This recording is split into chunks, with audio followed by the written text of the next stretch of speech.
First of all, I'd like to give all honor and praise to the God of Abraham, the God of Isaac, the God of Jacob, the great, mighty, revered God, the Most High God, who bestows loving kindness, possesses all things, who remembers the pious deeds of the patriarchs, the Most High, slow of anger, great in kindness, forgiving iniquity and transgressions, but who will by no means clear the guilty, visiting iniquities of fathers upon the children to the third and fourth generation. The Most High's work is perfect for all his ways of justice, the God of faithfulness, and without iniquity, just and right and seed. Giving due respect and honor to a head in Israel, chief of liaison. You may see it. To the chief men, princes, brothers, and sisters, I say unto you, the tongue of my forefathers, Shabbat Shalom. Shabbat Shalom.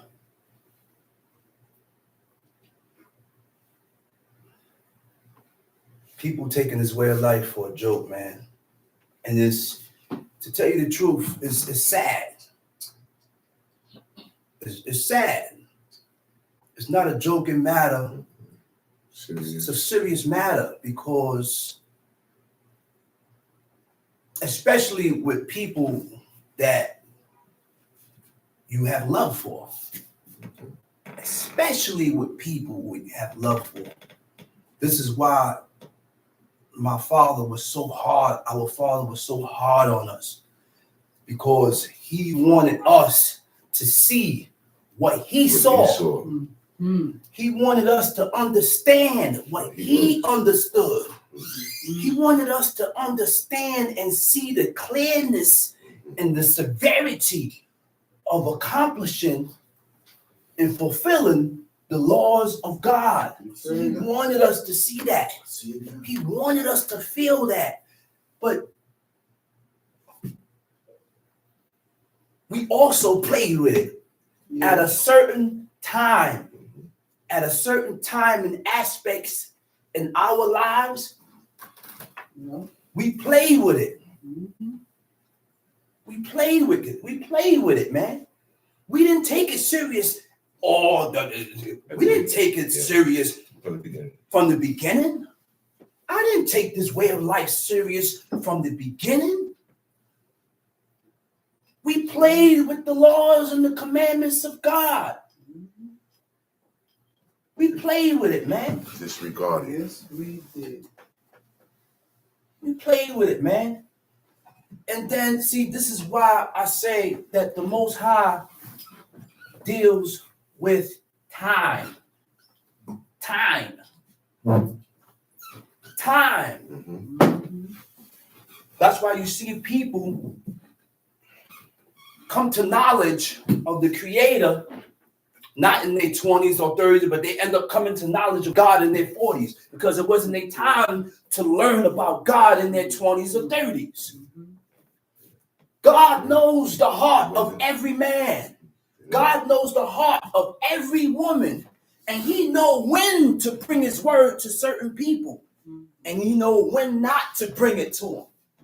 You know why God deals in that form, in that fashion? Because he knows if I bring it to him now, there are certain obstacles that's going to be in the way and it's going to stop him from turning. Right? Like Abraham. God didn't come to Abraham till after the death of his father.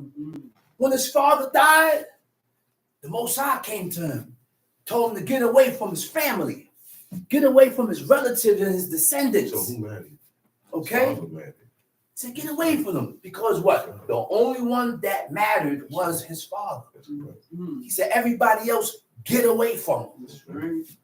Get away, because in you only have I saw faithfulness and the determination to serve God. God was able to perceive that. God was able to perceive that this person or that person is able to serve God. And you know that is, you know, that ability, two people, we don't have that ability. We ain't got that. Who knew? That's right. Who knew that you was gonna be here 20 years later? But God knew that. Like I said before in my last teachings, only two people has that ability. That's correct. Two. The Creator and the adversary. the creator and the adversary. Those two guys, the Most High, and the adversary knows and can see inside a person and can tell whether they're going to serve God or not. The adversary knew that Job eschewed evil and he served God. But the one thing that will cause a person to turn away from God is when you take everything from him. Yeah. And he was right. As soon as a person starts doing bad, they think automatically they say the hands of God is upon me. No, it don't always got to be that way. It rains on the righteous. It rains on the righteous as well as the wicked. The righteous died, the wicked died. But the difference between the righteous and the wicked is that the righteous man lived according to the laws and the commandments of God. The wicked man did not live according to the commandments of God. There is a reward. I said there is a reward. But the reward is not here. And you will only get that reward if you live according to the laws, commandments, and statutes of God.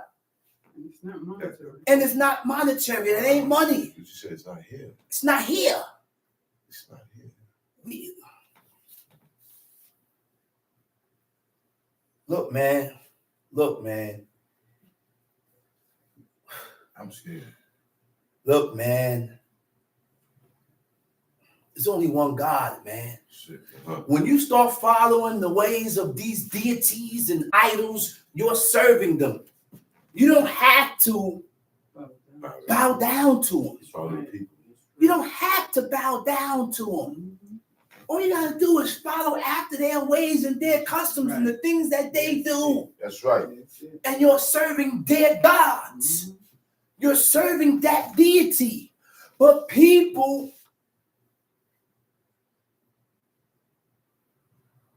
Look, man, God tests you. God will test you and put you through certain trials and tribulation. Kick up certain dust. He kick up some dust and kick up some problems to see. Let me show you how God works, man. Certain things was kicked up amongst the congregation. After the problem that God kicked up and stirred up to test your faith with God, the brother left. And he started blaming other brothers why he left. But that was on one level. We got to take it up a notch. We got to take this up a higher notch. God is going to try every last one of you. How he try you, I don't know.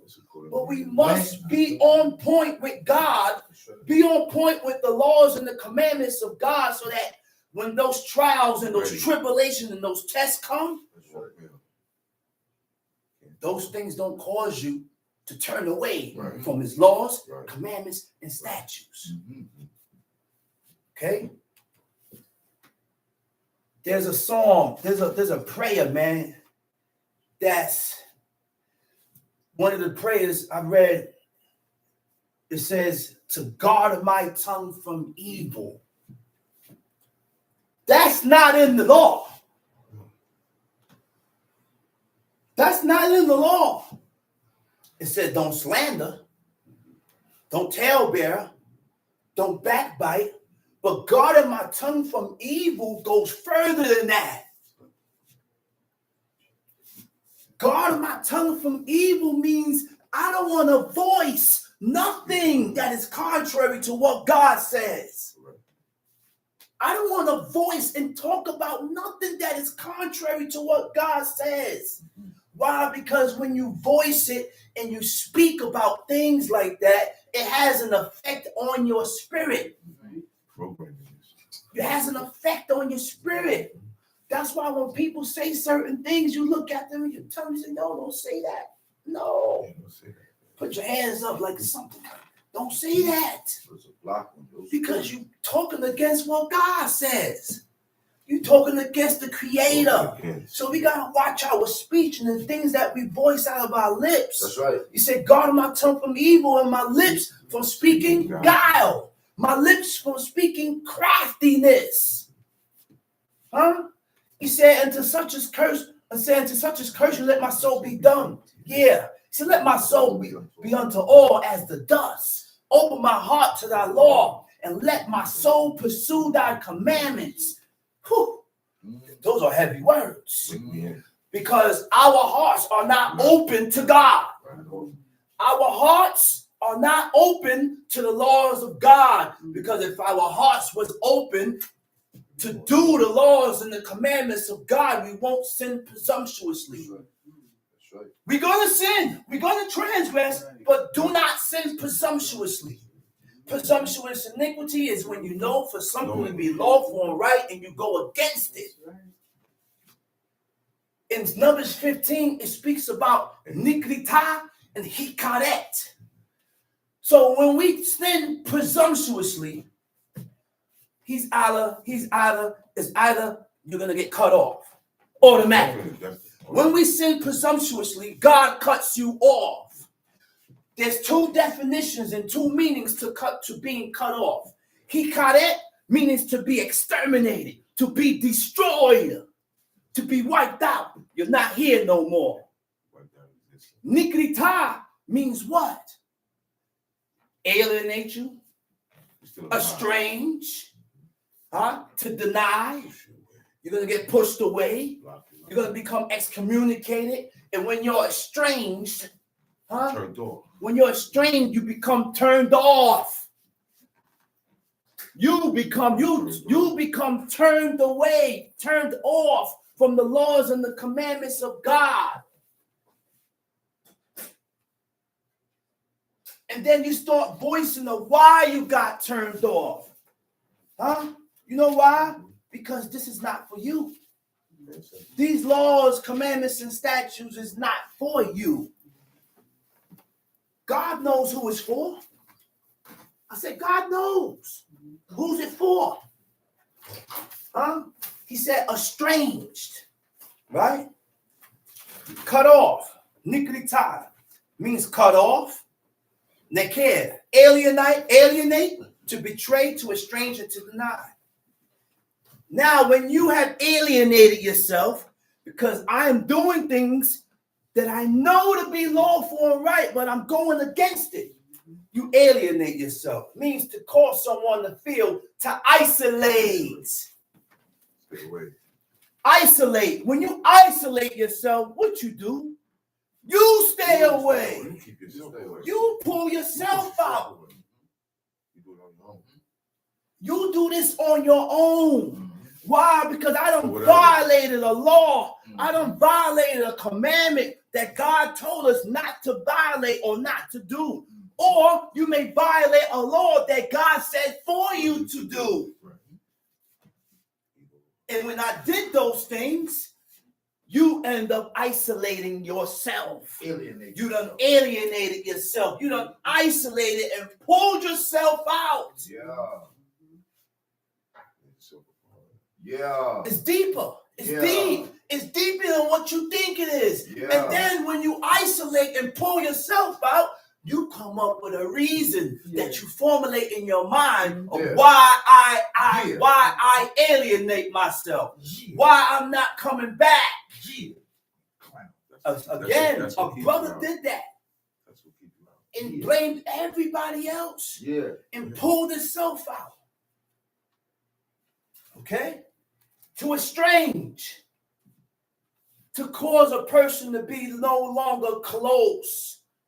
To cause one to break that bond.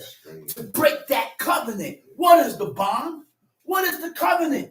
The covenant is the keeping of the laws and the commandments and the statutes of God. That's the covenant. That's the deal. That's the deal. If you keep my covenant, I will be your God. That's it. If you keep my laws, I will be your God. How in the world is the God of Israel your God and you are detouring away from his laws? You have detoured. You have turned away. You have turned your back away from God. The Creator can't be your God. Your God could be someone else, anything else, but it ain't the God of the spirits of all flesh. He's the only one that got that title. That's right. I said, he's the only God that has that title. He said, I'm the God of the spirits of all flesh. Even though you call on Lulu and Jesus Christ, I'm still your God. That's right. These false gods, you guys want to be calling on. Little do you know, I'm the God that's reigning. I'm the one. He said, I'm the one that's he said, I'm up in the thrones, looking down on you fools, calling on deities and idols and stones and rocks.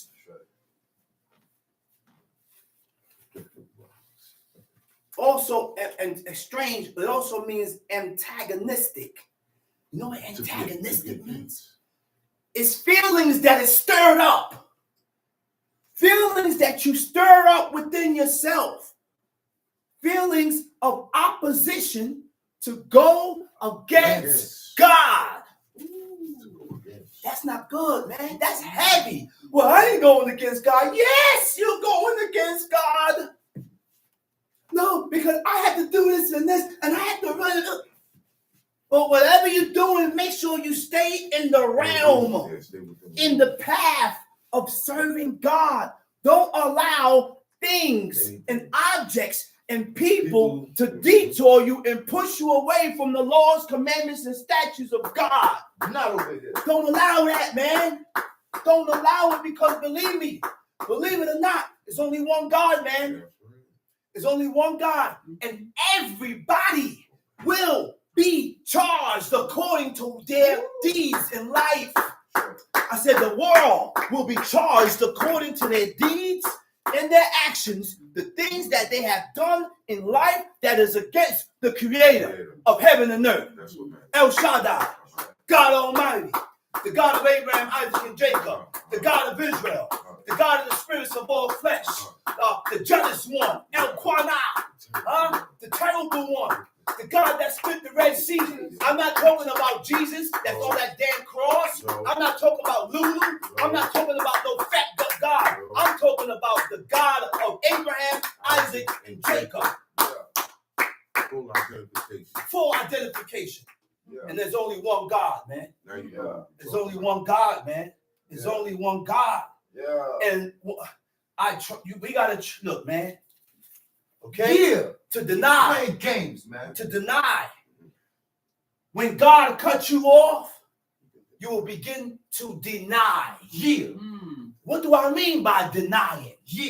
When you deny, or when you begin to deny God, it's when one refuses to admit the truth or the existence of God. Keep playing games. When God cuts you off, you will begin to refuse. Is when you will begin to refuse to admit the truth. You cut off. You will begin to refuse the truth. Talk about it. Oh, I don't refuse it. Yes, you're refusing it because you're not living according to the standards that God set. Talk about it. Okay? And then you will begin to deny the existence of the Creator. I don't think. Doubt starts to formulate in your mind. You still have doubts that you'll begin to formulate in your mind whether God exists or not. Whether if you're doing the right thing or not. Whether if you're doing this and this and this or not. We are very unyielding and stubborn, and we are stuck in our own ways. We cannot continue, listen, we can't continue to be stuck in our own ways, because if we remain in our own ways, then you can't serve God. I can't show you the truth. I can't show you the existence of God and prove to you, because you're blocking yourself. Why you're blocking yourself? The reason why you're blocking yourself is because you did something in your life that has caused this and that to happen. Facts. Yeah. Something you've done in your life that has caused this, that, and that to happen in your life. Yeah. So certain things got stirred up and boiled and boiled and boiled. And then, And that's Kicked your you reason out. why. And that's your reason why. That's how you got kicked out. Yeah, talk about in the Apocrypha it states, he said, when you come to serve God, Yeah. when you come to fulfill the commandments of God, prepare yourself. it. Yeah. Prepare yourself for temptations. Yeah. What are the temptations? Tell me, what are the temptations? What you The like. temptations are the things, it don't even gotta be what you It like. ain't gotta be. You right, Look, brother. you know what? Tell you what the temptation is? The things that God stirs up in your mind to make you Yeah. believe, and then those things that God stirred up in your mind cause you to go out that door, cause you to go away and turn away from God. Why did God stir these things in your mind? Because he give it to every man according to the lust of his own heart. Either that, or, like I said before, you have done something in your past, in your life, that has caused you to get cut off. Yeah. Okay? All right? In the last definition for cut off, nikir, betray, means to be unfaithful to God. The heading, all the unfaithful shall die in their unfaithfulness. Yeah. I said, all the unfaithful shall die in their unfaithfulness. Yeah. I'm not talking about the unfaithfulness between husband and wife, because a man can be unfaithful to his wife as well as the woman can be unfaithful to her husband. But the unfaithfulness that I'm talking about is the unfaithfulness towards God. That's right. God woke you up every day. That's right. God woke you up every day and he's That's guiding right. your life. That's right. You don't think you owe him something? Yeah. You can't kiss him. You can't hug him. The only way you can please God is by fulfilling the commandments and the laws and the statutes of God. That's right. Just to show him thanks That's right. of the things that he has done for you. Okay? Now, look, to be unfaithful to God, right? Another definition of betray is what? Failure to repent. You won't repent. You won't repent of the evil that you are committing before God. You won't stop. Yeah. You won't stop. Yeah, keep it up. Tree See, lovers. one thing we gotta realize, man. One thing we gotta Yeah, realize. keep it up. The wrong the wrong and the good is only according to what God says is wrong and good. That's right. So if the person is not committing an atrocity that God said is wrong, then the person is not wrong. Yeah. If no matter how you feel, if a person, you can't look at the person and say he's good, because he's not good in the eyes of God. That's right. He's not good in the eyes of God. That's right. According to you, he's good. But according to what God said, you're not good. You're out of line, brother. You are out of line, brother. That's right. You are out of line, sister. That's right. And in order for us to recognize that, you got to leave your stubbornness. You got to leave vanity. Yeah. And you got to leave pride at the door. Yeah, the tree too. Leave your stubbornness, leave your pride, and leave your vanity at the door. Yeah. And come to God. Come to God in simplicity of heart. Yeah. Humble. Come to God with humbleness of heart and Yes, simplicity of heart. Know what I mean by simplicity? Clear your mind. Yeah. Whatever you was thinking and analyzing and you're formulating in your brain, leave it at the door and really come to the realization of what this is all about. Yeah. That's it, man. That's it. That's it, man. Okay? It says, he said, let my soul be able to open my heart to our Lord. Let my soul pursue thy commandments.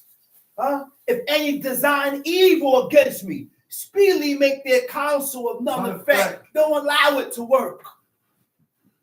Don't allow it to work. He said, frustrate the design. Do it for the sake of thy name. Do it for the sake of thy right hand. Do it for the sake of thy holiness. Do it for the sake of thy law, in order that thy beloved ones may be delivered. Oh, save with thy right hand and answer me. Let the words of my mouth and the meditation of my heart be acceptable before thee. You hear what King David asked God? This is desire. That's his desire. Let the meditation of what? Of my heart. Let my thoughts be acceptable before thee. Huh? Huh? He said, let the words of my mouth be acceptable before thee. Which means if your words is acceptable by God, if your thoughts is acceptable by God, you're not going to conjure up ideas and opinions in your mind and just say, oh, I'm going to. No. You can't move that way. And those are the things that King David asked for. This is the prayer that I pray every day. And I ask God, please open my heart to your Lord, because it's the process. Right. My heart ain't going to be open 100% for God right away. It's a process, and it's time. In time, it will be if I continue to push. If I continue to fulfill, which means in order for my heart to be open for God's law 100%, I got to be fulfilling the laws of God. And while I'm fulfilling the laws of God, guess what? You're going to bump your head. While I'm pushing for God, I'm going to slip and slide to the left. Keep pushing. While I'm pushing for God, I'm going to slip and slide to the right. Keep pushing. While I'm pushing for God, I may even do it backwards. I may even be called a backsliding heifer because I done backed up. Keep pushing. But then when I backed up, you know what was behind me? Spikes. Yeah, get back in line. You know what was behind me when I backed up? Spikes. Spikes. The spikes said, you're backing up too far. And I got stuck on my back to push me back forward. You know why? You know how those spikes was there? Because God knows the determination of my heart. That's right. God knows your determination of your heart. But he also knows that sin dwells within us. Put you back. I said, God knows that sin dwells within us. So he ain't going to allow you to back up too far. If you back up, you're going to have a spike there. You get in your back. You push back. Okay. I ain't going to back up no more. Oh, Lord. I ain't going to back. I'm going to keep pushing. Okay, I'm sorry. Teach the Lord.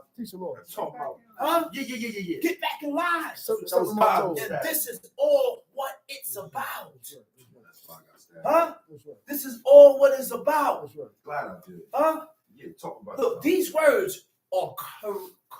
I'm giving I didn't get into the chapter yet, but these words are encouraging words. Yes. I gotta give some type of encouragement to serve God every once in a while. These is encouraging words for the men and the woman. Yeah. Okay?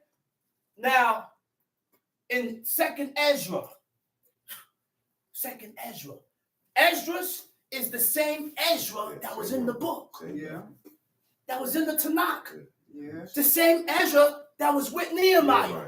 Because some of those prophets was raised up and was brought up together, moved together. Right? I'm in Second Ezra, chapter 7. Roll on. Chapter 7, verse 41. And we're going to take this all the way to the end. Right? He said, even so now, seeing corruption is grown. He said, even so now, seeing corruption is grown. What do they mean by corruption? Corruption, iniquity, evil, wickedness, those things are increased. There are more evil and wicked people in the earth than there is good. Oh, yeah. It's not too many good people in the world.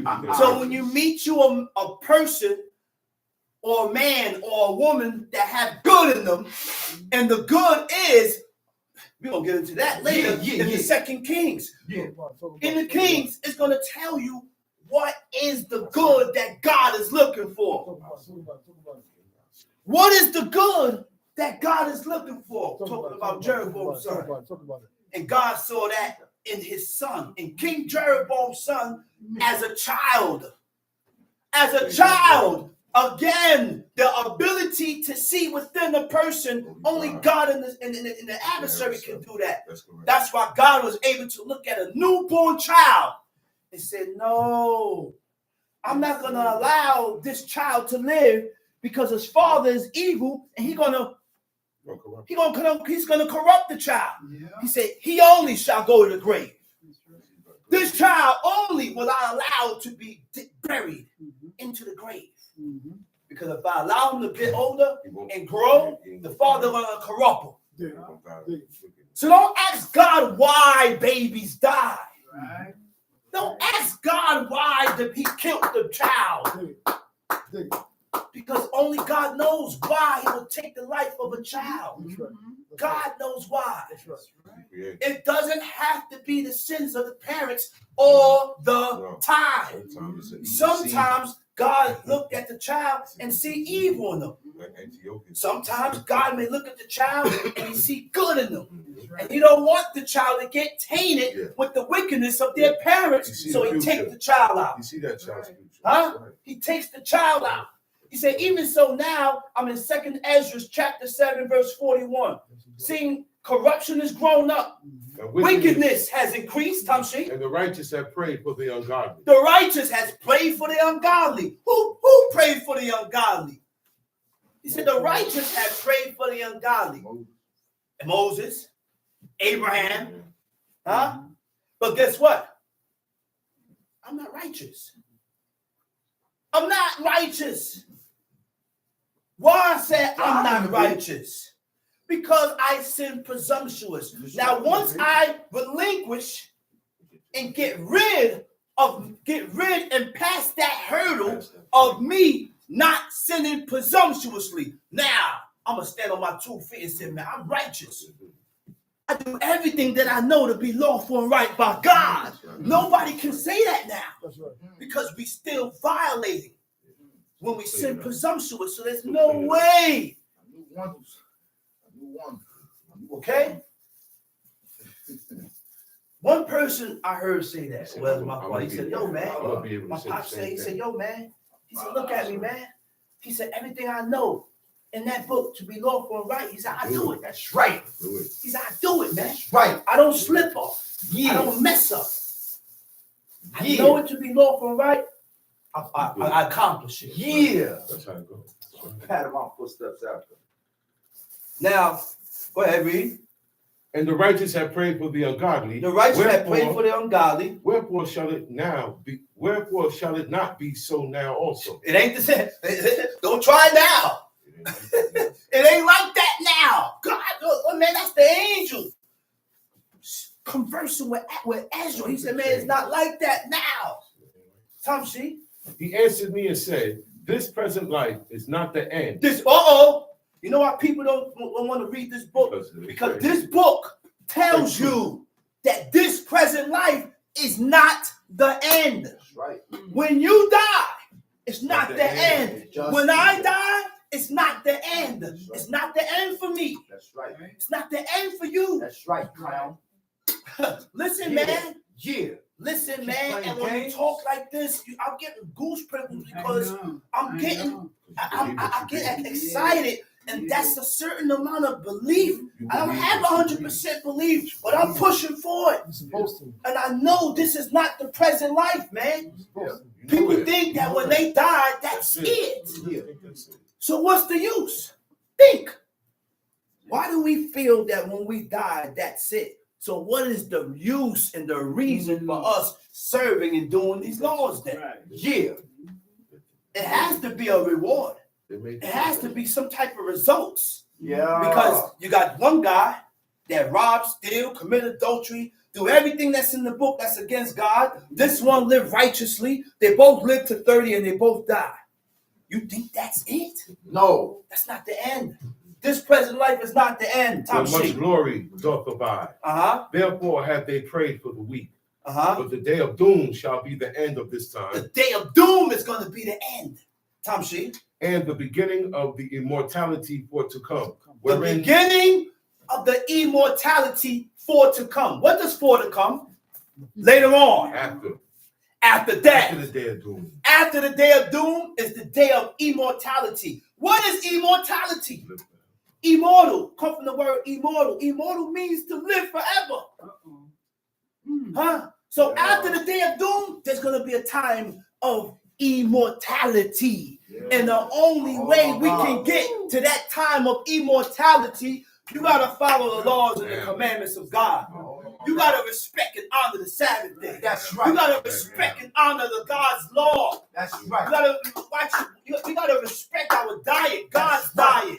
We got to respect the things that God said to respect. That's right. In order to reach that time of immortality. Yeah. Let's read. And the beginning of the immortality for to come, wherein corruption is past. Wherein is corruption past, which means there's no more going to be no evil. There's not going to be any more evil and wickedness. There's not going to be no more someone coveting, wanting your stuff and to rise. No more of that. That's done. Ain't going to be none of that, Tom Shee. Intemperance is at an end. Intemperance is at an end. You know what intemperance is? Intemperance means lack of restraint. It's hard for you to restrain yourself and hold yourself back. Yeah. That's what intemperance is. Yeah. You don't have the ability to restrain and hold oneself back. Yeah. Guess what? Guess what, man? That you talking to me. I gotta show restraints. Right. I gotta be able to restrain myself. Yeah. That's why certain things you tell yourself that I'm not doing no more. Yeah. Even though you desire it. Yeah. Even though you want to do it. But I gotta show some type of restraint for God. That's right. Not for you. That's right. I gotta show God that I got some restraints in me. That's that I'm right. able to hold myself back. From the things that is unlawful. I gotta have some type of restraint. I'm not no chump with God. I'm not soft with God. No, man. I gotta show some type of strength. Yeah. And I want God to see my strength so that he can add to it. Right. So that he can push me and give me more strength to push for his laws. Right. But it starts with you. It starts with me. It starts with us. We gotta show restraints for the laws of God, for not violating the laws of God. Restrain yourself. Yeah. Hold yourself back. That's how you rule it. Yeah. Let's read. Infidelity is cut off. Infidelity. What is infidelity? Infidelity means being unfaithful. Being unfaithful. Again, I'm not talking about being unfaithful between man and woman. I'm talking about being unfaithful to God. How do you show unfaithfulness to God? When you go and sin presumptuously. When you violate a law that you know to be lawful and right by God. Infidelity also means no belief in God. You have no belief in the Creator. Tom Shee. Righteousness is grown, and truth is sprung up. What verse you at? 45. Go ahead. Then shall no man be able to save him that is destroyed, nor to oppress him that hath gotten the victory. Tom Shee.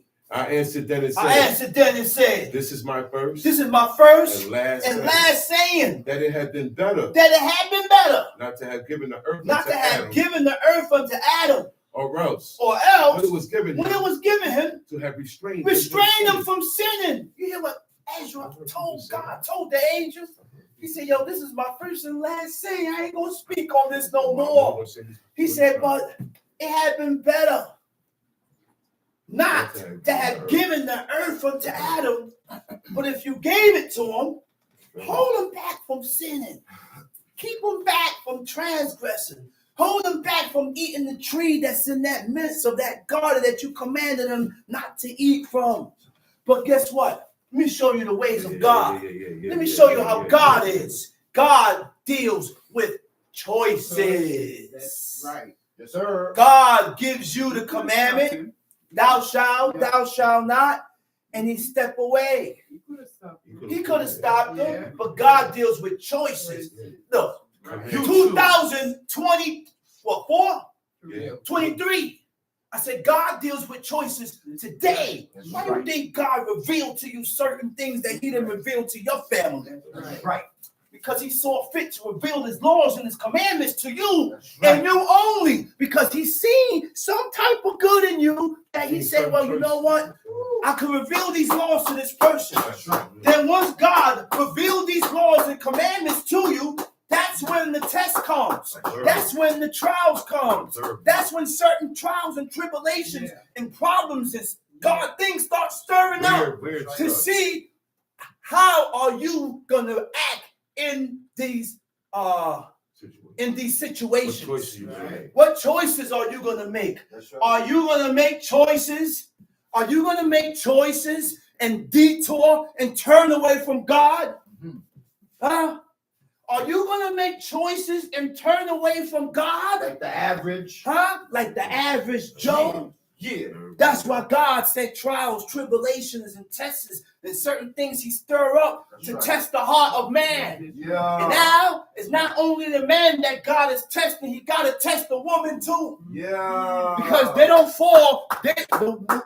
Listen, man. Let's get this in our head. We're not following the curriculum of God. We ain't truly following the curriculum of God. So before, when God said it's the man, it ain't like that no more. You know why? Because the woman had gained muscles in their chest. Yeah. They had gained biceps and triceps. And they done got strong. Huh? And they done surpassed men.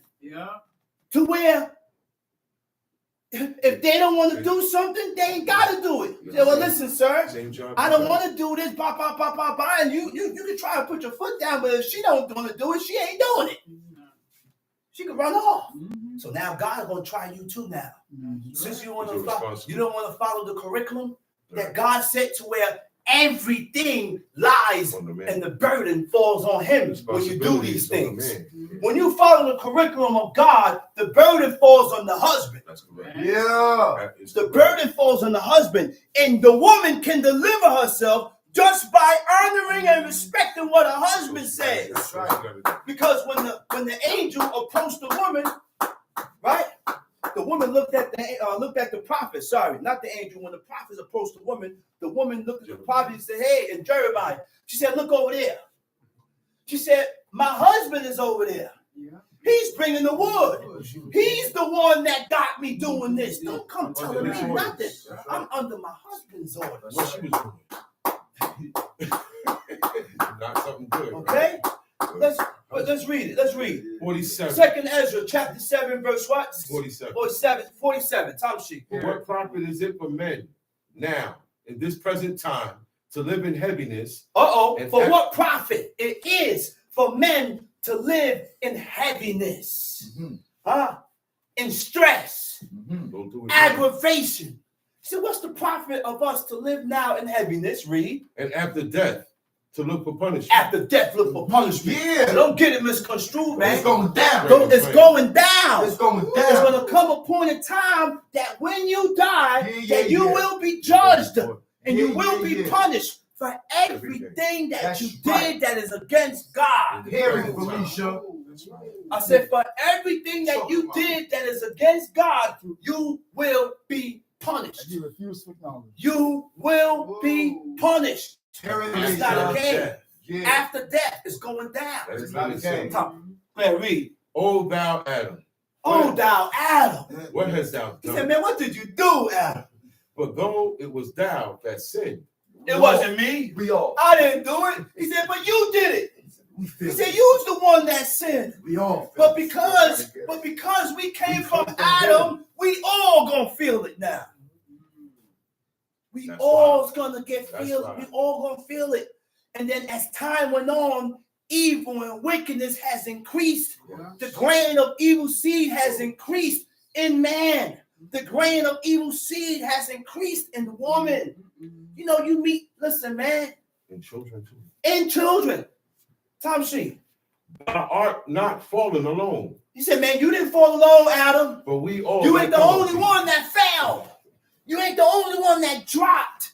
He said, what? But what? He said, but we all that come of thee. But we all that come from thee, Tom Sheep. But what profit is it unto us? But what profit it is to us? What is the profit for me? If there be promise an immortal time. If there be promise an immortal time. That's what God said. You know how I know God said that? Because King David said, he said, quicken me, O Lord. King David asked God to quicken him. Raise me up. Then in the prophecy, the Most High said, King David is going to sit on the throne again. Yeah. But you have Israelites that don't believe it.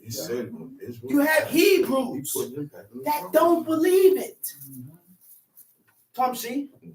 But what profit is it unto us if there be promised us an immortal time, whereas we have done the works that bring death? You said, wait. What verse is that, man? Verse 49. Read that over. For what profit it is unto us if there be promised us an immortal where time, God promised us to live forever, whereas we have done the works we have done the works that brings death. We're not gonna live forever. That immortal time that God is talking about is not for you. It's not for you. Because we are doing the works that brings death. What are the works that bring death? When you don't congregate and profane the Sabbath day, those are works that brings death. When you bald your head and shave your face, those are works that brings death. When you put on garments, when you put on clothes that's not 100% cotton, wool, linen, or silk, those are works that brings death. When you cook the meat, like one brother said, I eat red meat. My brother said, that's not red meat, that's blood meat. You gotta soak the blood out the meat, brother. When you soak the blood out the meat is gray. It's not red no more. So when you have your meat and you want to eat meat, make sure it behooves you to check the meat and make sure the meat is not red. Get the blood out the meat. For crying out loud, riotous eaters of flesh. Stop talking bad about Saul, because Saul had to stop the people from eating the blood. He said, oh, Saul, they're eating with the blood. He said, oh, stop them. Those are the works that brings death. What about if I have a tree in my house? Does that bring death, brother? Brings death. So the works that brings death is when you go against the commandments and the statutes of God. G 40, and that there is promise an everlasting hope. Whereas there is promise and everlasting hope. Whereas ourselves being most wicked are made vain. Whereas ourselves being most wicked is made vain. You know what I mean by vain? You know what I mean by vain? We pursue things of no worth. It's not gonna get you. Has no meaning to it. We're vain. We're vain. You know what else we are? Pride. We're proud. Those are things that separate you from God. You are not able to serve God and to do these laws being vain and proud. Okay? It says, go ahead, read verse 51. And that there are laid up for us dwellings of health and safety, whereas we have lived wickedly. Read that over. And that there are laid up for us dwellings of health and safety, whereas we have lived wickedly. You hear that, man? I said, you hear that? That's the mercy of God. I said, that's the mercy of God. He said, even though you live life wickedly, you live your life evil and wickedly against me, he said, I still provide safety. I still provide you health. I still make sure you get home safe. I still maintain you and make sure you don't catch cancer. And then when God does that to you, I said, when God does that for you, we don't recognize it. We think we're doing right. But God is looking out for me, man. I ain't doing this. I got a good job. I'm making money. I must be doing something right. No. No. His mercy. That's just his mercy. That's all. That's just his compassion. That's all. That's just his pity. That's And all. we too stupid to recognize Take it. it for granted. We taking it for We granted too foolish to recognize it. and playing on his mercy. Let's read. And verse 52. Uh-huh. And that the glory of the Most High is kept to defend them which have led a weary life. Wait a minute. The glory of God is what? The glory of the Most High is kept to defend them which have led a weary life. What does weary life mean? What does weary life mean? A weary life means what? Feelings or showing caution about possible dangers. Aware, very weary. Huh? A weary life. Sometimes these dangers can be real. Most of the time. Most of the time. Most of the time, yeah. It's real. And sometimes people conjure up these damn ideas and opinions in their brain. And it ain't no danger. Yeah. It ain't no danger. Yeah. You think you in danger. Now you in danger. Yeah. You know why we are in danger now? Because we turned away from God. That's right. That's why. We turned away from his laws and his commandments and his statutes. That's right. It's still turning. Okay? He said, go ahead, read. And the glory of the Most High is kept to defend them which have led a weary life, Uh-huh. whereas we have walked in the most wicked ways of all. Whereas we have walked in the most wicked ways of all, which means you do not deserve it. Say it again, brother. You don't deserve the mercy of God. Yeah. You don't deserve the compassion and the pity of God looking out for you and making sure you're safe, because you still continue to walk in your own lustful, wicked ways. Yeah. You still have decided to move according to how you want to move. You are not turning towards God. No. Tamshi. And that there should be showed a paradise whose fruit endureth forever. And that there should be showed a paradise. You know what's the word for paradise in Hebrew? Eden. The Garden of Eden, the Garden of Paradise. And what? Read that over. And that there should be showed a paradise whose fruit endures the fruit endures forever. That's the tree of life. That's the tree of life. It says there forever. But God said cherubims. You have two different types of cherubims.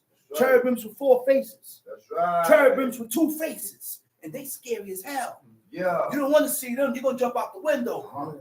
Your heart can't take the sight of those things. God got to put you in a euphoric state. In order not to be God got to put you in a trance, in a euphoric state, docile, to where when you see the vision, you'll stay calm. That's right. Because you won't be scared. God put those angels in the Garden of Eden to guard the tree of life. Nobody. Because lest the evil and the wicked man come back and eat from that forever. tree of life and live forever. That's not that. Can't let wicked live forever. Because you're going to live. Tamshi. You're going to live to eat that. And that there should be showed a paradise whose fruit endureth forever, wherein is security and medicine. He said that there should be showed a paradise whose fruit endures forever, wherein is security and medicine. You're not going to get sick. You'll be secured. Be secure. Forever. Since we shall not enter into it. We shall not enter it. But we have walked in unpleasant places. What are the unpleasant places? The unpleasant places are the places that we don't belong in. Strip clubs. Churches. Halls. Mosques and halls. Renting churches for parties. One brother said, is Masonic Masonic worshiping idols? Yes. Yes, it is. Yes, it is. You can't go to lodges. Can't go to lodges. Can't do that. Tamshi. And that the faces of them which have used abstinence. The faces of them that have used abstinence. Oh, you know what abstinence is? When you're able to restrain yourself. When you're able to abstain. Abstain from that which is unlawful by God. When you're able to restrain and hold yourself back from that which is unlawful by God. He said, the faces of them that have used abstinence shall shine above the stars. Whereas our faces shall be blacker than darkness. Mm. But while we lived and committed iniquity, we considered not. For while we live and commit iniquity, while we live and sin against God, Tamshi, we considered not we don't consider that we should begin to suffer for that it we after are death. and we will suffer for what we did against God after death. That's it. Right. We don't consider these things. They don't believe it. We violate the law, and the thought don't come to our head is that It's a game. it's, well, what am I doing? It's a game. God is going to charge me for this. Yeah. God is going to punish me for this. Why am I doing this? Why am I walking this way? Why am I thinking this way? God is going to, we don't question ourselves. We don't question ourselves in life. We react and we do things and we just continue in life like, hey, The world think it's a game. but it's not like that, man. Nah. Please believe me, it's not like that. It's real. God is going to judge every one of us according to our deeds. That's right. God is going to punish us according to our deeds and the things that we do that is contrary to his laws. That's right. Playing game. Don't sleep. Let's read. Then answered he me and said, this is the condition of the What verse battle. you at? Verse 57. Okay. He said, then answered he me and said, this is the condition of the battle. This is it. This is the whole story right here. What Yeah. battle? The battle of life. That's it. That man and woman have to There face. is a Life. battle. Either way. Life itself is a battle. That's right. Life itself is, look, we at war. I got Yeah. I said we are at war, I got beef for myself. not physical war. I'll check that. So we are in the spiritual warfare. Yeah, Right. Yeah. Let me tell you what the Forces of spiritual evil. warfare I is. got beef with The myself. warfare with yourself. I'm at war with myself. You are at war with yourself. We are at war with ourselves. Ourselves and what is in us is what's causing us to do the things that is against God. Yeah. Okay? Yes, sir. The idea came to your head first. That's right. Somebody's Talk right. about Somebody's right. The idea comes to your mind first. it. Talk about it. And guess what? The adversary has the power to conjure up certain ideas and put it in your head That's to right. lead you astray from God. That's Don't right. linger. Don't linger. Don't The linger. first way of getting you away from God That's right.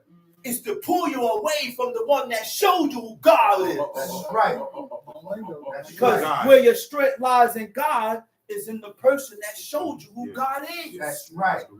And then when you leave off, That's you it. don't have the strength to hold it. That's right. You That's can't what do it Because on your own. you can't do it on your own. That's why you got Man, the- that's why you got the tree in your men house right and now. women, we can't do it on our Stop own. bugging out. Same thing for men. Stop bugging out. You learned who God is from this From guy. this guy. Yeah. Now you done left off from the God that showed you who God is before you got the strength. That's it. You know it all. Before you got that hard cross so that you're able to withstand and stand in your own 2 feet Let's Yeah. encourage without one being another. around the God that showed you. In the Yeah. Lord. Let's encourage one another. Yeah. That's right. Let's Okay? encourage one That's another. it too. That's the battle within ourselves. That's the game, man. That's right.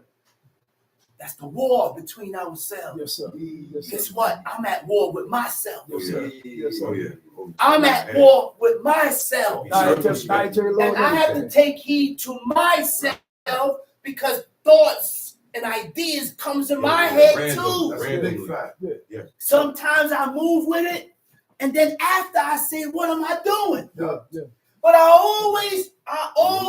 I did it You or always whether catch I didn't do You it, always I catch catch myself. Always catch That's right. Dig it. That's the Dig it. key. Dig it. That's right. Whether you do it or you don't do it, make sure you Catch catch yourself. yourself so you can Think yourself. correct yourself That's so that right. you can be more on point with yourself so that You will be. fault Yeah.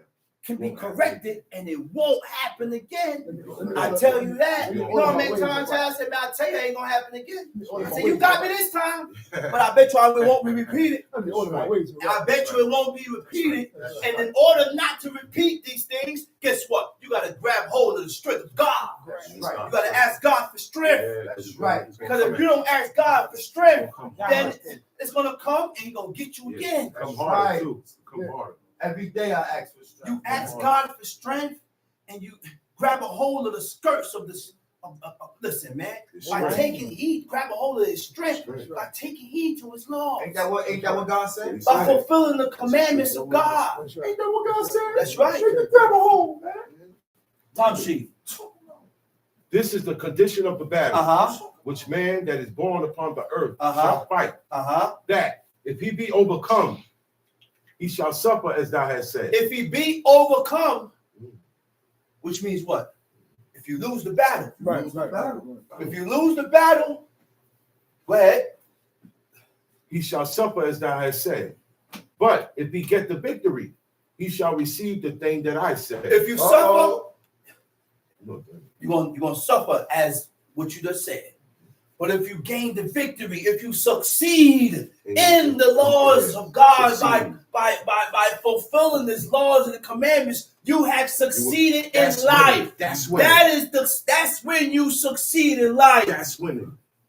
That's what you call winning. The Not me buying a house, having 2 cars, having a $1 million, $2 million, $5 million in my account. You didn't succeed in life. No. You know when you succeed in life? When you have accomplished the laws, the commandments, and the statutes of God. That's when you succeed in life. But a lot of people put their trust in money. That's right. And because they put their trust in money, they feel they're doing the right thing. So their pride get lifted up. So you continue shaving your head. So you continue shaving and balding your face. So you continue eating the blood and the fat. So you continue to go outside with burdens. On Shabbat. On Shabbat. Yeah, come on, stop playing. On Shabbat. Because a burden is anything that's carried. Anything that's carried. It doesn't depict the load or how heavy it is. That's right. Anything that you carry outside of your house is a burden. That's right. Hear it. All right? It don't hurt. It doesn't hurt to take the things that you need, to take it to the place that you're going to worship on Friday before sunset. So that when you leave the house, I ain't got to leave with these things on. That's right. Free hand. Because guess what? We got to remember one thing.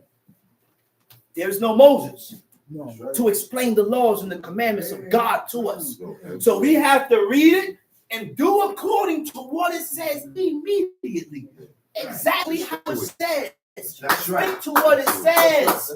And then we can be as one. That's right. Then and only then we can all come together because we all are doing the law one way. That's right. Why do you think the Jews though is not allowed and permitted to have a book? That's right. Why do you think the what you call them? Messiah? No, not the Messiah. The different sects, Hasidics. Oh yeah. Orthodox. All these different types of Jewish sects fall under one rabbi. And the rabbi tell them what to do. Even the Muslims. Everybody. Okay? In Israel, everybody is a teacher. Tom Shiggy. In Israel, everybody's a teacher.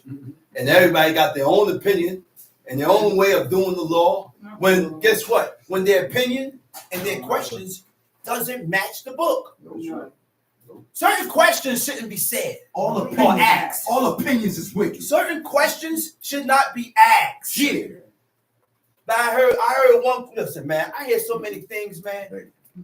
I hear so many things that people ask questions about that should not even be asked because the book did not make it clear. It ain't make it clear whether he left Isaac or not. That's right. The book didn't say he left Isaac or not. When he went to go do an offering, maybe Abraham came back. It didn't mention that he left him or not. What are you questioning that for? That's not important if he left them or not. And that's how people go astray. You know what was important? That's how new people go astray. You know what was important? That Abraham believed in God. That's it. And God used his only son that he loved to see if he was going to put his son before God. Yes, and he told him to go sacrifice him. Yep. And Abraham went to go sacrifice his son. And that was the trials and the test that God put Abraham through to see if he truly believed in God. That's right. That's right. So he most high sent the Baruch angel Hashem, Baruch and he Hashem, held Baruch him. Hashem, He Baruch stopped Hashem, him. Baruch Hashem. He said, now I know that you believe God. You understand that right there, man? That's what that was about. When we learn, when someone shows you or tells you or show you who God is, it doesn't stop there. That's right. God is going to try you to see if you believe that. That's He's right. going to put you through tests and trials. That's right. Be on point and don't fail. That's right. Don't fail it, man. That's right. God ain't going to try me like that. Because I was raised in the laws of God. That's right. I was trained different. There's a training that comes differently with each and every one of you. My training is different than your training. That's right.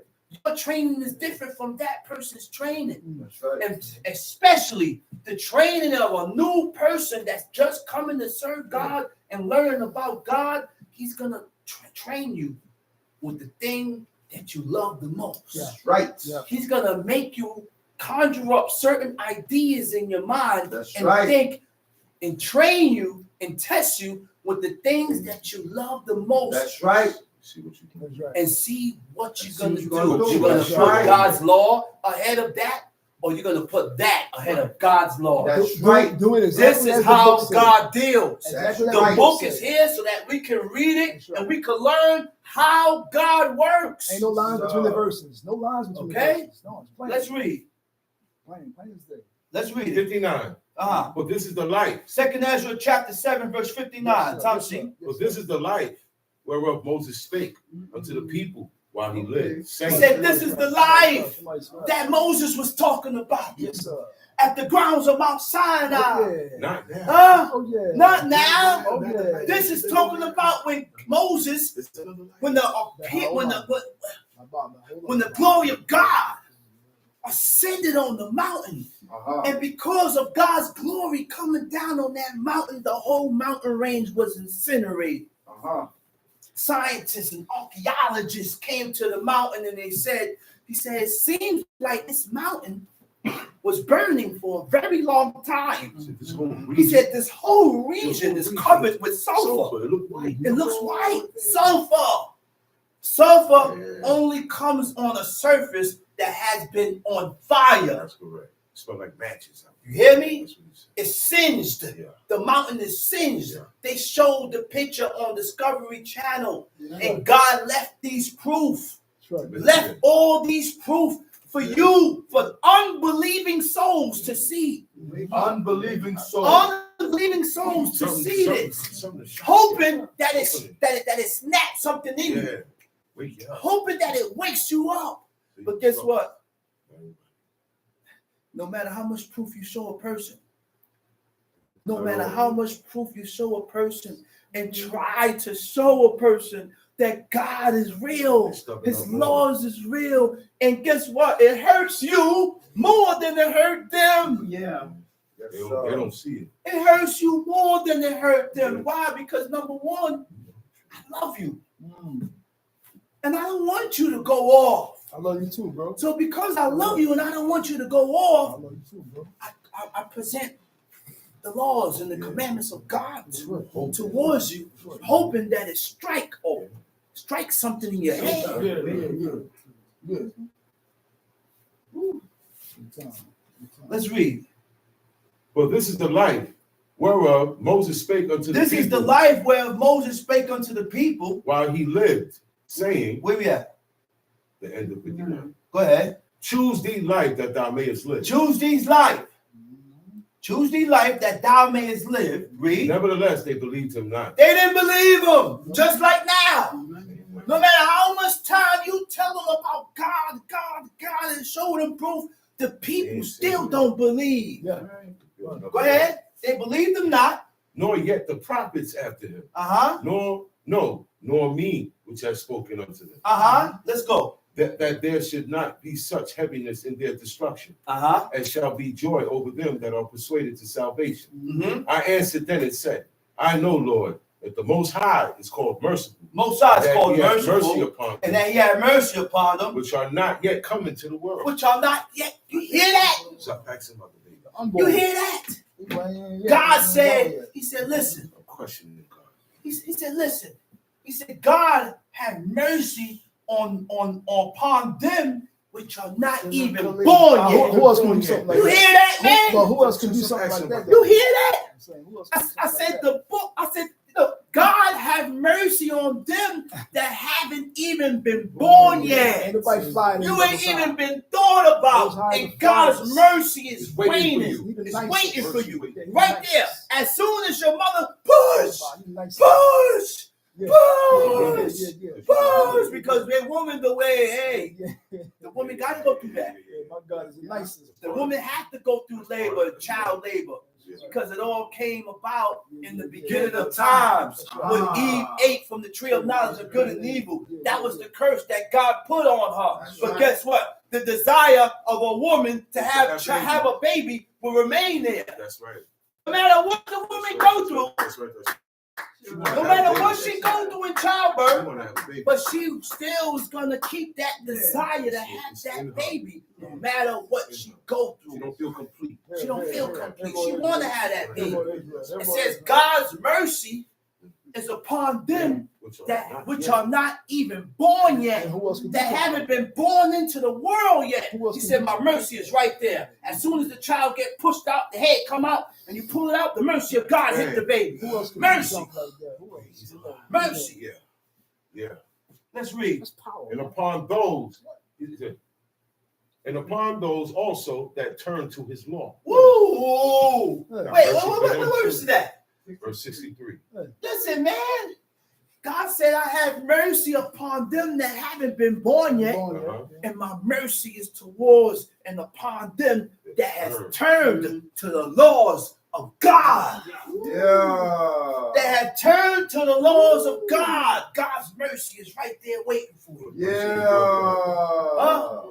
Because listen here, you turn towards the laws of God, right? You are determined to serve God. Not saying you're not going to sin. That don't mean that. You're going to sin. You're going to transgress. But God knows you're not going to turn and go no other way. So the mercy of God is right there for you to hold you up, because it always revert back to Genesis 6. In the Hebrew, it says, he said, the Most High will not strive with man. The Most High will not strive with man. The Most High will not judge man. The Most High will not punish man in his error. He's not going to judge you and punish you when you in your error. Now, mind you, an error is mistake. It has to be in error. That's what an error is. Not presumptuous. That's not a mistake. Not when you know of something to be lawful and right and you still do it. It says God will not punish man in his error. He said, because he is but flesh. I know you flesh. I know you're mortal man. I know you're going to sin. I know your makeup. I know your makeup. Sin you. So when you sin in error, in mistake, inadvertently, he said, I'm not going to come down on you. See how God is, man? No. But if you know for something to be lawful and right, And you still do it, that's not for you. You ain't gonna be saved. Make it Yeah, clear. talk about it, man. What verse we at? Talk about it, John. Verse 64. Yes, go. And that he is patient God is patient. Yeah. and long suffering. He's long suffering. Those that have sinned. Those, he said, long suffering those that have sinned As his creatures. as his creatures. As his creatures. This is my creation.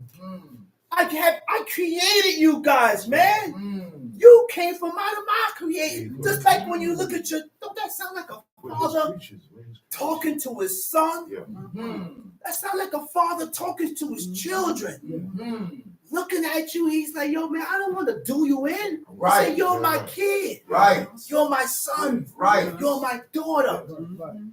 Follow my laws. Do according to what I told you to do, man.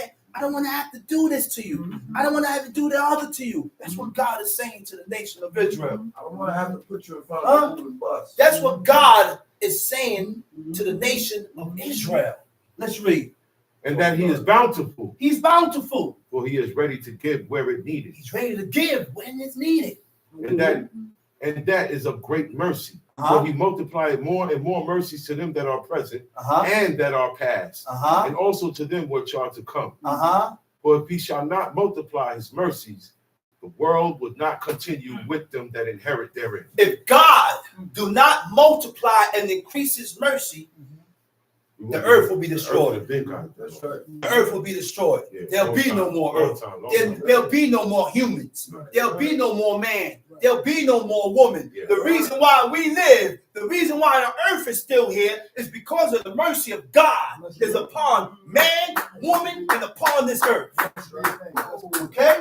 And that's what we need to realize. And this is why we need to give God his glory and show God his appreciation by fulfilling his laws, commandments, and statutes.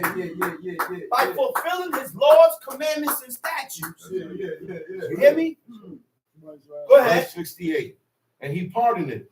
For if he did not so of his goodness that day which had committed it said, for he pardoned it. To pardon means to forgive for an error or an offense. Huh? To pardon means to forgive for an error or an offense. That's God, man. Let's go to Numbers 25.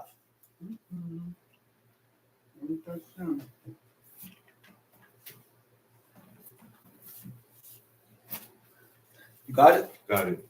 Time sheet. And Israel abode in Shittim. And the people began to commit whoredom with the daughters of Moab. Israel abode in Shittim. Numbers chapter 25. The word Shittim is what? Is a town in the plains of Moab, where the Israelite camped before crossing the Jordan. Okay? We are encamping in the land of Moab, in the city called, or a town called Shittim. Right? Go ahead.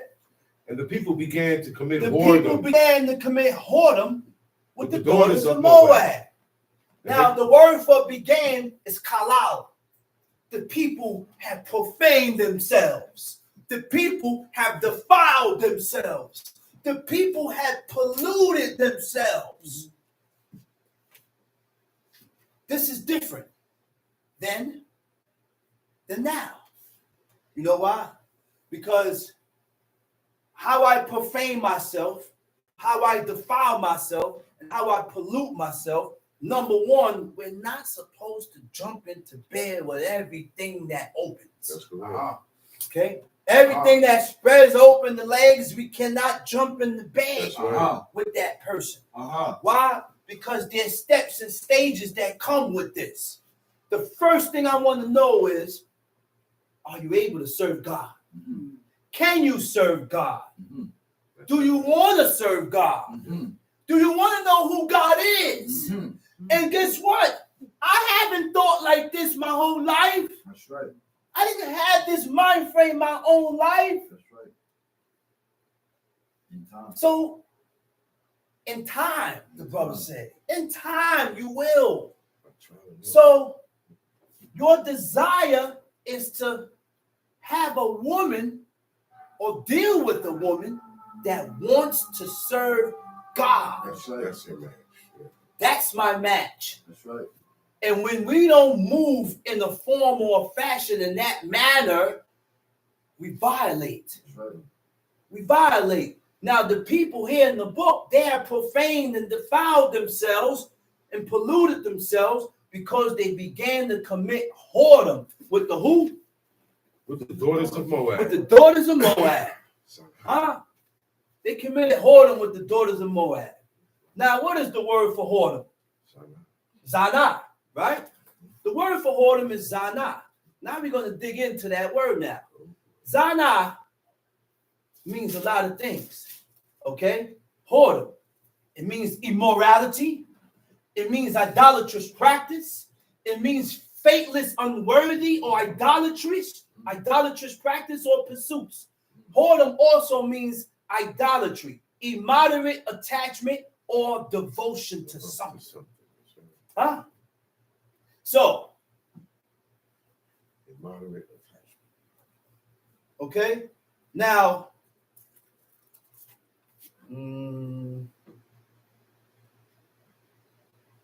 your attachments, we got to be careful what we attach ourselves to. That's right. We got to be careful to what we attach ourselves to, because what we attach ourselves to, God is against. That's right.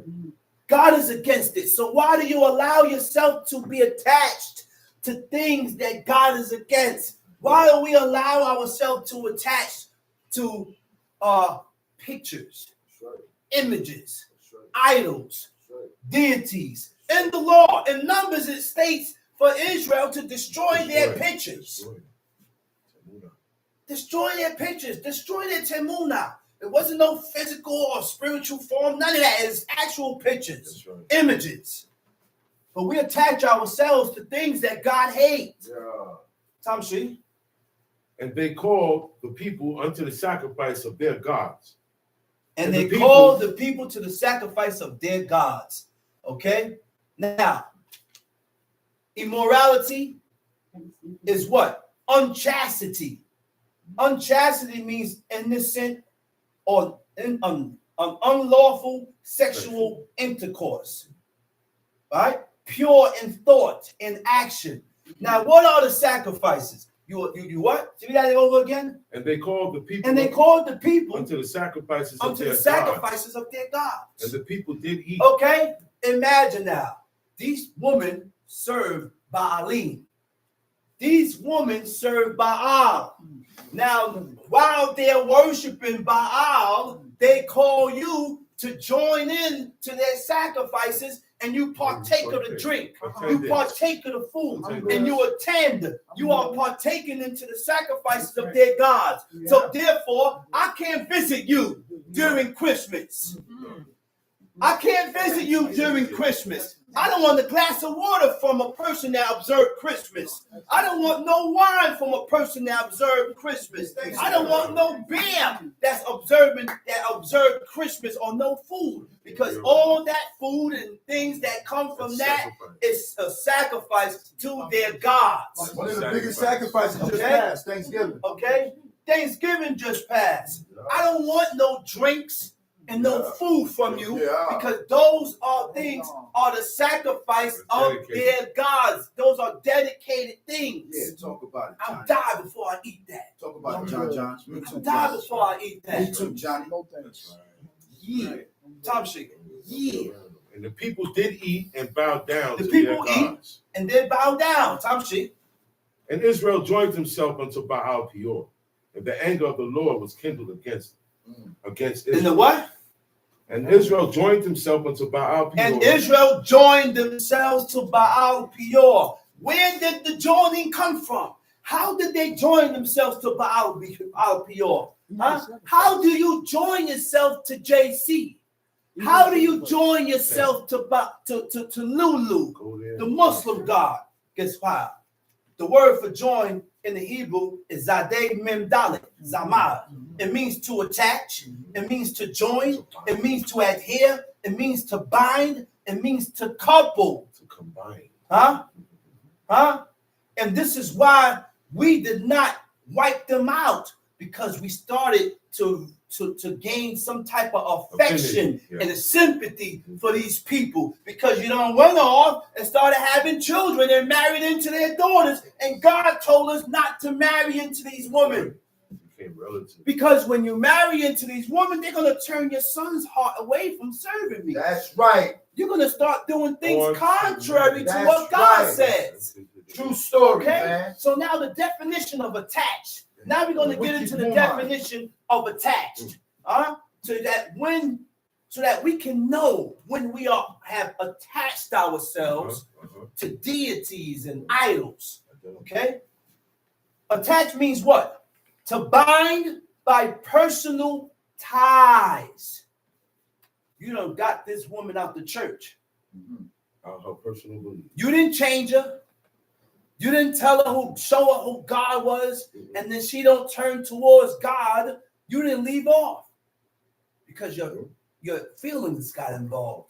You have been attached emotionally. Yeah. So now I have a child with a woman that served JC. Yeah. So then she takes your child and have your child celebrating Thanksgiving, celebrating Christmas, celebrating all these abominable customs that God said not to stay away from. She got a ticket. She got a Okay? ticket. That's right. Okay? So now, that's how you attach yourself to the deities, to JC, to these deities, right? To join means to come together. Now, Baal Peor. Baal Peor in the Hebrew means Lord of the opening. The worship of Baal Peor involved the most perverted acts between the temple prostitutes and Baal. Talk about it. For the rituals are designed to debase yourself. Talk about it. Those were the rituals. To down yourself and debase yourself. Right? Involves the exposure of the prostitute's genitals and direct oral exchange of body fluid and waste products.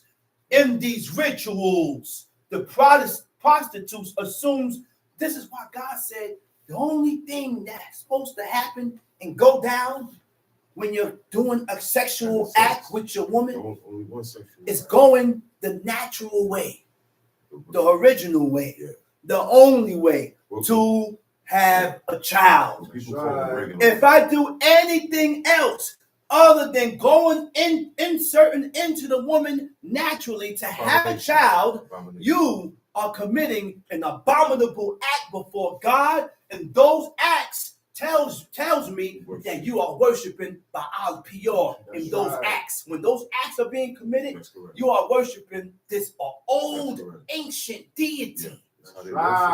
That's what we are doing today to ourselves. No good. And we can't see why these people can't come to God. That's right. When you tell a person, I don't do oral sex, the person laughs at you. Yeah. He said, what? He said, if you ain't doing it, Jody got you. Believe me, she getting it done. What are you talking about? Yeah. Not everybody likes that. No, you can't Not have, even women. You find some women that don't like it neither. you can't have a You baby out of find your women mouth. that don't want that. Right. You find women that say, man, that don't do nothing for me. Yeah. You find women like that. Not all women like that. It's very few. It's very It's few. very few. Very few. But you find some women that say, well, listen, man, that don't do nothing for me. Yeah. That's the woman I want. It's not in them. That's the woman I want. She don't desire Somebody's another right. woman. Somebody's right. You can't have a Now, baby with your mouth. prostitutes assume the dominatrix and the men are submissive. The rituals establishes the power of the feminine over the masculine to destroy the Hebrew structure the Creator has set up. Read that again, please. That's why. Read that again, please. I said that's why all these things was formulated to destroy the Hebrew structure that God has set up. To destroy the men. To subordinate the men. To subordinate the men, to push the men down, so they created to feminize the men, so they created dominatrix, woman of a dominatrix role to be what's the word? To be over the men and to crush, to be dominant over the men and put them down because they want to destroy what God has set up. God set that up, man. Chaining them up. God set that up. That stuff. That's what Allow him to rule.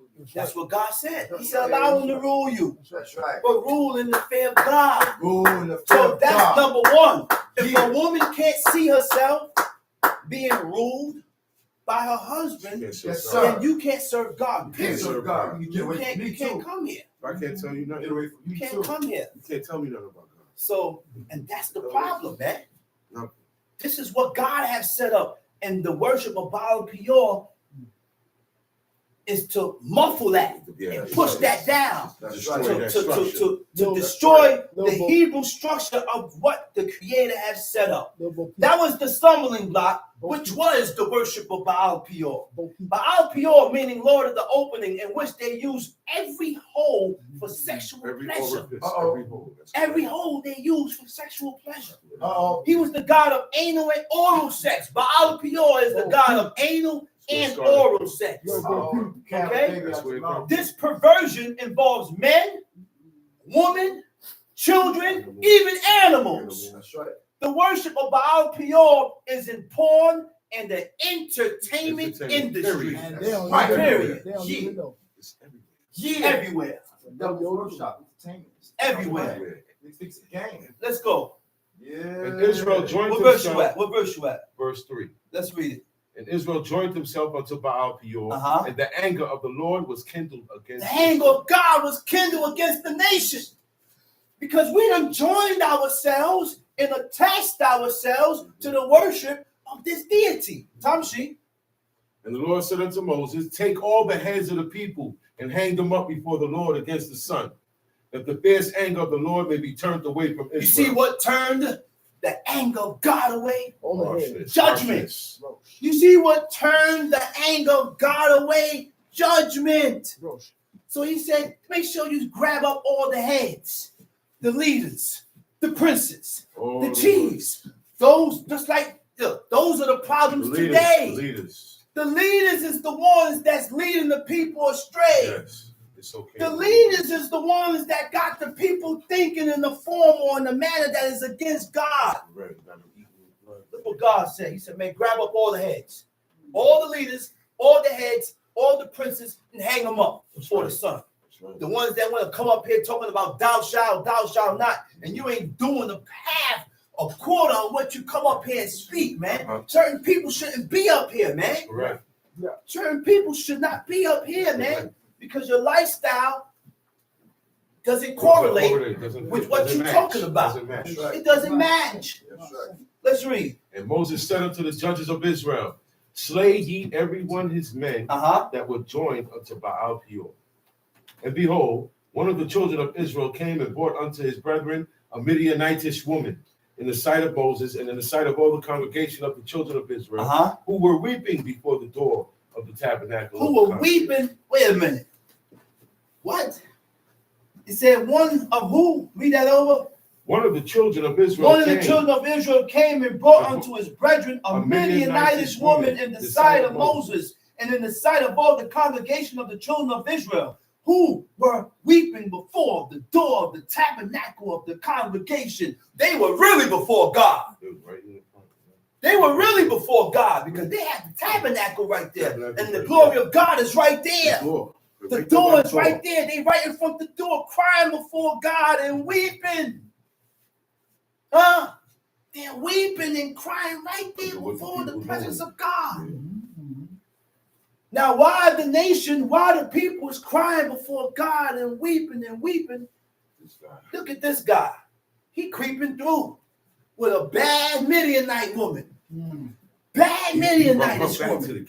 Took her back into the camp to go into the tent to cohabitate with her. Go ahead. And when Phinehas, the son of Eleazar, the son of Aaron, the priest, saw it, he rose up from amongst the congregation. Phinehas, the son of Eleazar, the son of Aaron, the priest, saw it. He rose up from among the congregation. He looked, he got up, took a javelin in his hand, and he went after the man and of he Israel. went after the man of Israel into the tent. And thrust both of them through. He killed the man and he killed the woman. Read. The man of Israel and the woman through her belly. Through their belly. So the plague was stayed from the children of Israel. You see what ceased? You see what stopped the anger of God from ramping through? You see what stopped the plague of God from ramping through? What's stopping it? What's going to stop it now? Stopping it now? We don't have no way of stopping nothing. Nothing. Ain't no Aaron here. Ain't no Aaron here. There's no tabernacle here. There's no priest here. Prophet. The only thing you can do, you can stop it with yourself. Your doings got to be up. That's right. How you live got to be according to what God said so that the wrath can pass over you. Throughout the whole time of COVID, I ain't catch COVID one time. Thank God. I ain't catch COVID once. I went to work the whole 2020, mask up, this, working. Everybody catching COVID, they had to stay home. Thank God. I ain't catch that. I ain't catch it. I had to stay home that one time. It said those that died in the plague were 24,000. And the Lord spake unto Moses, saying, Look what God gonna tell. Look what God's gonna tell Moses. Phinehas, said Phinehas, son of Eleazar, the son of Eleazar, son of Aaron the priest, had turned my wrath away from the children of Israel. While he was zealous for my sake Because among them. zealous. He was zealous for my sake. He was jealous for the sake of God. He had. You know what that is, man? You know what that is? You're jealous of God's, we jealous because with You God's can't go jealousy. Yeah. You're zealous because someone was violating God's commandment. Yeah. You felt I it. took it personal. You took it personal. That's what that means. You got offended. A person go violate God, you end up getting offended. Amen. And that's what happened with Phineas. He got offended. Amen. Go ahead. While he was zealous for my sake among them, that I consumed not the children of Israel in my jealousy. Wherefore say, behold. Wherefore say, behold. I give unto him my covenant of peace. This is what I'm going to do for him. I'm going to give him my covenant of peace. And he shall have it. And he shall have it. And his seed after him. And his seed after even him. the covenant of an everlasting priesthood. Even the covenant of an everlasting priesthood. Because he was zealous for his Because God. he was zealous for his God. And made an atonement, and made an atonement for the children of Israel. There are no priests. There's no priest. There's no high priest. Because you did not go through the consecration. The monkey that called himself Kohen is cut off. You did not go through the consecration. And is hated by God. Okay? Now, when there was a certain time when people got asked to bring their records. I said there was a certain time when the nation of Israel got told to bring records. You're not going to tell me you're Lewi and you ain't bring no record. You're not going to tell me you're from Reuben and you ain't bring no record. You're not going to tell me that you from Judah and you didn't bring no record. So really and all, we don't know who the hell we is. Big stuff, man. We don't know who we are. But what we can be, this is what we can be. We can serve God. We can be a servant of God by complying to his laws, commandments, and statutes. I can say I feel I'm from Lewi, but I ain't no guarantee. My father said he's from the house of Lewi. It's because my father said he's out the house of Lewi. I'm what my father is. But there's no guarantee because we don't got no birth records. When you back up in your records, my father is from Panama. And then when my father back up, his father is not Nicaragua, Ima. My mother's father was from Nicaragua. My father's father was from Colombia. My father's grandmother was from from Panama. Her mother was from Jamaica. You serious? Yeah. None of our records stay back. They don't go it back goes to back to Jerusalem. They don't go back to Jerusalem. So we don't know really and all who he is. But what we can do again is serve God, fulfill these laws, and then we can gain God's attention towards us. That's why he said he covered us. I said God covered us and said, he said, I'm the God of the spirits of all flesh. He said, I'm be a nation for all people. He said, I'm be a God for all people. Anybody can come and serve God. So stop shunning the white man.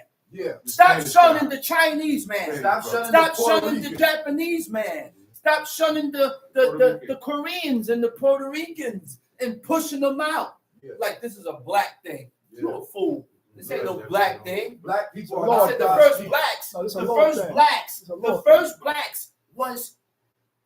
first blacks, everybody was black. The 7 nations was black. All this going down before the all these people was black. Can't put it on the Greek. It doesn't mean that they all was Israel. No. Right. It don't mean that they all was Israel. That's correct. The whole world my people. No. This is my people. Well, go ahead with that foolishness, man. Go ahead with that, man. Adam wasn't white. That's right. Adam was made for the centuries and years. People believe that this book was about white people. I had people come and say, I didn't know black people. Yes. No, it took thousands of years before color change came. And guess what? Esau was not white. He was red. Esau did not come out of Rebecca white. No. The name Esau is Admoni or Edom. Guess who else said is Admoni? King David. Solomon. First Samuel? Yeah, First Samuel chapter 16. He said he was ruddy. Look up the definition of ruddy. It says Admoni. King Solomon in the first chapter, second chapter, third chapter, it said he was Admoni. So all these guys had the same complexion as Esau, and they wasn't white. Esau wasn't white, man. Esau wasn't white. Now I'm going to dip back into Genesis, where it states that after God flooded the earth, when God flooded the earth, right? Scientists found seashells on the highest mountain. Scientists found seashells on the highest mountain. The ark of the Noah's Ark. Noah's Ark was stuck inside the mountain, and it's still up there. Satellite showed it. Satellite showed it. Most of it is in the mountain. So, damn, I forgot what I was gonna say. Right. Okay. Noah had 3 sons: Shem, Ham, and Japheth. Listen to me clearly. After this, stop telling me and stop saying that Israel is in Africa. Shem inhabited Asia. Yes. Japheth migrated into Europe. Yes. And all Hamitic nations migrated into Africa. That's correct. I am not no African because I'm not out the line of no Shem. But like I said, we don't know. But Ham, these are all these people migrated to. Ham migrated into Africa. Japheth migrated into Europe, and Noah, the Shemitic, stayed in Asia. In the Middle East, Iraq, Israel, all those places is in Asia. So now, what happens after a black man moves into a cold region? You begin to lose melanin after hundreds and hundreds and hundreds of years. Later on, lose melanin, your hair get loose, get thin. You know who Esau looked like? Me and you. Yeah. That's how Esau looked like. He was just red and very hairy. He was so hairy that Rebecca had to take one of his robes that was a hairy garment, wool with a skin of wool with hair, and put it on him. He was very hairy. But he wasn't a white man. You see a black man with red hair? No, that's it. That's how you look. That's it. We are out of the line of Shem, man. Shemitic. Yeah. Okay? Where we at? Numbers 25, verse 14. Numbers 25, verse 14. Let's read Now it. the name of the Israelite that was slain, even that was slain with the Midianitish woman, was Zimri, the son of Salu, Salu, prince of a chief house of the Simeonites. Read. And the name of the Midianitish woman that was slain was Cosby, daughter of Zer. He was head over a people and of a chief house in Midian. And the Lord spake unto Moses, saying, Vex the Midianites and smite them, for they vex you with their wiles. They knew what to use to get the nation of Israel in a bad state with God. The word for wiles is nun kaf lamed. Their craftiness, their knavery, their wiliness. Knavery is a dishonest act, right? Yeah. Wiles is a stratagem intended to deceive, skill in outsmarting. Yeah. Stratagem is a scheme for gaining an end. Okay? Let's chop this. Let's go to Psalms 15. Let's go to Psalms 15. Let's go to Psalms chapter 15. Hear, O Israel, the Lord our God, the Lord is one. And thou shalt love the Lord thy God with all thy heart, with all thy soul, with all thy might. And these words which I command thee this day shall be in your heart. Shall be in your heart. And thou shalt teach them diligently unto thy children, and shalt talk of them when thou sittest in thine house, when you walk by the way, when you lie down, and when you rise up. Thou shalt bind them upon the sides of your hand, and they shall be as frontlets between your eyes. Doorpost of thy house and upon thy gates. This shall be. Let's go. Psalms 15. Lord, who shall abide in thy tabernacle? Who shall abide in thy tabernacle, O God? Who shall dwell in thy holy The hill? word for abide is yagud. Okay? Yagud means to dwell. Who shall dwell in thy tabernacle? Who's going to live in thy tabernacle? Who's going to fear in thy tabernacle? Now, the tabernacle was what? The portable sanctuary constructed by Moses as a place of worship. That was the tabernacle. Okay? And they traveled with that tabernacle since the beginning of times when they left out of Egypt. Right. They had that tabernacle with them. Everywhere Everywhere they went, they had the tabernacle. The congregation would pitch camp. The tabernacle didn't pitch camp with them. No. Took them far off. God There was distance between the tabernacle and where the nation pitched camp. That was the distance that was needed to travel. That was the limit of the traveling. Because remember, on Shabbat, God commanded not to allow the animals and the cattle to work. Right. So remember, they're not traveling on those horses and those cows and working them. They're not doing that. Okay? Now, then Solomon built the temple through the idea of his father, King David. His father's idea. King David had that idea. King David had those thoughts. He thought about housing, thought about building a house for the name of God. So that it can be praised and we could look towards something continuously. But King David couldn't build it. He couldn't build it because he was a man of war and he had a lot of blood on his hands. He said, you can't build it. But guess what? It was an honor. And the most honorable one of his sons was who? King Solomon. Shlomo. That's why he was the one that was given that job to build that temple. Tamshi. He that walketh uprightly. He said, who shall abide in the tabernacle? Who shall dwell in thy holy hill? The word is in holy hill is Behad Quasheka. Quasheka is holy. Thy holy hill. Behad is mountain. Thy holy mountain. You know what that mountain is? It's Mount Sinai. Mount Zion. Mount Sinai. That's the mountain. That's that holy mountain that God is talking about. You know, up to today, they got that whole mountain range fenced up. Yeah. Not just anybody can go up to that mountain and touch. They said, man, that's a strange mountain. There's no airplane. That's a strange mountain. That's right. A strange mountain. Come see. He that walketh uprightly. He that walketh uprightly. Right? He that worketh righteously. Right? Right. Now, the word for righteously is tamim. You know what tamim means? Whole, complete, perfection. He that worketh whole and complete with God. To be whole means what?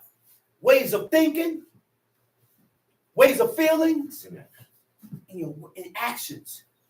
These are things that we need to think about.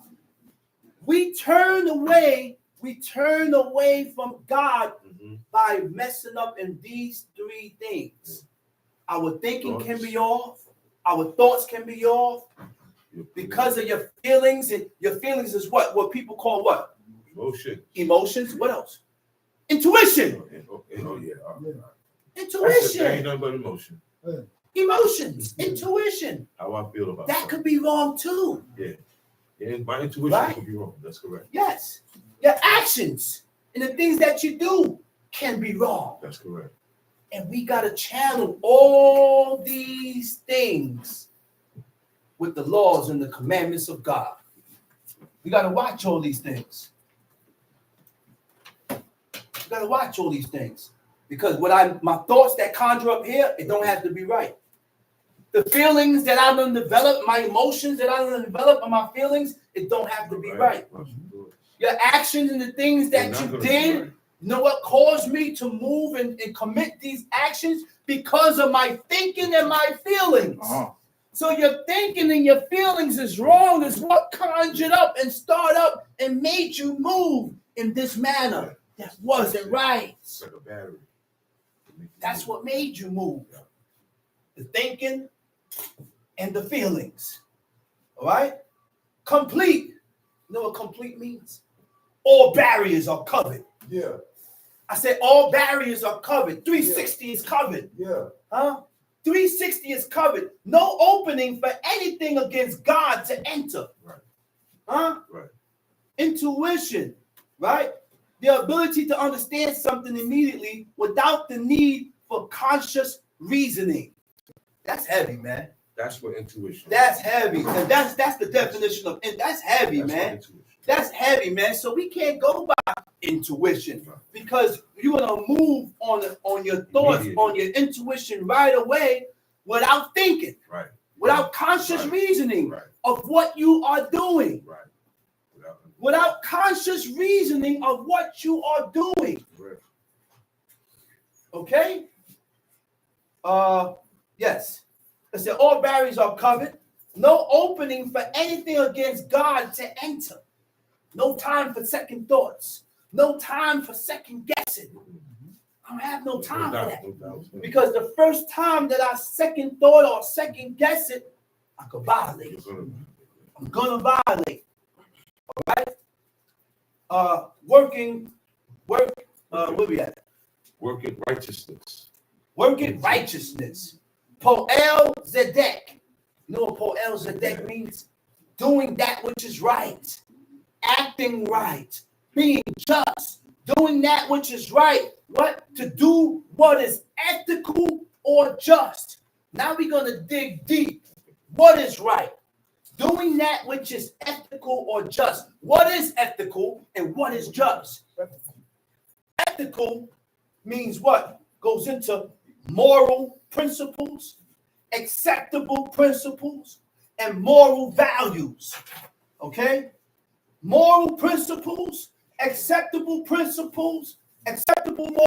and moral values. Okay? Just means what? Conforming and agreeing to a standard of what is correct by God. That's what that is. Okay? Let's read. He that walketh uprightly and worketh righteousness and speaketh the truth in his heart. He that what? Worketh righteousness and speaketh the truth in his heart. Huh? When you speak the truth in your heart, I may hurt you. So I can't consider your feelings. Whether it hurt you or not, I gotta spill the truth. That's right. I gotta spill the truth. I lied before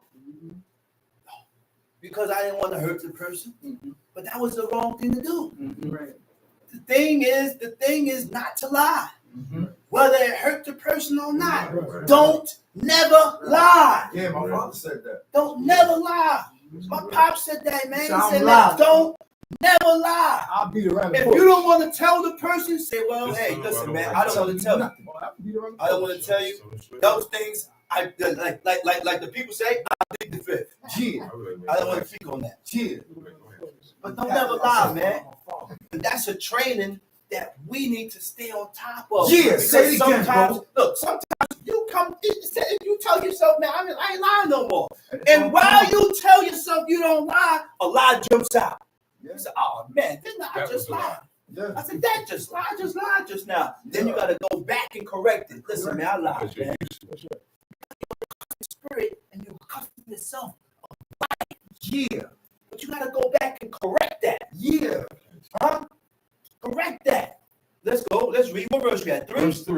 He that backbiteth not with his tongue, nor doth evil to his neighbor. Say that again. He that backbiteth backbiteth. not with his tongue. You know what the word for backbite? Ragal. Ragal means to slander.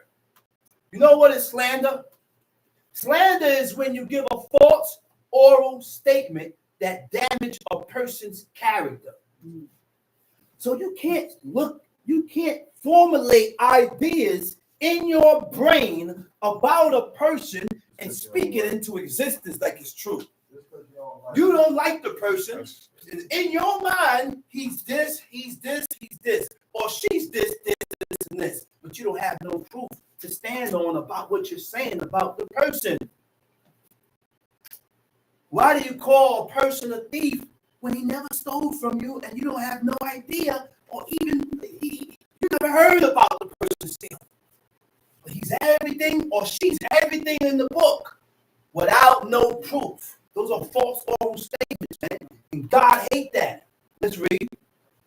He that backbited not with his tongue, nor doeth evil to his neighbor. Nor doeth evil to his neighbor.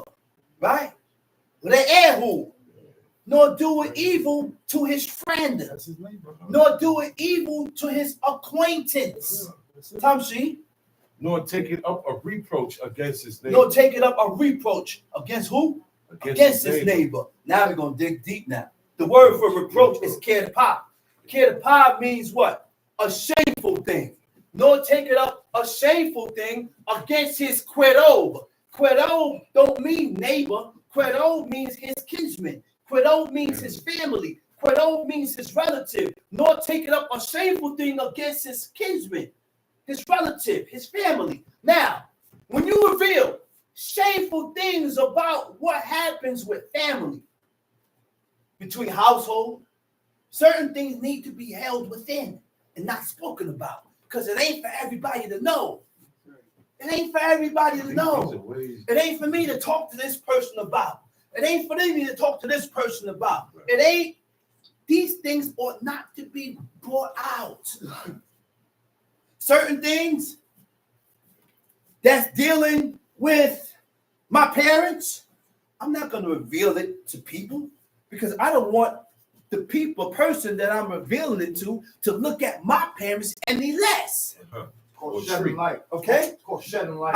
I'm not certain things that has to deal with my brother. I'm not going to reveal it, because I don't want people to look at him no less or treat them less.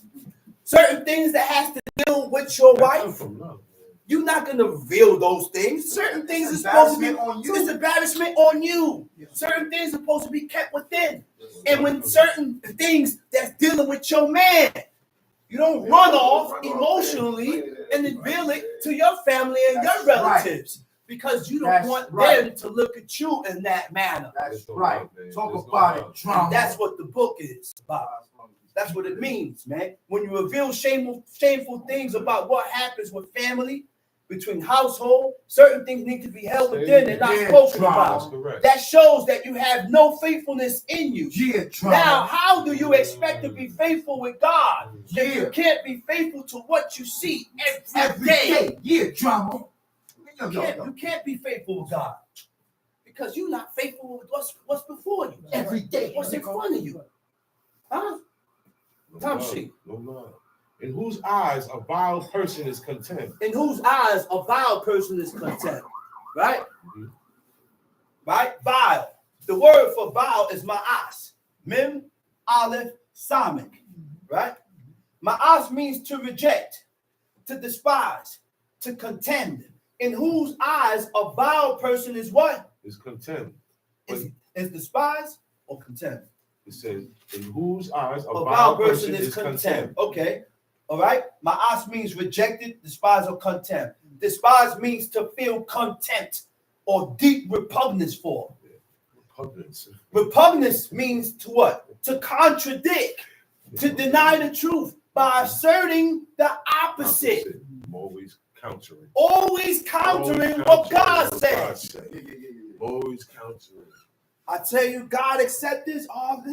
You counter it. You're against it, right? Well, I wasn't raised this way. I wasn't raised. That's the famous word. I wasn't raised I've been living this way. Right, so stay that way. And you refuse to change. So stay that way. Stay that way. Another definition is vile. Vile means despicable. Ooh. Despicable means worthless or obnoxious, to stir moral indignation. Who has moral indignation? Only God. There you go. Only God. So that's what you're going to do. You're going to stir up the anger of God with your obnoxious and worthless morals and the things that you do that is contrary to what God says. Contempt. The feeling that a person is beneath consideration. The feeling that a person is beneath consideration. I won't consider you and you won't consider me. It's no good. No love. No love. Time sheet. Now, hold up. Moral indignation is a feeling of anger or resentment towards something that is perceived as morally wrong or unfair. Okay? Obnoxious person is a very unpleasant, is a very unpleasant because of being aggressive, loud, or offensive, which causes you to dislike them, which causes a distaste feeling. That don't have nothing to do with the law. But these are all ways of people, ways of men, ways of women that will cause you to dislike the person. You understand? Nah, I don't like him. He's too loud. He's too busy. That's why. Right. Worthless. Having no real value or no good qualities. Go ahead, Tom C. But he honored them that fear the Lord. What verse you at? The end of 4. He that sweareth to his own hurt, Okay, change it not. Yeah, he that sweareth to his own hurt and change it not. I already said it. In the Hebrew, it says, he that sweareth for evil and change it not. Right? For his evil, which means whatever you voiced out of your mouth, whether it was right or wrong, you still have to accomplish what you said out of your mouth. Because you done voiced it and you said it out of your mouth. That's right. Tom C. He that putteth not out his money to usury, nor take a reward against the innocent. He that doth these things shall never be moved. Deuteronomy 6. Let's go to Deuteronomy chapter 6.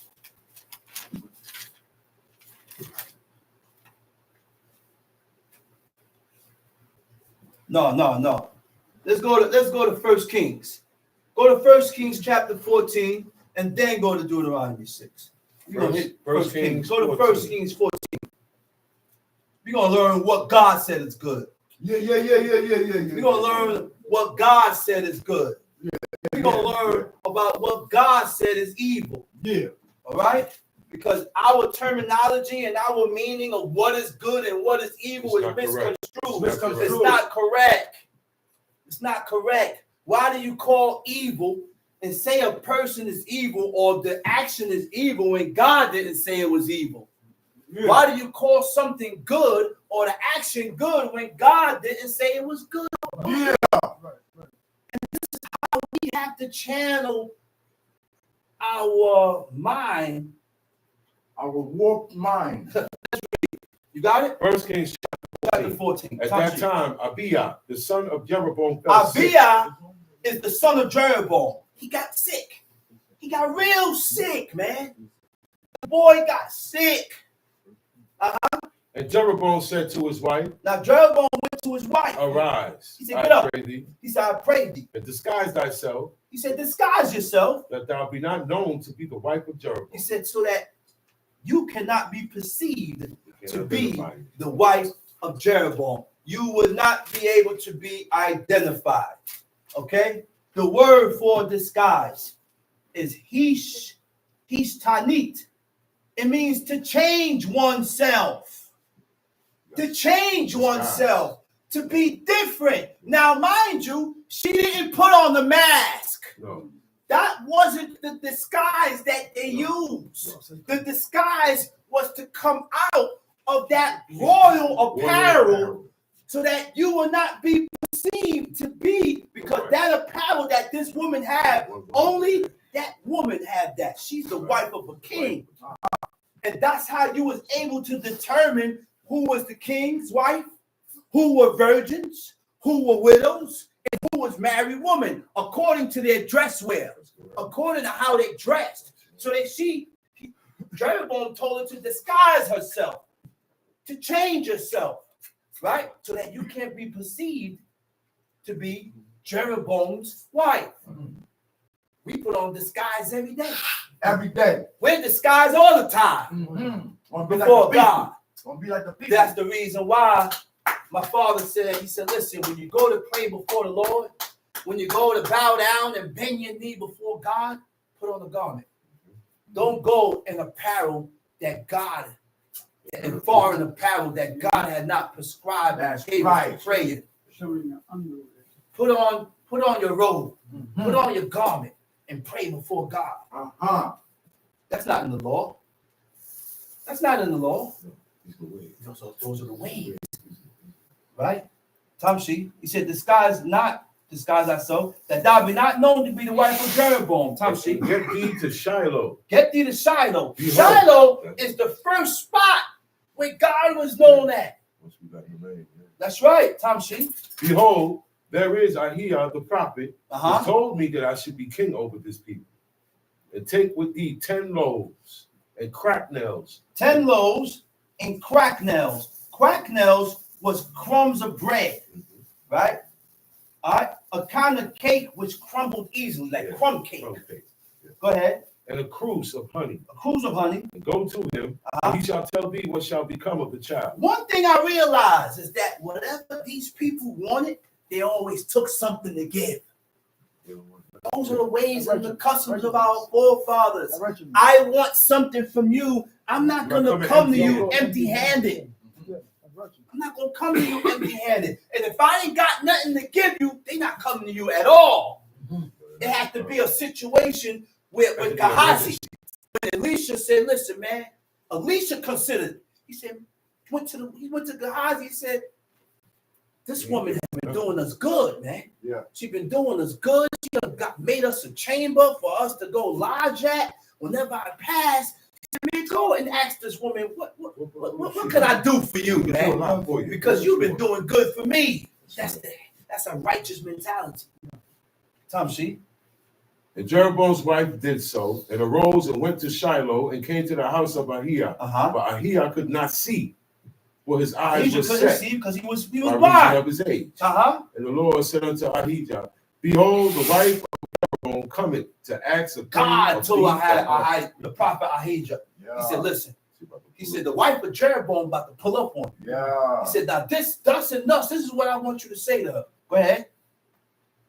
The wife of Jeroboam cometh to ask a thing of thee for her son, for he is sick. Thus and thus shalt thou say unto her, for it shall be when she cometh in, that she shall feign herself to be another woman. She shall feign herself to be another woman. Meet not kera. Feign to give a false appearance of. Big cat. False appearance of. She's fronting like she's not the wife of Jeroboam. And she's coming to ask you, I'm going to put you on. Go ahead, read. And it was so when Ahijah heard the sound of her feet as she came in at the when door. Ahijah, the prophet Ahijah, heard the sound of her feet, what happened? He said, come in, thou wife of Jeroboam. While thou feignest thyself to be another. For I am sent to thee with heavy tidings. Heavy tidings. Go tell Jeroboam, thus say the Lord. This is what I want you to tell Jeroboam. For as much as I exalted thee. For as much as I exalted thee. From among the people. From among the people. And made thee prince over my people Israel. And rent the kingdom away. I took the kingdom away from David. And gave it thee. And gave it to you. And yet thou hast not been as my servant but David. You ain't been like my servant David. Who kept my commandments. Who kept my commandments. And who followed me with all his heart. To do that only. To do that only. Which was right. Which was right. In mine eyes. In God's eyes. Yeah. You hear that, man? So basically, we gotta watch the things that we do. We gotta watch the thoughts that comes to our head, our mind, and channel it, correlate it with the book to make sure that it's right in the eyes of God first before I react. That's what I do. Before I react, channel it, and correlate it with the book to make sure that what I'm doing is right and correct according to the eyes of God. That's what I'm doing. Because you don't want to move in the way that God hates. You don't want to move in the way that God had despised. That's right. Because if you move in that manner, then you will be despised and hated. That's right. Let's go. But has done evil above all that were before thee. For thou hast gone and made thee other gods. You have gone and made thee other gods. Molten images. To provoke me to anger. To provoke me to anger. And has cast me behind thy back. Uh-huh. Therefore, behold, I will bring evil upon the house of Therefore, Jeroboam, behold, he said, I will bring evil upon the house of Jeroboam. and will cut off from Jeroboam him that pisseth against the wall. Everything that comes from Jeroboam gonna get hit. And him that is shut up. Him that is shut up and left in Israel. And will take away the remnant of the We'll house take of away the Jeroboam. remnant of the house of Jeroboam. As a man taketh away dung, Tom, till it all be gone. Him that died of Jeroboam in the city shall the dogs eat, and him that died in the field shall the fowls of the air eat. For the Lord has spoken. Arise thou therefore, get thee to thine own house, and when thy feet enter the city, the child shall die. When your feet enter in the city, he said, your child gonna die. Tom, see? And all Israel shall mourn him and bury him. For he only of Jeroboam shall come to the grave. Because in him there is found some good thing toward the Lord God of Israel in the house of Jeroboam. He's the only one that had good. Out of all the whole house, the only one that God saw good in has some good toward God. was the child of Jeroboam. And God saw that in that child. Jeroboam couldn't see it. His wife couldn't see it. None of his men could see it, because we don't have the ability to see within a person. I look within the brains and the hearts of God could try your heart, and he could look within your heart to know whether you have good in you or not. Only God could do that.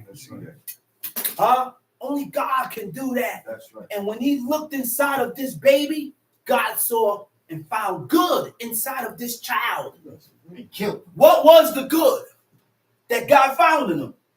The good that God found in Jeroboam's son was that he had the heart to serve God. He had the will to serve God. He had the determination to serve God. This child is going to make his mind up to serve God. But if I leave him around, he's going to get corrupted by his father. That's right. By his father. The whole house. Right. Because the whole house is wrong. house. Which means that your parents can corrupt you.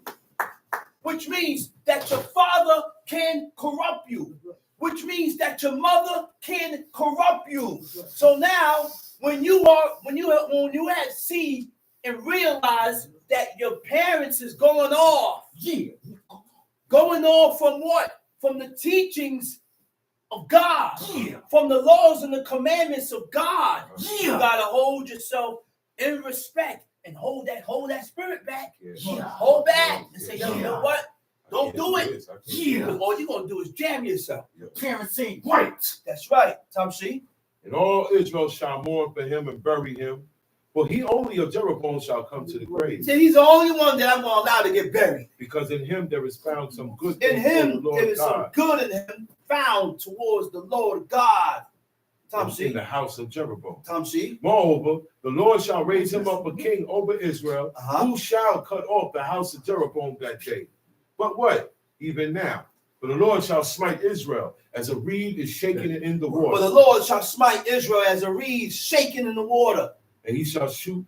He shall root up Israel out of this good land. You know what root up means? You know what root up means? You can't trace yourself back here. You know what root up means? The roots is out.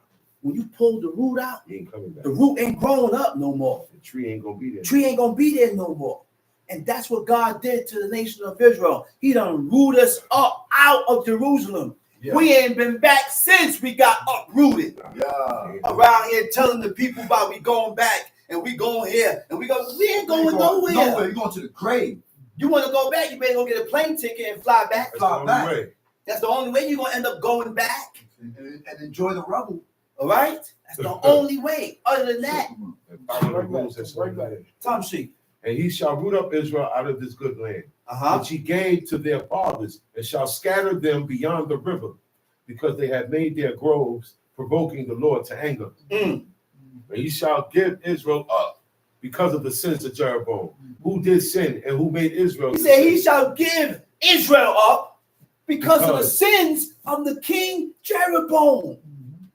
You understand that, man? Because of his sins, he done caused the nation, God turned on the nation. Yeah, you caused them to sin. Caused them to sin. Go ahead. And who made Israel to sin, And Jeroboam's wife arose. Jeroboam's wife arose. And came to Tirzah. And when she came to the threshold of the door, as soon as she hit the threshing floor of the door, the child died. And they buried him, and all Israel mourned for him according to the word of the Lord, which he spake by the hand of his servant Ahijah the prophet. And the rest of the acts of Jeroboam, how he warred and how he reigned, behold, they are written in the book of the Chronicles of the kings of Israel. And the days which Jeroboam reigned were 22 years. 22 years. That's 22 years. And he slept with his fathers, and Nadab, his son, reigned in his stead. And Rehoboam, the son of Solomon, reigned in Judah.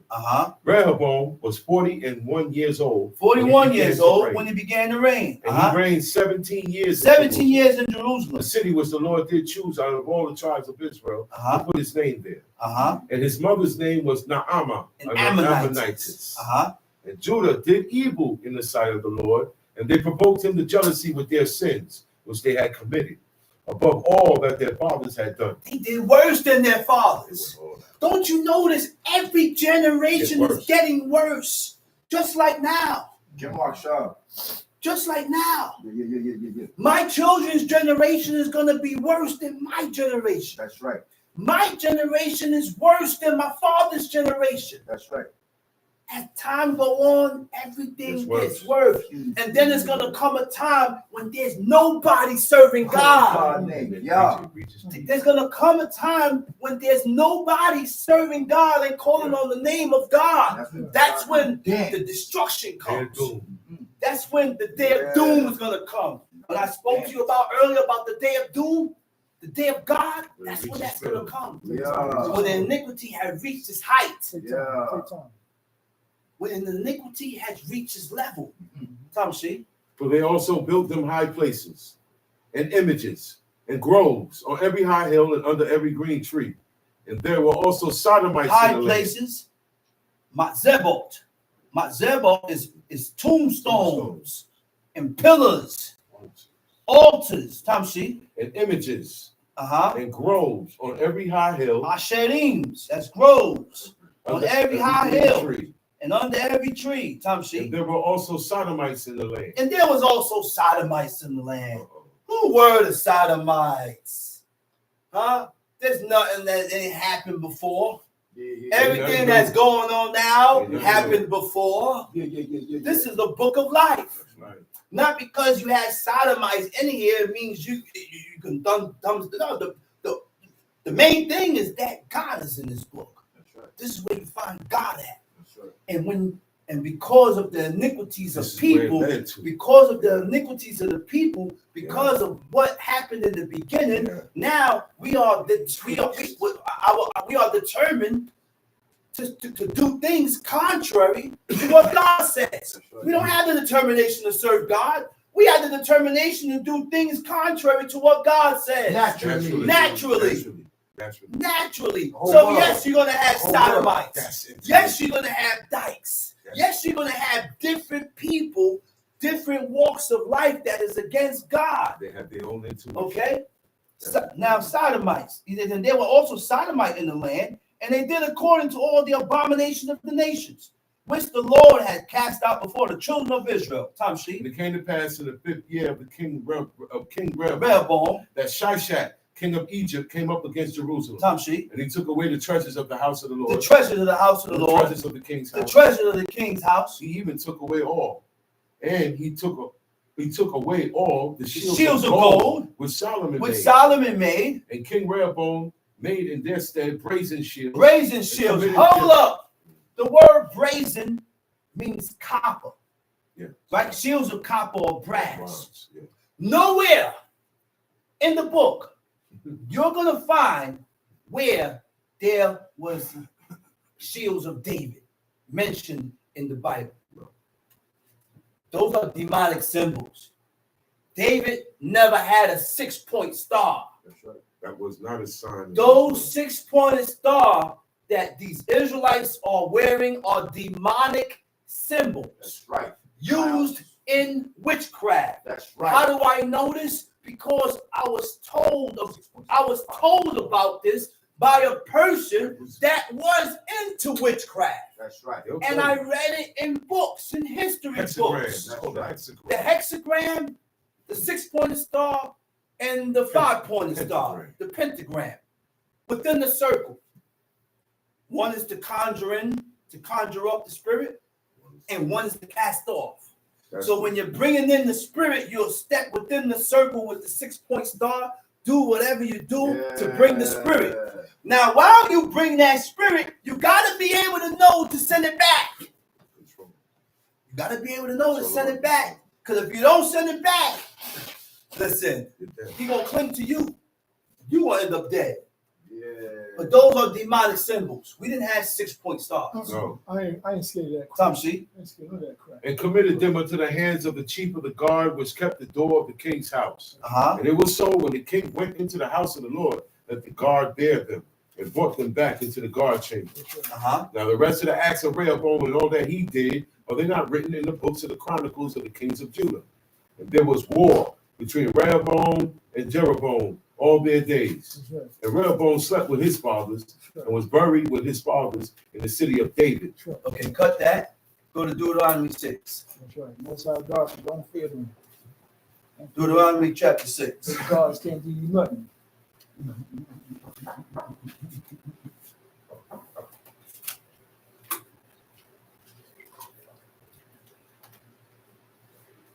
We need to stop playing, man. Yeah. We really need to stop That's playing. a fact, bro. Again, I say this every week. God did not show you these laws to play with it. Yeah, God showed you these laws, commandments, and statutes so that you can deliver Your yourself. soul, man. So that you can deliver yourself Yeah. from destruction.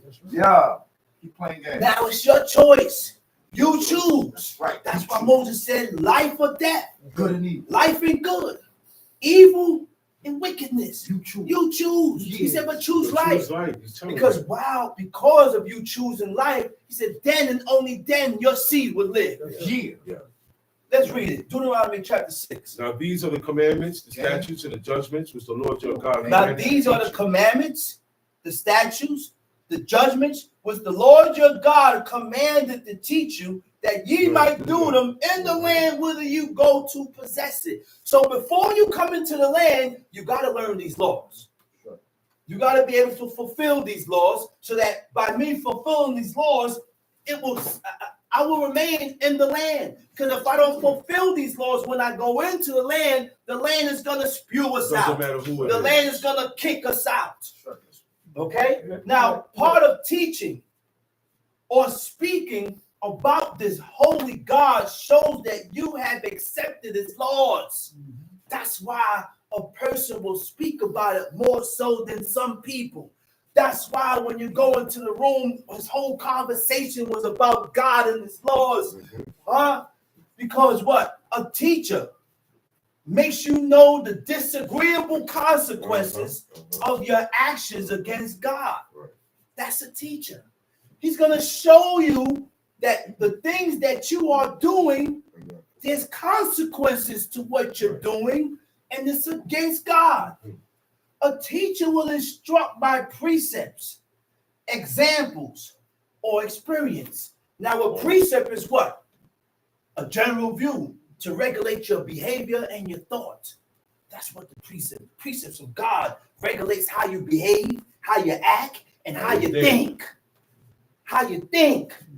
Your thoughts that conjure up here in your mind. That's what these precepts does. Tells us how to think. Tells us how to act, how to behave, how to move, how to walk. Right. Let's read. Right. Now these are the commandments, the statutes, and the judgments which the Lord your God commanded to teach you, that ye might do them in the land until you go to possess it. That's right. That thou mightest fear the Lord thy God, to keep all the statutes and his That commandments. thou mightest fear the Lord thy God. The word for fear, it means to be afraid of. We got to be afraid of God. Yeah. Because if I'm not afraid of God, then I will profane the Sabbath day. If I'm not afraid of God, then I will commit a trespass against God. I will sin against God. Yeah. To be afraid to offend God. Okay? So before you fear God, you're going to fear what people think. Before I fear God and I develop that fear for God, I'm already afraid of how my mom thinks about me. Yeah. So therefore, that's what stops me from revealing my true self, revealing to them of how I have changed my life towards God because she or he did not raise me this way. Yeah. And you are ashamed of what you're doing. Yeah. Because you don't have 100% belief in God as yet. Yeah. But to break that, only you could break that. Only you could break that, not nobody else. So trust me, You got to break that. I'm a star. You have to go to this person and say, well, listen, I'm a grown man now. I'm a grown woman now. I have chose to live this way. I have chose to do this. I see some type of truth in I believe this. Yeah, and I see believe God in this. This is how I want to live my life now. Yeah. All right, Ma? All right, Pops? This is how I want to live. And you know what? 99.9% of the people don't do that. They are ashamed of God. They say, oh, these things be not thou ashamed of. The number one thing that God said don't be ashamed of is the covenant and the commandments of the living God. Don't be ashamed to voice these things. And the reason why you don't voice it is because you don't believe it. You don't believe it. Your belief is very minute. And they see that. Very minute. The family sees that. That's right. All right? Yeah. That's what make people not make changes with themselves. Okay? Yeah. Time sheet. Yeah. Let thou mightest fear the Lord thy God and keep all his statutes and his commandments, which I command thee. Thou and thy son, Thou, thy son's thy son, and thy son's all the son. days of thy life. Wait a minute. Yeah. So you mean to tell me God said, wait, I gotta read it over. It said, I commanded thee, thou, that's you, and your son. So I didn't give my son a choice. God said, don't give him no choice. Say it again, brother. God said, teach your son. Say it again, And brother. your son shall teach your son's son. Say it And your again, son's brother. son shall teach your son's son. Hear This thing gotta be passed down. Say, hear it. Okay? Now, you know when the child have a choice? When they come grown as a man. And then they decide what they want to do. Like now, I don't have to be here. Say it again. I'm 47 years old. You have a choice. I have a choice to not be here and go be in the church. That's right. But I ain't choose to be in the church. And I don't desire to be in the church. I have a choice to go join the Muslim mosque and make salat. Salat. That's right. La, la, la, la. La, la, la, la. Why do you grab your ear and turn right? Who are you talking to? Yeah. Where's that? I have a choice to do all that. Or live like a nigga in the Or street. just live like the typical Negro typical that's nigga. out in the street. Yeah. Sag pants, that nigga. And then we look at these people and said, they're not evil. Talk about it, drama. They good. Yeah. That's a good man. Oh, that's a good woman. Oh, he's so good. Good. Good to you. But is he good in the eyes of God? No. That's what matters. That's what counts. Yeah. People fail to realize that. Channel your good and your evil according to what God said is good. That's and evil. right. That's it. Yeah. If the person did not violate a commandment in the laws of God, then why are you saying the person is evil? You guys are evil. What evil? What law did I violate in the book? Or did you violate, or we violate that is evil, that God said is evil? Because I can't say you're evil if God didn't say you're evil. I can't say that. All right, let's read. Where we at? Now, okay, which I command thee, thou and thy son's son, which means what? God commanded me to teach my son these laws. Say it again. Yes, sir. Yes, sir. And then God commanded him Say it to again. teach his kids these laws. Say it again. I can't give my son Choice. choices. Choice. You know Live why? your life. You know why I can't give him that choice? Because he's not going to choose this He's on not. his own. The child is not going to choose this on their own. No. It is your job to instill the laws of God into the child. That's right. And after you have instilled the laws of God within the child, then all I could do is ride on hope. I hope he remains firm. I hope he stays in it when he becomes a grown man. That's right. But before you become a grown man, I'm going to make sure I did my job and I instill these laws in you. That's Like, right. like Job. That's it. Boss you in Can't your say you hand. don't Tom know. Sheep. Look out for the hammer. Verse 3. Hear therefore, O Israel, and observe to do Hear it, therefore, Israel, and observe to do it. that it may be well with thee. He said, hearken, listen, O nation of Israel, Yeah. so that it can be well, Yeah. good with you. Okay? Now, the reason why it ain't good with you because you ain't hearkening to God. So you have to look for roads, slips, and slides, and negative forces and things to happen in your life. You think you escaped, Yeah. but you can't escape the wrath of God. Mhm. You can't escape the wrath of God because the wrath of God is all over. Mhm. When God comes for you, you can't hide. That's right. And you Ain't know no when hiding. God is coming for you? Ain't no When you turn away from his law, That's right. Say it he's again. gonna come after He you, gonna come man. after you hard. He's gonna come You after want you. to turn? Tree lovers, you want to turn? You know, and you know how we turn?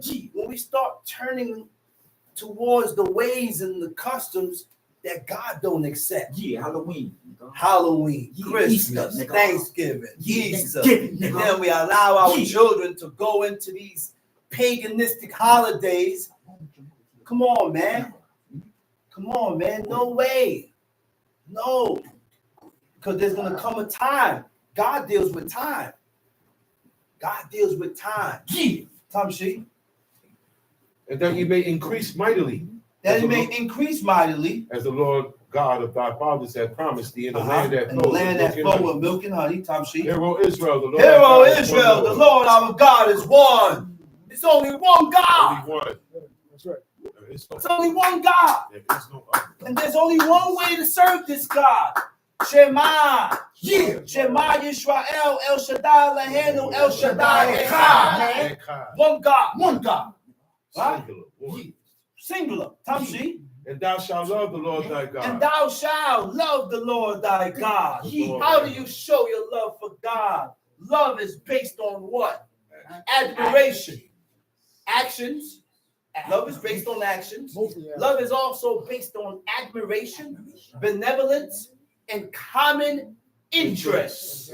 My interest has to be God's interest. Yeah. Okay?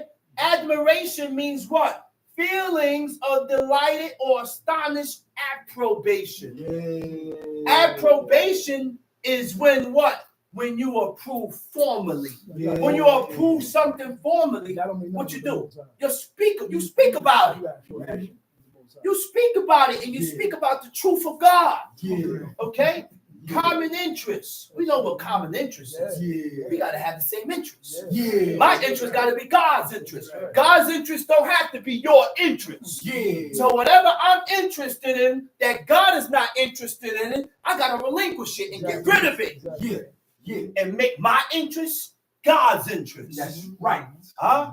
Benevolence, disposition to do good. What is disposition? To do good. Disposition is the positive or negative way a person views the world. Yeah. He got a negative disposition. Yeah.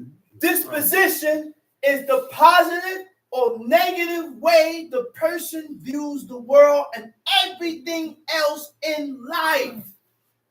You hear that? That's deep, man. Yes, it is. You know why I say that's deep? Because we look at certain things and we call things good according to the way we think. That's right. According to what you say is good. That's right. According to what I think is good. But it ain't good according to what God said. That's right. We call things evil only according to how you feel. That's right. When how I feel don't count with God. That's right. don't count. Doesn't count with God. Feelings don't count. My Opinions don't feelings and how I feel don't count with God, for crying out loud. count. Yeah, feelings and opinions Okay. is a wrap. Okay? Your character is determined by what? Your inner moral values. Yeah. Your inner moral values goes according to your beliefs. Yeah. Your inner moral values goes according to your beliefs that you use to analyze your opinions, your situations, and your thoughts. So now, your opinion that you conjured up in your mind, the situations means what? Things that went down in life, right?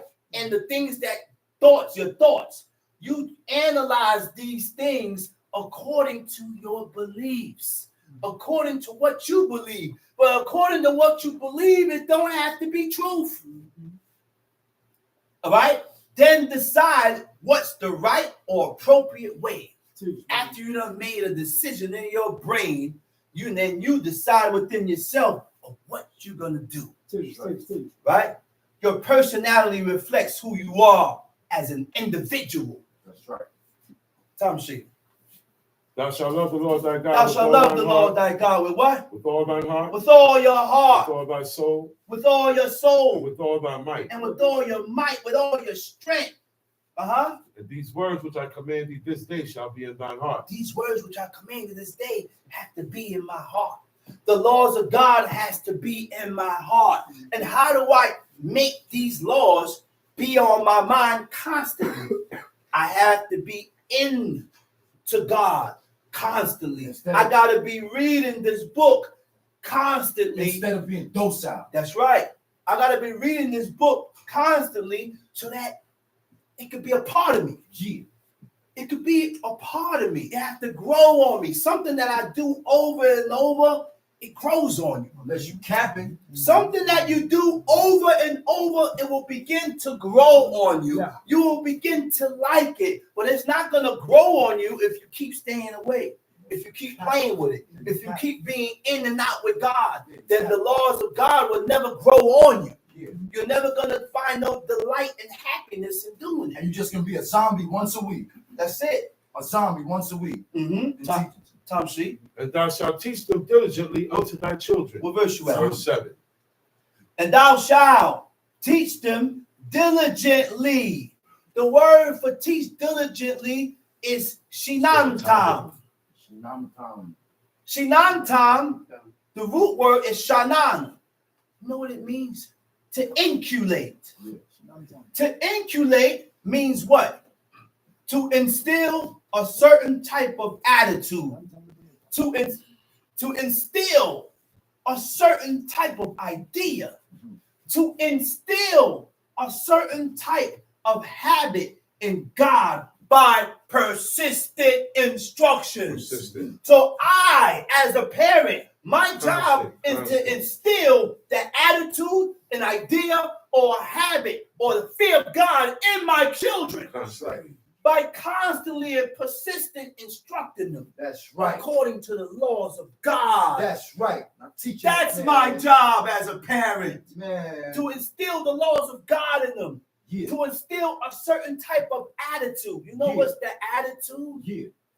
The attitude is not the same attitude as the attitude of the children of the outsiders. That's right. The idea is not the same idea of the ideas of the children that's on the outside, That's which right. means that your child's supposed to stick out. Yeah. That's My right. child's supposed to stick out That's right. because I'm instilling them the ways of God and showing them the ways of God, the things that they need to get close to God. Go ahead, read. And thou shalt teach them diligently And unto thou thy shalt children. teach them diligently unto thy You children. shalt talk of them when thou sittest in the house. Talk of them when thou sit in the house. When thou walkest by the When way. you walk by the way. When thou liest down. When you lie down. When thou risest up. When you rise up. If we don't talk about this great God, then I would never know how you think. Yeah. If we don't talk about God, I ain't gonna never know how you think or what's your perception or how you think about certain things. Yeah. Right? the ideas that formulate in your mind, whether it's good or evil, thoughts against God, your feeling towards what God agrees or disagrees with. These are things I got to find out so that I will be able to detect it and correct it and show you the right way. Show you the correct way. Tom She. Thou shalt bind them for a sign upon thine hand. Bind them for a sign upon thy hand. They shall be as frontlets between thine eyes. Because there were certain laws, commandments, right? That we are supposed to bind it on our hands, and we're supposed to have frontlets between our eyes, right? We didn't put the Kai there, the Chet and the Yod. We didn't put alphabets in the tablets. We didn't put all that stuff there. There were certain laws in the book that God said to put there. Deuteronomy 6:4. Deuteronomy 11 and Exodus 13. Some goes on the doorpost and some supposed to go on the frontlet and bracelet. Tom She. Thou shalt write them upon the posts of thy house and on thy gates. And when it shall be when the Lord thy God shall have brought thee into the land which he sware unto thy fathers, to Abraham, to Isaac, and to Jacob, to give thee. Read that over. And it shall be when the Lord thy God shall have brought thee into the land which he sware unto thy fathers, to Abraham, to Isaac, and to Jacob, to give thee great. God swore that to them. God swore that to Abraham, and he fulfilled it in Isaac, and then he turned around and fulfilled it in Jacob. And this is why, because of those men, why the children of Israel was led into Jerusalem. But there was rules and regulations of how we need to be when we enter into that land. To remain in that land, we were supposed to keep fervent and fulfill these laws, commandments, and statutes. But because we became really wicked before God, we became evil before God, and he kicked us out. We were only in slavery, and we ended up going into slavery because of our disobedience with God. We went through what we went through slavery and the transatlantic slavery because of our disobedience with God. Ain't gonna be no revolution. Okay? That's the only reason why. We need to recognize that. Yeah. Tom She. Into the land which he sware unto thy fathers, to Abraham, to Isaac, and to Jacob, to give thee great and goodly cities which thou buildest not. And houses full of all good things which thou fillest not. And wells dig which thou diggest not. Vineyards and olive trees which thou plantest not. When thou shalt have eaten and be full, then beware, lest thou forget the Lord. He said, God is going to move you into a land that you ain't got to build no houses. You ain't got to plant nothing. Vineyards, olive trees, all those things are planted. Right? He said, when thou hast eaten and be full, when things are going right with you, he said, beware. What? Don't sleep. Beware lest thou forget the Lord. Beware that you forget God. Because everything is going smooth with you. Everything's going right with you. And you feel you're doing something right according to what God said, because ain't nothing happening. Ain't nothing happening. He said, beware lest you forget the Lord.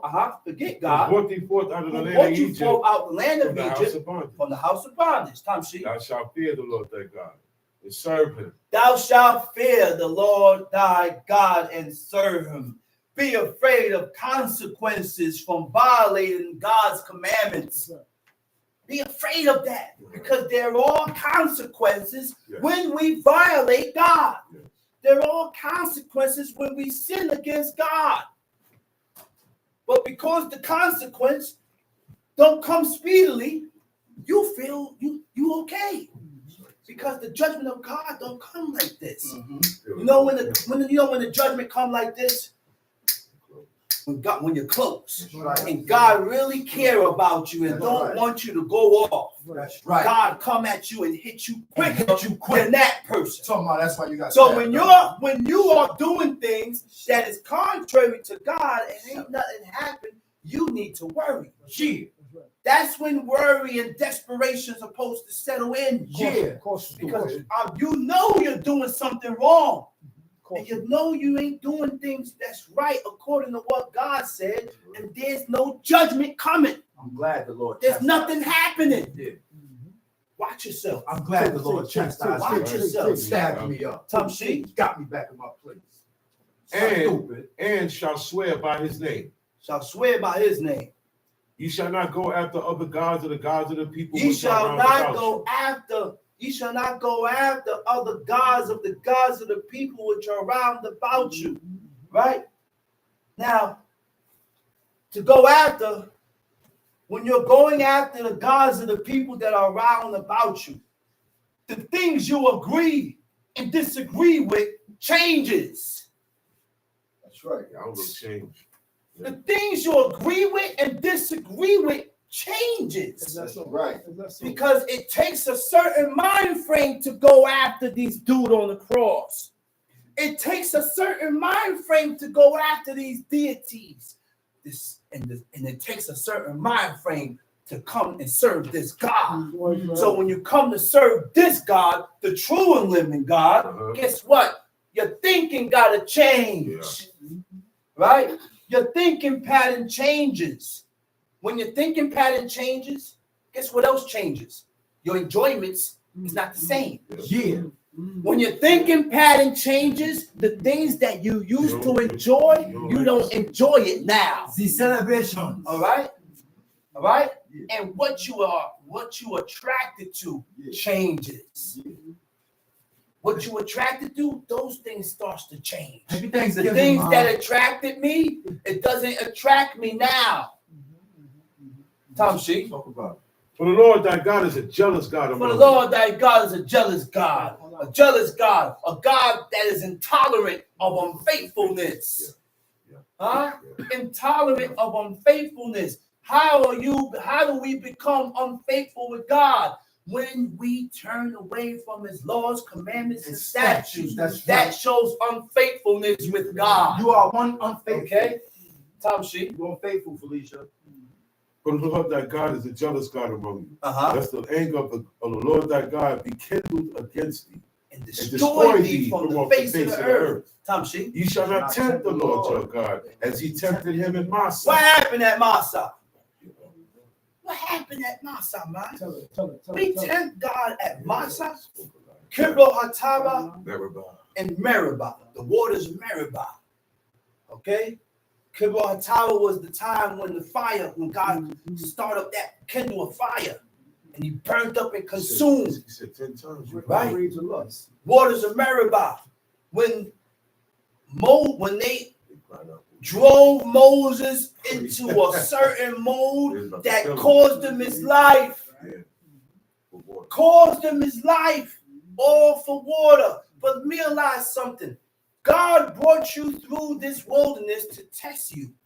Put you through tests to test your faith in God. Okay? I told you already, man. When you come to terms, or when you start to learn about who God is, prepare yourself for temptation. It's gonna come. Because when you come, God is gonna tempt you different than he tempt me. That's right. We ain't gonna get the Things that same God temptation. used to tempt you, We ain't gonna get he not gonna tempt me with it. Because I've It ain't been gonna living work. this It and ain't I've been gonna work. doing this. It ain't gonna So work. the tempting ain't gonna come to me to go off from God. Yeah. I ain't never going off. Yeah. Talk about it. I'm always gonna keep Shabbat. Yeah, that's me. We don't have the same. I'm always gonna do this. Yeah, that's me. So the temptation gotta come different with you. Yeah, that's Okay. But you, Thank on the other That was hand, easy. you just learning about this. So you can get you on that. So he can get you with anything. Get you. Put certain things, conjure up certain things in your mind, and you fall for it, Right. which caused you to detour away from God and his laws. Because you still got hands Yeah. from your past life. Okay? Right. Gotta be careful, man. That's right. You gotta be You careful, gotta let it man. all go. Because the object of the game Let go What of the is is past. to destroy you. Get Let you go to your be past. wicked before God. Listen, the name of the game That's right. for all mankind That's and right. woman, That's For right. all humans. okay, is to get you away from serving God. Yeah. Let go of the past. That's it right there. That's right. Let go of your To past. get you away from God. That's the condition of the whole battle. That's the condition. Okay? Let's read. You shall diligently keep the commandments of the Lord your God and his testimonies and his statutes, which he hath commanded thee. Thou shalt do that which is right and good in the sight of the Lord. Right and good in the sight of the Lord. We tempted God in those 3 spots. There was no food, and we talked against God like God couldn't provide no food for us. Because listen, from what God showed this people, they should have already believed already that God could do anything, whether you feel it could happen or not. But God could do it because he did he did everything. So go ahead, read. That it may be well with thee, and that thou mayest go in and possess the good land which the Lord sware unto thy fathers. Verse 19. To cast out all thine enemies from before thee, as the Lord has spoken. When thy son asketh thee in time, you see what God was going to do? He was going to drive out every nation. Everybody. All those foreign nations was going to get killed and drove out. Starting with the Canaanites. But before he did that, he gave us he told us, he said, do not marry into their daughters. Yeah. And don't allow your sons to marry into their daughters, and the daughters don't marry into the men, because their daughters is going to turn the hearts of your sons away from following me. Now, because we didn't listen to God, these people have become a thorn on our side. Right. Look, they are a thorn on our side now. Yeah. Yes, the nations and these people that we live amongst is a thorn on our side, because we yearn to live like them. We yearn to be like them. We want to be like unto the people round about. Those are the temptations. That's the temptations that God left around us to tempt us and tempt us and tempt us to show if you truly believe in the God of Israel. Won't be What like you gonna D-Dot, do? What you Okay. gonna do? What you gonna do? S-Dot, That's right. T-Dot, That's right. K-Dot, Tom Street. D-Dot. When that son asketh thee in time to come, saying, what mean the testimonies and the statutes? He said, when your son asks you in this time, he said, why you do this? Why? He said, what mean this? You got to explain that and be able to explain this to the child. Go ahead. You got to run it down. What mean the testimonies and the statutes and the judgments, which the Lord our God hath commanded you? Then thou shalt say unto thy son, we were Pharaoh's bondmen in Egypt. We were Pharaoh's bondmen. We were slaves in Egypt. We were slaves in Egypt, man. We were in Egypt serving the Egyptians. Where they ain't never think they was getting out. That's right. They ain't never think they was getting out. But God put them in Egypt and then brought them out to prove these people. God already told Abraham, he said, listen, your people, your seed is going to go into a land for 400 years. And they're going to get oppressed by these Egyptians. They're going to get oppressed and burdened and oppressed and oppressed. He said, and I'm going to bring them out. I'm going to visit that nation, and I'm going to bring them out with a mighty hand. Mighty hand. The world knows about that. They made movies about it. Oh, yeah. The world knows about that. Oh, yeah. Tom C.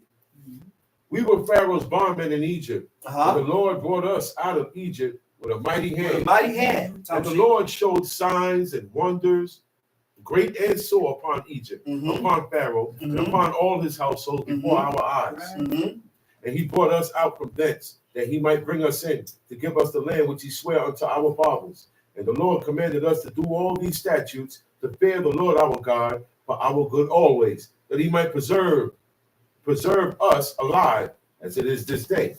And it shall be our righteousness if we observe to do all these commandments before the Lord our God, as he hath commanded us. That's it. And with that, I'm going to say Shabbat Shalom. Shabbat Shalom. I'm going to bring this one more piece here, and then I'm going to come down. Right? In Baruch, chapter 4, it says, this is the book. This is the book of the commandments of God. You hear this? Exaltation. This is to build some type of spark, or ignite some type of fire in you to show you that this is the way. This is the life. This is the life that God spoke about, that Moses spoke about. This is it. He said, this is the book of the commandments This is of the God, life. right? And the law that endureth forever, all they that keep it shall come to life. You hear that? What that mean, man? I said, all they that keep it shall come to life. You're going to regain. So in order to regain life, I have to die. You got to get killed. You got to die because the commandment already, it already went forth. It already happened. Yeah. But in order to retain or get life, I have to keep these laws, commandments, and statutes, so that at the end of days, when there's no life on this earth, and God has destroyed this place, and only life will be in the east, then he's going to look and pick his elect. He's going to pick out his chosen ones that have the determination to serve God. He's going to leave you down there. He's going to cause them to live. Yeah, Just like Ezekiel. He said, can these bones live?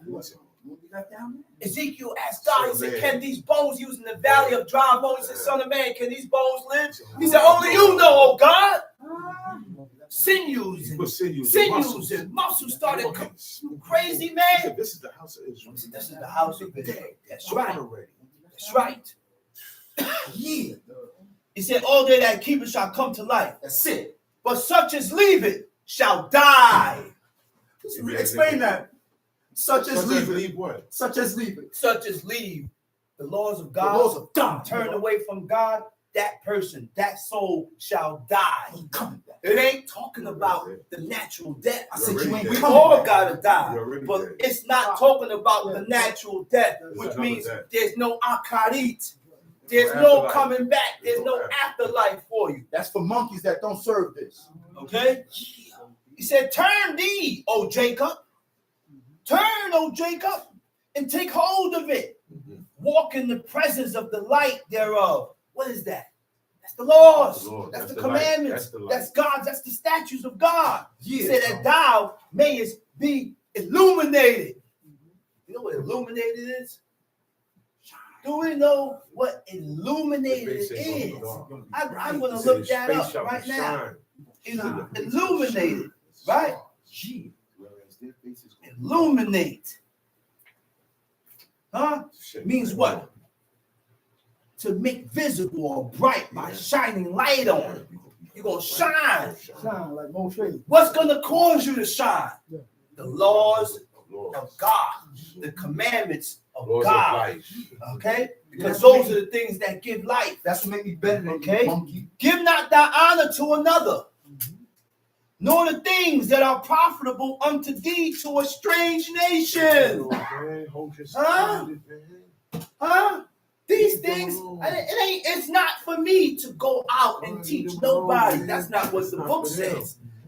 I don't have to go out and teach the laws of God. If this person is inquiring, he will come and he will inquire. God will lead him towards you. But I don't have to go out and sit on no corner and teach the laws of God, because that's not what God wants. That's not what God wants. He said, what? Oh, Israel, happy are we. Happy are we. For the things that are pleasing to God are made known unto us. Ain't that something? We know how to please God. We know how to pacify the anger of God by the keeping of the commandments and the laws of God. Right? He said, be of good cheer, my people, the memorial of Israel. You were sold to the nations, not for your destructions. God sold us and gave us up to these foreign nations, not to destroy us. But why? But because you moved God to wrath, because we made God angry. How do we make God angry? We made God angry because we turned and gave his glory to idols and deities and stalks of wood. Okay? He said, you were delivered unto the enemies, for you provoked him that made you by sacrificing unto devils and not to God. Ye have forgotten the everlasting God that brought you up, and ye have grieved Jerusalem that nursed you. Okay? Yeah. He said, for when she saw the wrath of God coming, Jerusalem, he said, coming upon you, she said, hearken Oh, ye that dwell about Zion. Talk to Jerusalem your is talking to the nation. He said, man, Listen to I God, see man. the wrath of God coming. You guys better hurry up and listen, man, because the wrath of God is coming. Okay? He said, I ain't going to stay too long. Let me go to this last piece. He said, Roll All right, put some sprinkles on it. he said, for I saw the captivity of my sons. Huh? I saw the captivity of my sons and daughters, which the everlasting brought upon them. That's Jerusalem talking about the nation. That's right. He said, God has brought the captivity of my people, of my children. Why? Because you guys refuse to hearken to God. And just what? Just like now. Kemawaksha. You think God didn't see fit to show you who God was, man? Kemawaksha. Of course. Huh? You ever ask yourself that? Why did God allow me and open my eyes to this? And not everybody. Why? And why not everybody? That's your chance. That's your opportunity. He said, let no man rejoice over me, a widow and forsaken of many, who for the sins of my children am left desolate. That's Jerusalem. For the sins of my children, he said, I'm left desolate. Which means because the nation of Israel sinned, God done uproot us and kicked us out the land. We went into captivity. Heavy captivity. After the captivity is a thing called exile. Exile means to be pushed out, never to return. Okay? He said they knew not his statutes, nor walked in the ways of his commandments, nor trod in the path of discipline and righteousness. He said, let them that dwell about Zion come and remember ye the captivity of my sons and daughters, which the everlasting had brought upon them. For he had brought a nation upon them from far, a shameless nation, and of a strange language, who neither reverence old nor pitied a child. And that's what happened. You know what happened during the transatlantic slave trade, man? When we got off those ships, pregnant woman, they hung them up, put shotguns, inserted shotguns in them, and shot the gun to shoot the baby out. They did things. They used to kill your baby, take your babies. Look, man. Shock treatment. To instill fear in these people. And they did it. Yep. That's why 1700s, 1600s, man, they feared the white man. Because they put fear in the black race and black people.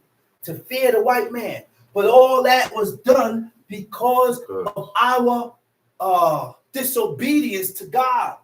But not for long. It ain't gonna last. It said, these has carried away the dear beloved children of the widows, and left her that was alone desolate without daughters. But what can I help you? Jerusalem said, what can I do to help you, man? That's right. I can't do nothing to help you. That's right. He said, what? He said, for he that brought these plagues upon you will deliver you from the hands of your enemies. God did it. So only God can deliver you and pull you out of this trouble. Right?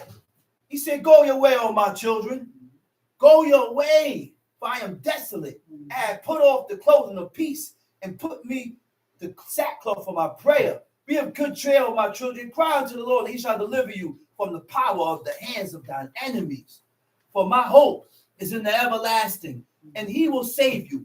And joy is come unto me from the Holy One, because of the mercy which shall soon come up unto you from the everlasting, our Savior. For I sent you out with mourning and weeping, but God will give you to me again with joy and gladness. He said, man, I had to let you go. And while I let you go, I'm crying and I'm mourning. Remind me of slavery. When these slave masters look at a woman, they look at the child, he's an old, strong child. They go and snatch the child from the woman, sell her child to another slave owner. That woman's never seen her child again. That's sad. Never. And she crying and crying and crying. The husband trying to fight. They beating down the husband, taking the woman, dragging her back. They took all kids, sold them to different settlers and rulers. Sold them.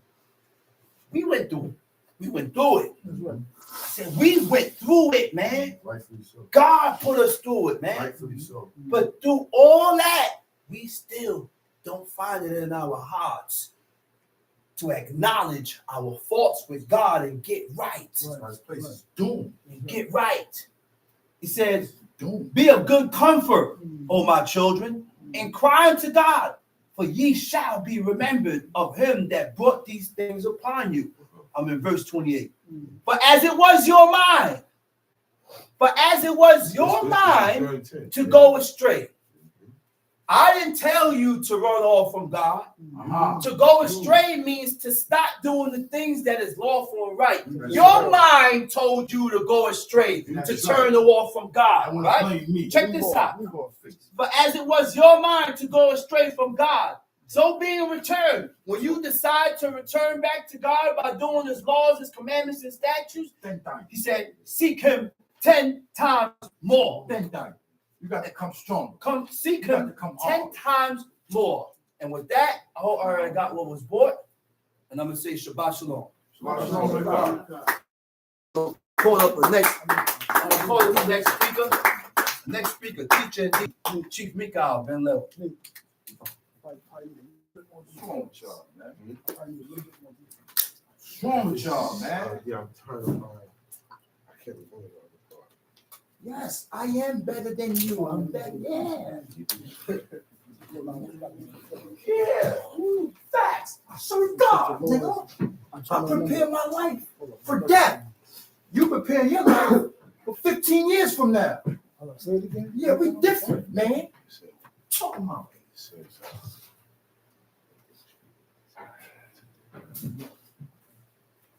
I don't remember the first. That's probably the opposite. I remember the first part.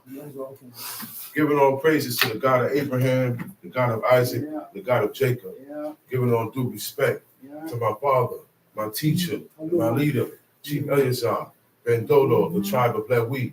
Giving all due respect to chief men, princemen, mothers in Israel, brothers and sisters, visitors. I bid you out of the tongue of our forefathers. Shabbat Shalom. We're going to start in 2nd Ezra chapter 6. That's in the Apocrypha. Yeah. The Apocrypha is part of the Old Testament. It's a lot of excerpts and been edited out. Okay? For historians, they've seen certain things in there and they said the people can't go by this. It's too plain. It's too simple. You don't have to go into Hebrew. You don't have to go into another language to understand exactly what it's meaning in this book of Ezra. And he speak about things plainly that you don't see too much in the Old Testament. But it's there in the Old Testament. When a lot of times when they talk about living and death, they're talking about life, living and dying after you die in this present state. There is a life after you physically go on the ground. There is another death after this. There's a death of the physical, and then there's a death in the spirit. Your spirit, when you die, your spirit goes somewhere. Oh yeah. Okay? Oh yeah. You don't have to believe it. Oh yeah. But you think that's Believe it. it or God, God made everybody, you live how you want, most everybody wicked, and then when you die, the spirit go back and that's it. No, your spirit has to report. All of this is your trial period. And they kept a lot of these things out. They kept a lot of books out that even Israelites say, oh man, we don't go by that. It's stories. But it's not. See, they're going to they want you to believe them. They don't want you to believe God. People don't want you to believe God. People don't want you to have a commitment to God. People want you to commit to them. Yeah. People want you to commit to their cause. Yeah. People want you to commit with money. People want you to commit being their servant. People want them to commit, you're only good when it's time for you to do something for me. All of this is about God. That's right. That's right. Okay? Read. 2nd Ezra chapter 6 from the top. And he said unto me, in the beginning, when the earth was made. In the beginning, the earth was made. We ain't going into details. Yeah. God is the creator. He made everything. Forget how it was made. Forget about neutrons. Forget about this. Forget about that. God created it and everything. The beginning and the earth was made. Okay, let's go. Before the borders of the world stood, or ever the winds blew. Before the borders of the world stood. You know what the borders of the world is? The place that God put the earth. See, when everything was created, it wasn't placed. That's like you buy a bunch of furniture, a bunch of stuff, right? You unpack it, you put it together. Now what you do? You place it. Now I think I'm going to put the big sofa over here, and I'm going to put this in. That's what God did. He said, all right, now the earth is made, and he took it and he put it here. He's put it in a certain spots. That's the borders of the world. Right. He said, before those borders were made to hold the earth, all right, or ever wind blew, before there was such thing as wind, Tamshi. Before it thundered. Before there was thunder, lightning. Before there was lightning, wherever the foundations of paradise, wherever the foundations of paradise. Paradise is the Garden of Eden that we read about in Genesis. Before it said God made the Garden of Eden and he placed it east in Eden. That's a big garden, man. No tiny garden. Eden is the world. Yeah, he put it eastward. Okay? Before he did that, before he made that garden, Tamshi. Before the fair flowers. Before flowers that smell so good. Some flowers, you boil it and drink it, it do good for you. Some do bad for you, it's poison. Some are used where you think the bees get their honey from, the pollination of the nectar in these pretty flowers. Before these flowers, all right? Before flowers were seen and enjoyed. He saw wherever the movable powers were established. Before the innumerable multitude of angels. Before anything was established. Before the angels was made and gathered together. Do you hear that? All right? So I don't want to hear that stuff about, oh man, there's no angels. You believe in devils, but you don't believe in angels. Right. Yeah. Some people believe in God, but they don't believe in the adversary. You see the confusion? It said, before the innumerable multitude of angels were gathered together, before anything was here, Tamshi. Wherever the heights of the air were lifted up. Before we had atmosphere. The heights of the air is the air that we get from here on the ground to where it run out up there. Right. That's the measurement. That's the heights of the air that before they were lifted up and put here. Before the measures of the firmament were named. Before the firmament, the measures of the firmament were named. There's borders and measurements of the firmament. We call them light years. We call it this. We call it parsecs, millennia, all of these travels and spin, all that. Before any of that came up, Tamshi. Wherever the chimneys in Zion were high. The what? The chimneys. What's a chimney? What's a chimney? Mountain. In what we know as a chimney today, Fire. right? A place where fire, right? It's used for the smoke. And it ventilates out the chimney. Because if not, you have smoke all over, right? But God has certain mountains that was chimneys. Okay? Some of them act as volcanoes. We call volcanoes. Smoke coming up out of it. But Zion was not a volcano. Okay? It was made a chimney. Okay? Before that, Tamshi. And there the present years were sought out. Before years were sought out. Before this is where time starts. This is where their calendar starts. This is before all of that, Tamshi. And or ever the inventions of them that now transgress were turned. Or ever the inventions of them that now sin. That's man. The inventions, before the inventions of man that now sin were turned. Because certain things man made, right, that has been corrupted today. So he said, before man even started inventing anything, Tamshi. Before they were sealed that now have gathered faith for treasure. Then did I consider these things. And they all were made through me alone. You hear that? You hear that? God said, before they was made, I thought about all of this stuff. I thought about the earth, the stars, the sun, the moon, the planets, boom, boom, boom, boom, boom, boom, boom, the flower, that little bee getting the nectar from all these things, air, atmosphere, what you call science, all of that stuff. God said, I considered these things when none of it was there. None of it existed. There was no such thing as an atom. or nucleus or matter or carbon-based forms, because we are carbon-based form. Everything that God has created is carbon-based. Before all of this, he said, and they were all made through me alone. God said, everything you see here come from me.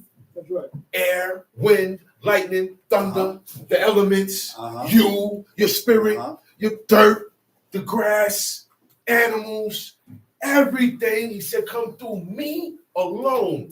Why does he have to say this? Because we're not recognizing. The world don't recognize. And Israel act like they know we want to be the people, but I'm Israel, but you don't know God. You don't do nothing God say. That's right. How you going to be Israel and you don't do what Israel's supposed to do? Look at their history. They didn't do what God said and he kicked them out. That's right. Same as what happened to the Canaanites. Same thing. And whoever else moved there. There's something special about that area. Same thing. Something special about that area. What area? Israel. Oh yeah, yeah. Whoever lives there, Yeah. if they don't live by these commandments, they got to get kicked out.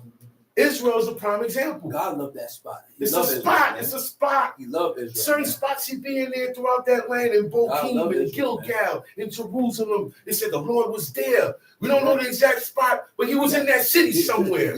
Personally. Right. Okay?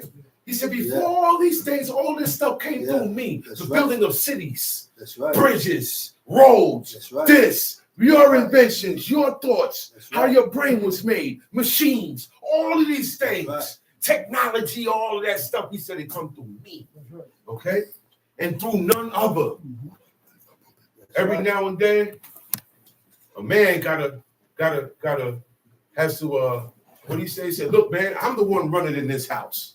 Right or wrong? Oh, I'm the one started this. Right or wrong? If it wasn't for me, you wouldn't be doing this. You wouldn't, right or wrong? That's what God is doing right now. Because everybody forgot God. That's right. Everybody on this planet is doing their own thing. Israelites included. The Israelites is playing the worst game in the world because you know the truth and you're playing with it. You know better. That's right. People come around Israelites, get taught, and then leave. You know better. I know better than the tree. Okay? You know better. You've been taught. That's right. Okay, you just got here. But certain things is concrete. This is a no-no. This is a no-no. You'll get the rest now. Right or wrong? You can't keep eating pork. No. That got to stop now. Shabbat got to start now. Certain things got to stop now and start now. What's taking you so long? Why is your name still Timmy? Yeah. You've been here for 5 years. I was told one brother, man, what's your name? You named your name Barbados? We've been calling you Barbados since you've been here, brother. I'm just saying, an example. You know, we keep the names of New York City, Brooklyn, Jamaica, whatever. We keep these from the dishes they eat to the names. Okay? You say, yo, he said, yo, man, get find a Hebrew name, get you a name. And I noticed that ever since that, when my father told that brother that just, he was doing stuff already, but he changed his name. He started doing more. Everything you do towards this, it counts. You're not going to see it right away. You're not supposed to. It's not how it goes. You're not going to see it. You see it when you die. Yeah. That's when you see it. That's when you see everything. And that's when people realize, most people realize it, and it's too late then. You don't. I've seen people on their deathbed when it's too late. I said, I didn't say it then. I say it now. He said, "Tell God." He said, "Tell God, I'm gonna do teaching." The first thing that came out of everybody's mouth is, "I'm gonna come to Shabbat." Guys that's on their deathbed, about to leave here, the first thing they mention is, "Yo, I'm gonna come back, man. I'm gonna do Shabbat." You don't even have to say nothing else. But the time and what you've been doing outweighed what's going on now. You gotta go now. If he was serious, Most High would have gave you a second chance. No. He already had a second chance. He already had a third chance. He already had a bill. All that time that he had, all that time that she had, all that time that we have now. Okay? It's too late. It's too late. You can't go in the courtroom and say, oh, no, Judge, you know what? Look, I'll give back everything I stole. And just let me go. No, you still, look, they want it back more and you're still going. Right or wrong? The law. It's too late now. Because you knew better. That's right. You knew you wasn't supposed to go and do that. Yeah, man. Or allow that. Or bring that in here. Yeah, man. Come on, man. Yeah, man. This is look. We're supposed to be on another level right now. Yeah, man. That's what made me better than you, man. Okay? On a whole nother level. But we gotta always come back and stick to the basics. Because people forget 1 and 1 make 2. And they want to talk a bunch of algebra to you. But his 1 and 1 ain't making 2. They say something. They say 1 and 1 sometimes make 3 now. All right. Wow. This is what people are saying. No, as we go further in life and generations on this planet, things are not going to make sense to people who serve God. Understand that. Things that are happening now are not going to make sense to you. You don't want it to make sense to you. That's right. Okay? That's right. Trust me on that. Yeah, that's the sacrifice. If it don't make sense to you, it's weird to you. It's strange. And that's when you leave it alone. That's how Job treated things. You don't want to know about it. Okay? Because everybody is not equipped to know and still keep themselves in line. You don't understand, but still do it. Okay? That's right. You don't understand. Tom Sheep. Through me alone. Through me alone. And through none other. And through none other. By these things, God said, through me alone, everything was created. Right. God created life. Right. Okay? God created life to make us and whatever we have here. Right. Then God don't need life. That's right. God made life. That's right. He said it comes from me. Okay? He said, by me also, they shall be ended. You gotta hear that, man. He said, everything was created and started by me in the beginning. And in the end, they shall be ended by me and none other. Right? Right. This right here, I had to bring to somebody because a guy made a certain comment. He said, yeah, man, because when I die, he said, yeah, I want my name to still be here because he was concerning his grandson. Yeah. And a female was there saying, man, you dead. That's it for you. He said, no, that's not how it go. You know what I'm saying? He said, yo, even the guy said, he said, yo, it's not over when I die. No. You know what I'm saying? She said, yeah, no, you understand. So I grabbed my phone and I let her read that. She read that. She didn't have nothing to say. You know what she said? She said, who's that saying that? You know why? Jake can't say that. Right. None of the idols of the people could say these things. Right. You ain't going to hear them say these things. Okay? They'll say, hey, he's God, right? But what does a God do? What makes God God? He created. He's the creator. Nobody has that power. Nobody has that knowledge. Nobody can attain that power or have that knowledge. See, God means one. There's only one. It can only be one. Okay? His power cannot be shared. Okay? Nothing about God can be shared or be coupled with, or it's a group of. And he told us to be like him. Down here, we're supposed to be like God. We're supposed to be godly. So the only way we can't do what he do. No. But in the habitat he made for us, there are rules now because Adam and Eve have done some things that opened up the door for wickedness and abominations, things that are not correct, that God did not intend for the world to be inhabited with. So here are the rules now because it's out there. It's there. It's in us. It's outside. And people are doing things to bring it more and more. So here's the law. To individual, Abraham. Here's the Lord. Wow, he did it. Wow. Kill your son. Oh, stop. You ain't got to kill him. All right, come on. Okay, he's dead. Hey, Isaac, what's up, man? Yeah. Your pops did all this. You going to do the same? Yeah, I know, because you did not get mad when your father put you on that altar when he was going to sacrifice you. I know this for a fact. He didn't fight him. I know this for a fact. That's why they're saying, None of that. that's why I'm hearing that they're saying, oh, but look, Abraham came down. It says in the verse, Abraham came down to meet the young men and went home. What do you think he left Isaac there? Where's your common sense at? Right. The first thing I said was, so what, he left Isaac there? Well, I said, well, I'm not coming home right now. You're going to give me up, man. I got need time. Yo, they didn't get down like that, man. No. Because see, that's how you would have thought. They didn't get down like When we read about these people, you got to stop judging and criticizing. They didn't get down like that. We are wicked people reading about righteous people. You gotta do exactly what it says. Just do exactly as it say. Right, Thank you, right. All brother. that. Just do exactly as it say. Don't start thinking. Ain't no Don't between the start verses. thinking. Nothing between the verses, brother. Okay? They don't know. That you see how we be telling y'all we are born with the wickedness? That thinking, that's where the wickedness come from. Thoughts and Okay? opinions. Your thought, my opinions and my thoughts. I gotta change that. It's wicked. We had opinions and thoughts growing up in this way of life. We had to change.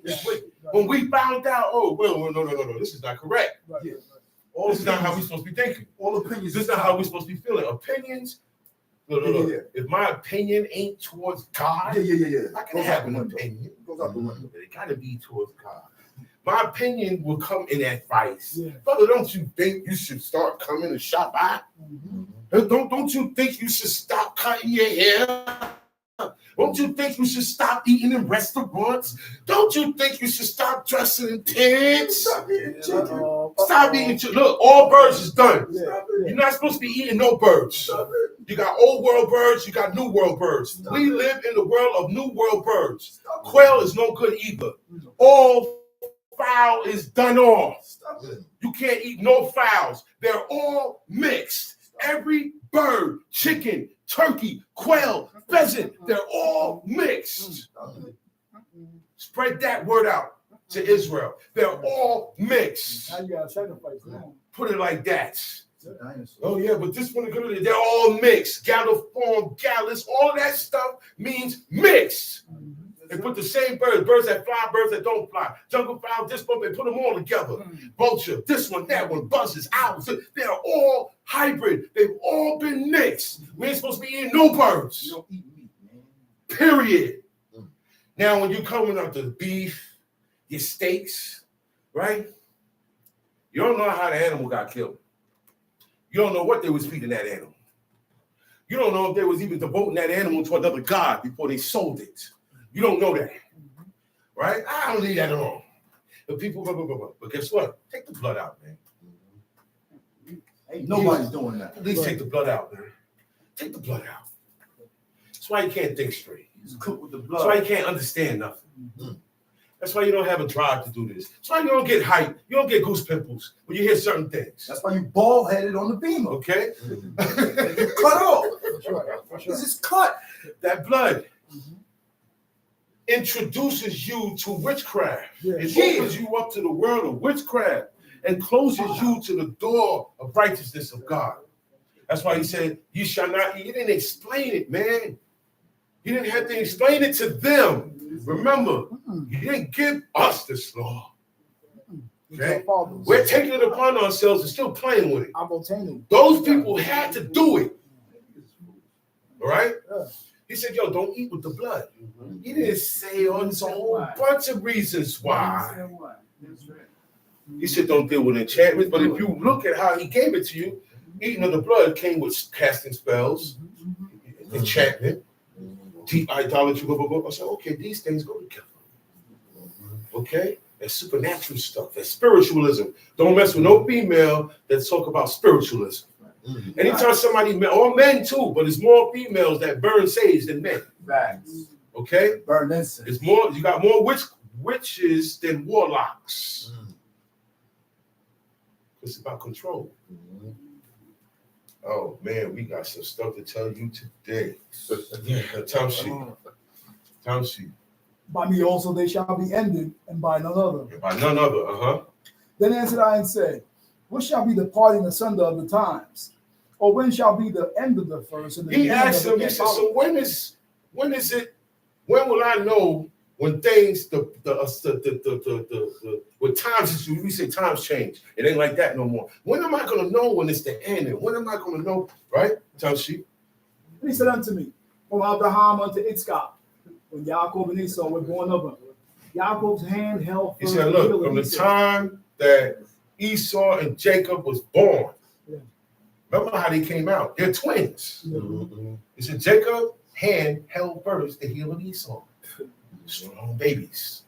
Oh, yeah. It's just strong babies. You Oh, don't yeah. have to listen, man. Babies are Oh, weak. yeah. The reason why they kill God don't kill them, they coming out messed up. Most of them coming out messed up. God ain't got to kill them. Stop blaming everything on God. Iniquity. It's sin. Sin. That's right. Is what make you sick.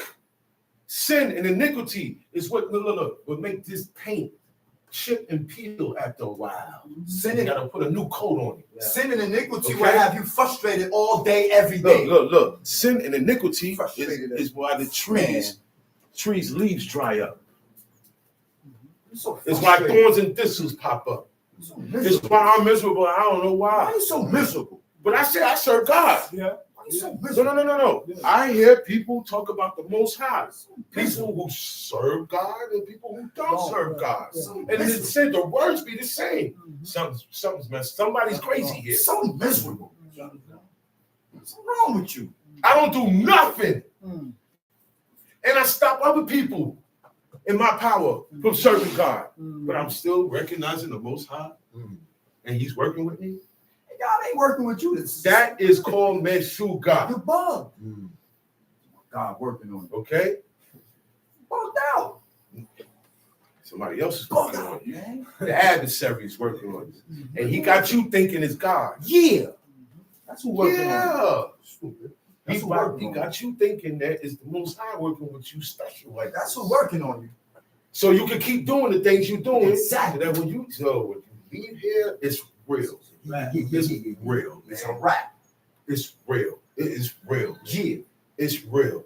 Tom Now, But Esau is the end of the world, and Yaakov is the beginning of it. that follows. he compared the times, the beginning and the end of the world, right? With Esau and Jacob's birth. Esau came out first, right? Right. Well, on his heel, right here. Right here. Jacob's hand was on there. That's how they came out. So God is saying Esau is the end of the world, and Jacob is the beginning of it that follow it. Okay? In other words, there's going to come a time where the children of Jacob will have it. And they did have it. That time came. Right. A lot of people read that and think it's still coming. No. That time came. Because Esau was running it. Did not the Amalekites run down on them? Israel was not a nation yet formed. They weren't even in their land yet. They were moving in the wilderness. And the Amalekites, they call it Esau's grandson. That's what they said, right? One of the tribes of Esau is really what it was, right?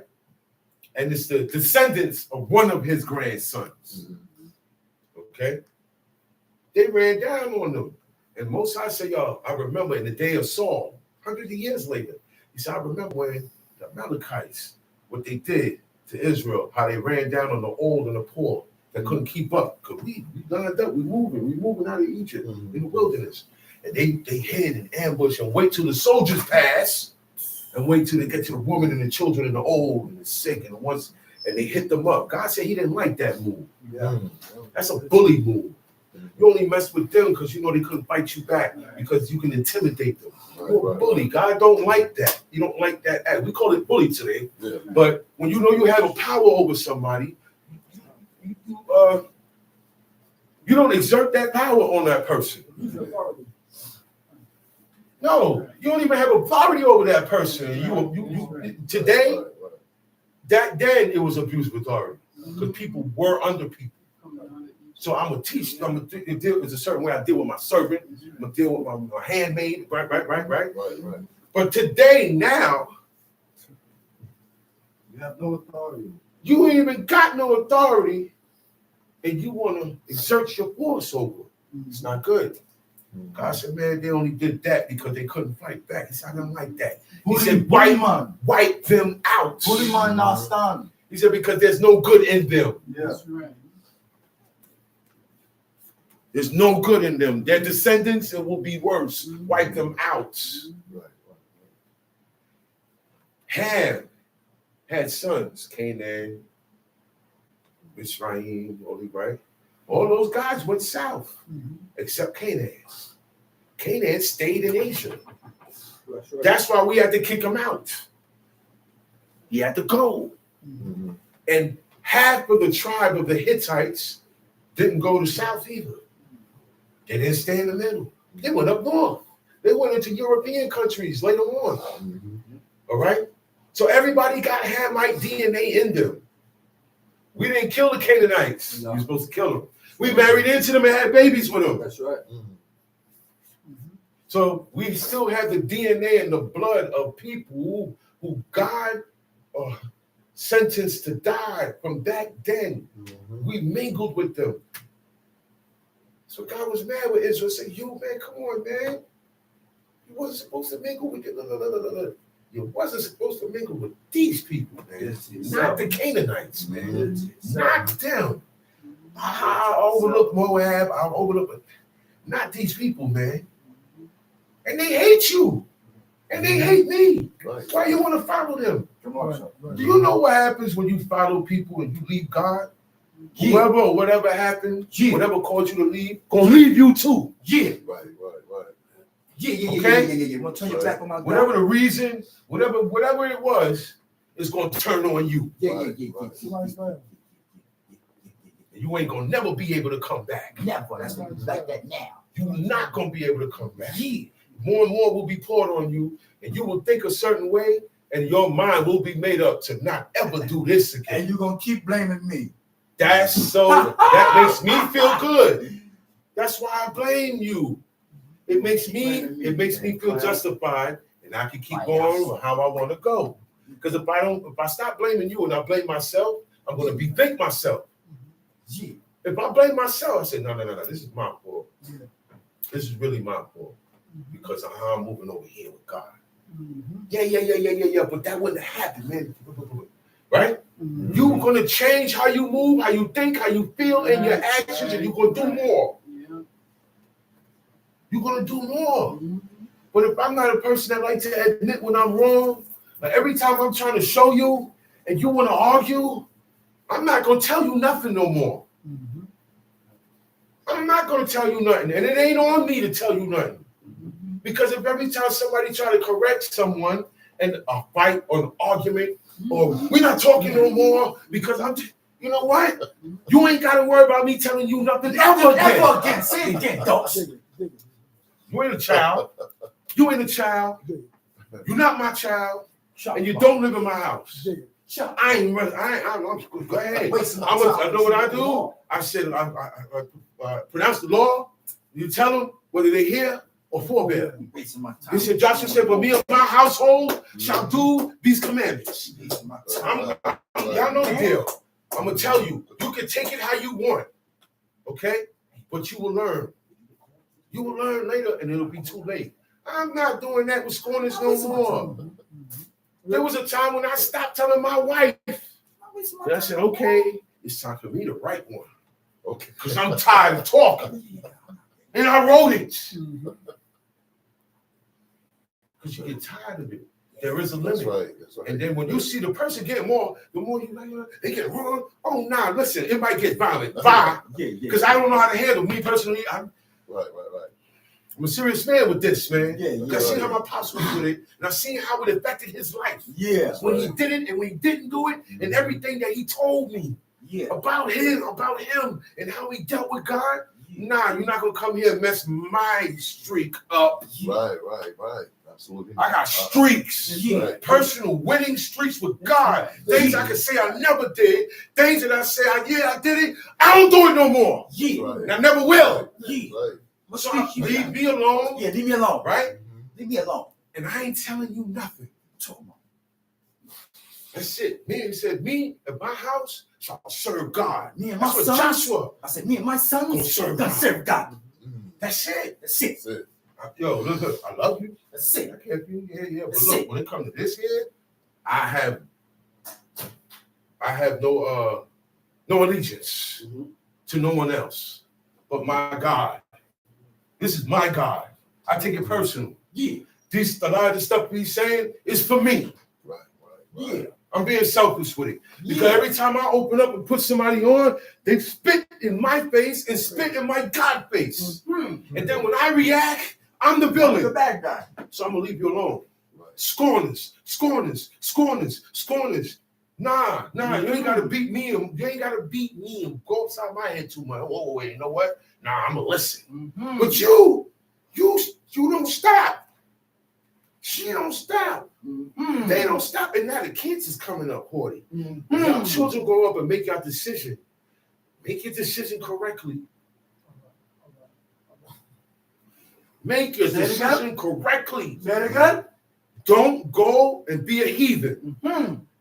It's not the way to be, man. Okay. You're going to see why. Because I got some stuff here.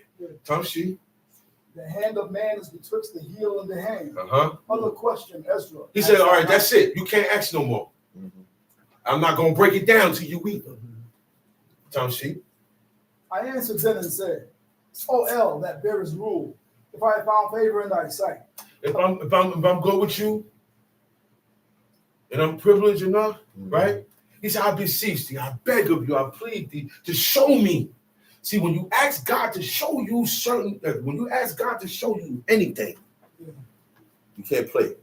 Yeah. Because at that moment that you saying that, your belief is so high that you know that the Most High is the Most High, and that He can show you, right? But you're not close to Him, not used to being this thing. You're not used to Him showing you these things personally. And when He show you these things personally, you better stop playing with Him, right? That's a good thing and a serious thing at the same time. Here's a good thing now. He said, okay, wow. He answered my prayer. He showed me. All right, so look, now I'm a different person. That's right. I'm a different person. That's right. Because He showed me. That's He right. showed you. That's why I said that. You know about it because I'm telling you. Right.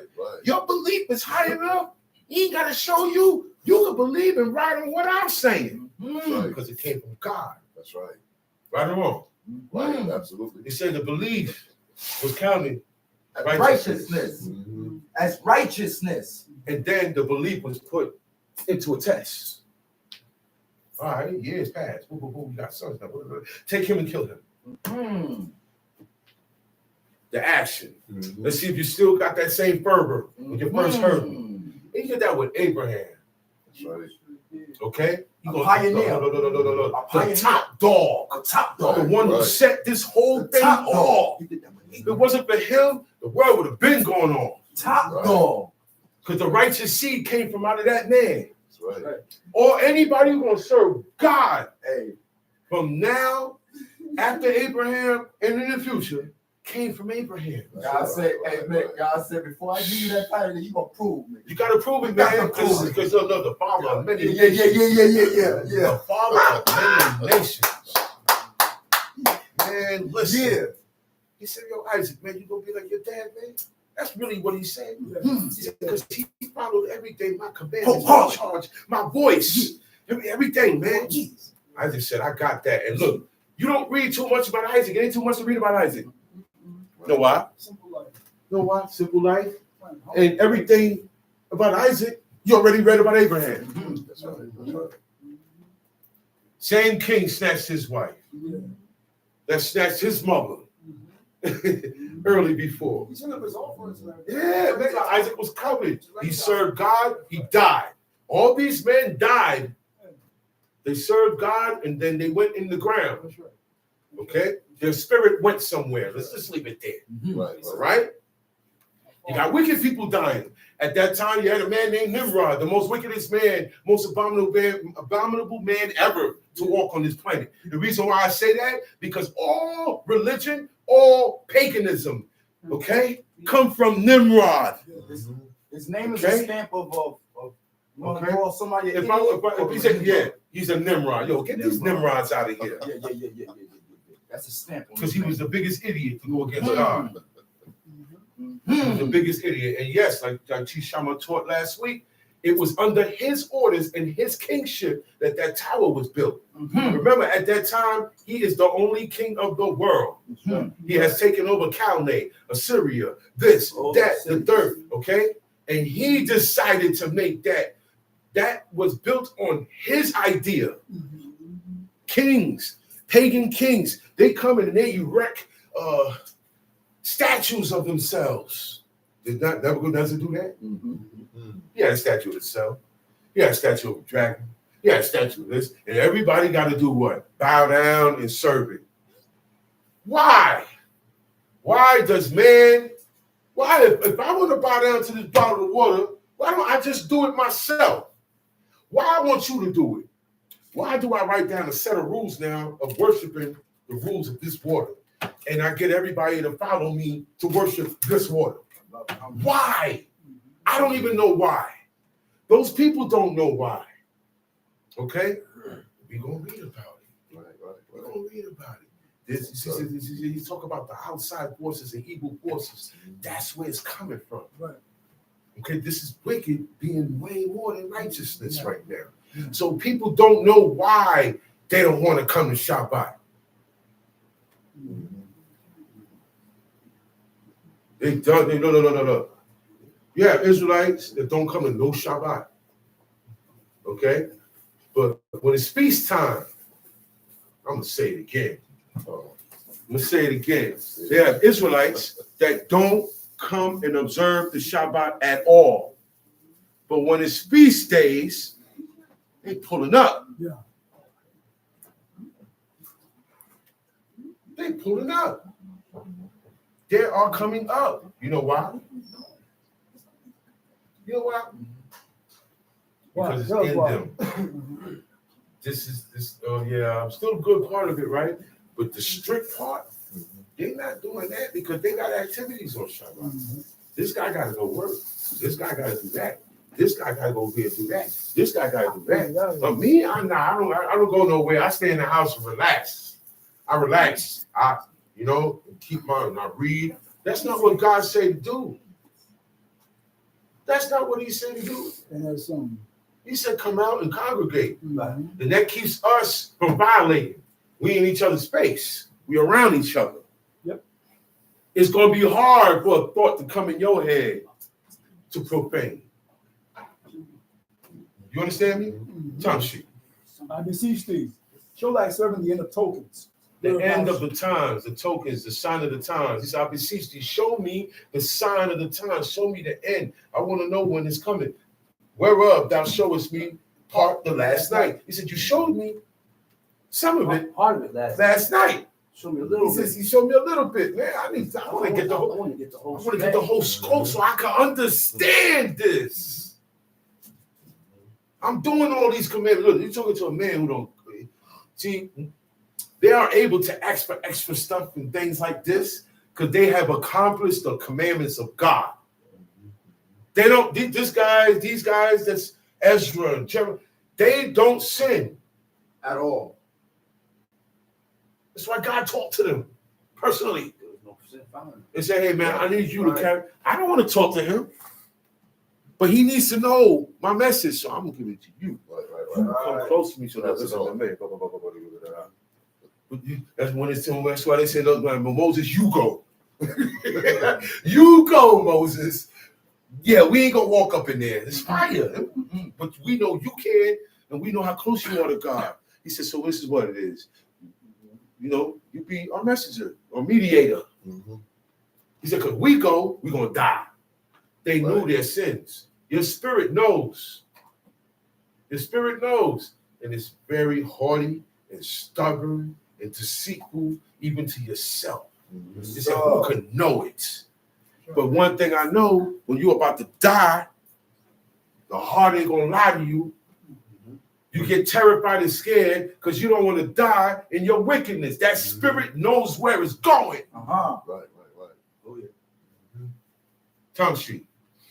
So he answered and said unto me, Stand up. upon thy feet. That means the whole time he was down like this. Prostrate. You know what prostrate? They call it koto. Kowtow. Koto.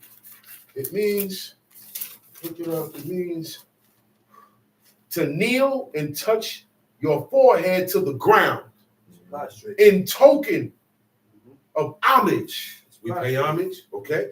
Worship Prostrate. or deep respect. Prostrate. That's right. You don't do that only with the Most High. That's right. All right? That's what we call, is a word in Israel is used, it's called genuflexing. Yeah. The word is actually pronounced genufect. Genufect. Right? But you know, Israelites took it in the 70s, we took everything and signed it out. So they took the word genufect and made it and called it genuflex. That's when you get on one knee. That's what that means. Genuflex. That's what it means. Genufect means to bend the knee, right? Or touch the ground with your knee in worship. In worship to who?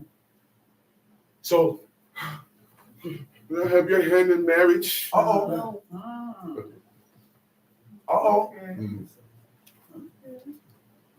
This is not for us, man. That ring, all that go together. She become your God. You just heard Chishama talk about dominatrix. Do you know that's a thing in the sex world? Woman dominating men and causing torture and pain. It ain't even about sex no more.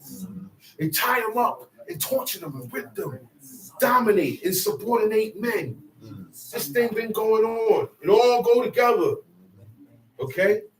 By the time that man get on his knees and asks her, he made her his God. And the son. Right. All right? And everything else becomes his God. This is why. This is why when the man mess up, he get it.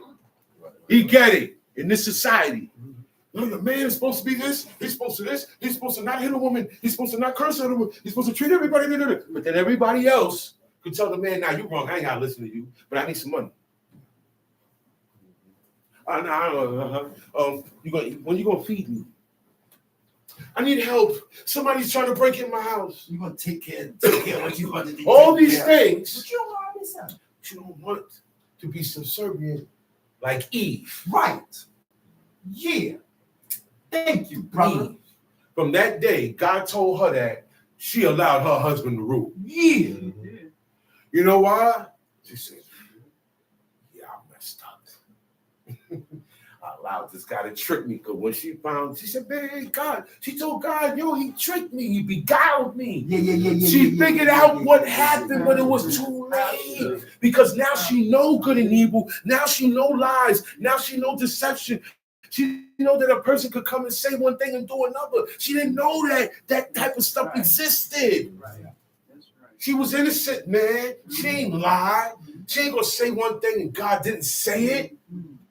Now after they ate, now the games come into play. So she said, "Oh, no, he tricked me. I see what he did." And he over there like this, smiling. Whenever a person get their evil intent on, they got a smirk on their face. Remember we were talking about that? Certain smirk.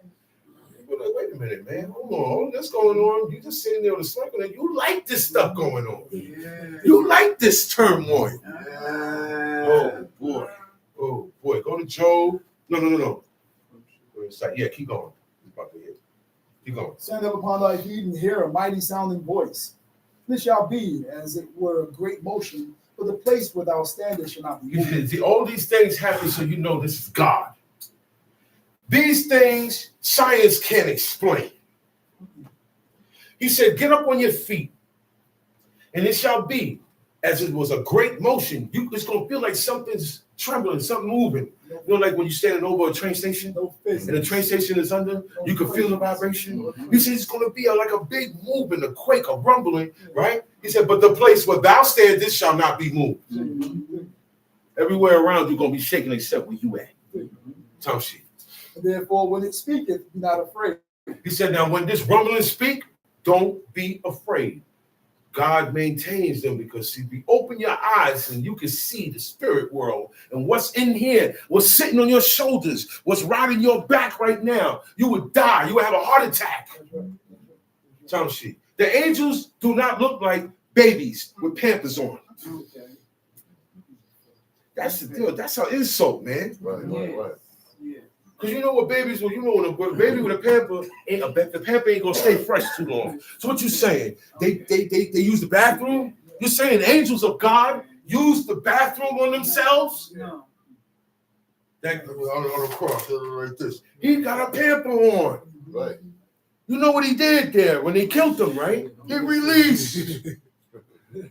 So that's what you bowing down to. You bowing down to a soiled man that couldn't do nothing for itself. The myth though, it's a myth. It's a myth because anybody finna die gonna soil themselves, bro. So you know. Thank you. Yeah, you gonna release? Yeah. especially in fear and in flight. Look, man, when I was young, my Abba say, "Yo, I'm gonna beat you. I'm gonna." I start peeing. That's a fact. Right on. That's a I'm fact. scared. My legs shake. I start pee start coming out. That's a fact. Because that's who I feared, man. That's scared. Big fact. Okay? I had dogs that did that. Yeah. I said, hey, what's wrong with you? Get over there. It's just, you see pee start coming out. Yeah. So, yeah, she does that. Well, she gets scared.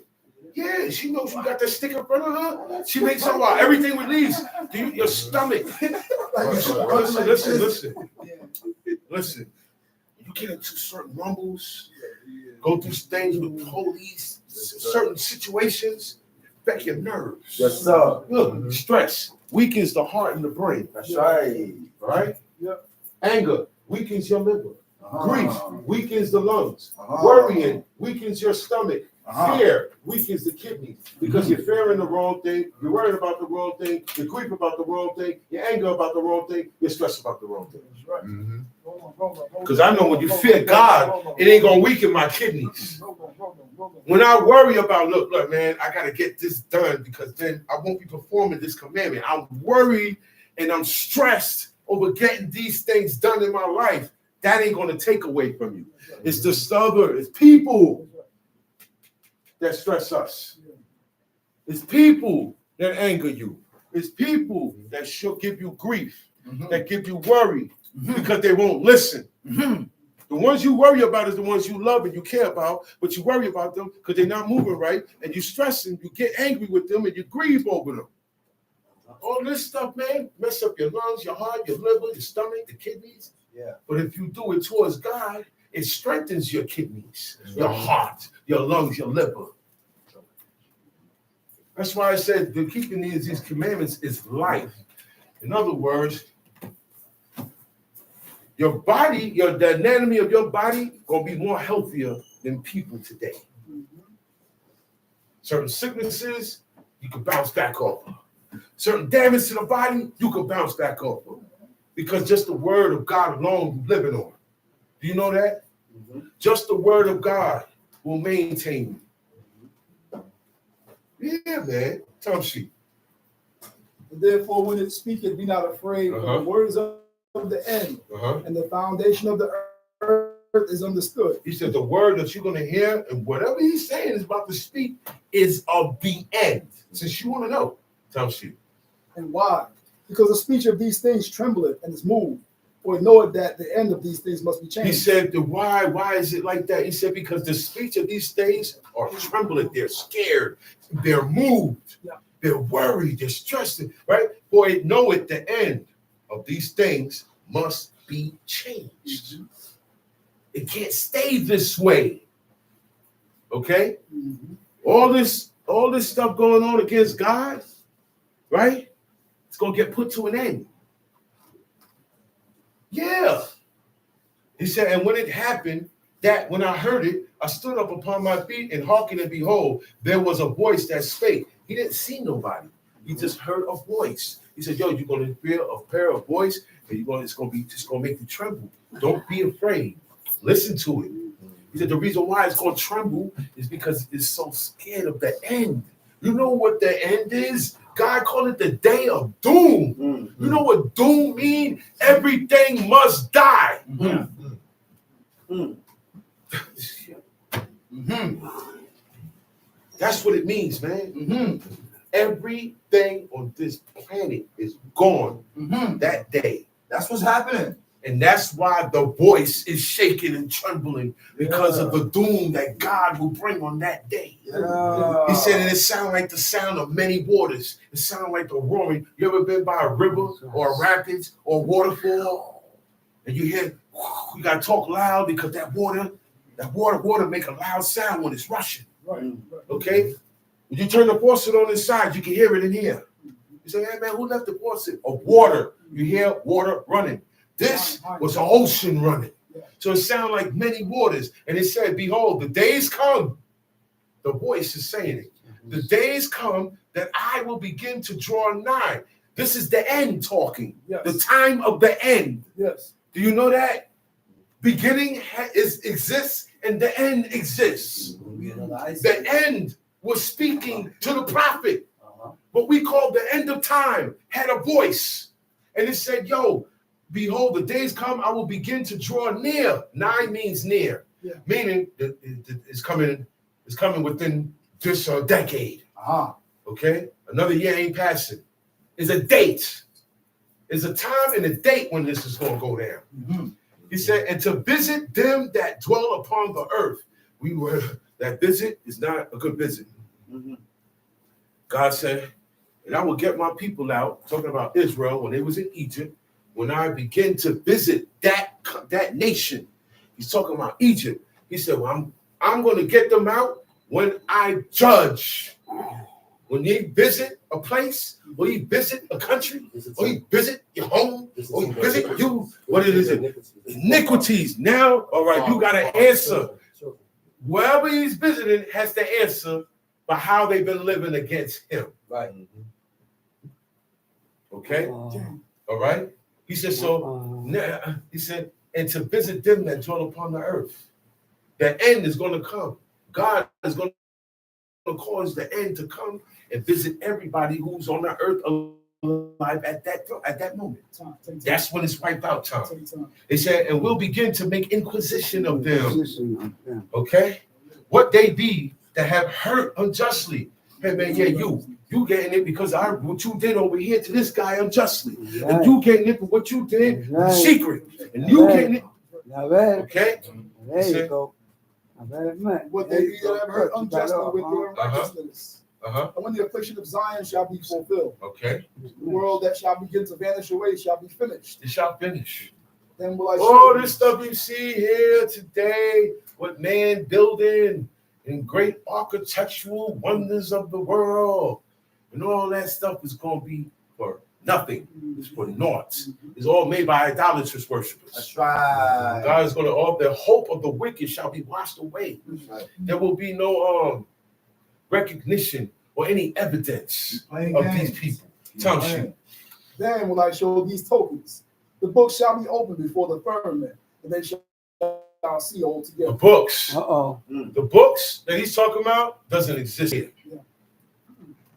That's all I'm going to say. I ain't telling you what they consist of. But those books are not the books here. Because see, if I tell you, you ain't going to believe it anyway. And you're going to say, well, I'm not giving you a chance. I'm going to stick to what it say here, the books. Not talking about the books in the library, the book in your house. It's other books with people's names in it. For purposes. That's when the books open at the end of time. Books open, records open up now. Okay? It said before the firmament. Look, it's going to be opened up before all space. Those are some big books. Moses said, block my name out your book. What book you talking about? It ain't here. He got books up there. I read in another book that Enoch got his own book where he's sitting down and he copying down everything we do wrong. At the end of the earth. Hold on. Okay. God said, okay, the man that sent it, his name shall I blot out of my book. So there's books. There's the book. Okay. There's books. All right. The Egyptians had the Book of the Dead. Israelites loved that book. Leave that alone. Yeah. You can't wear the ankh.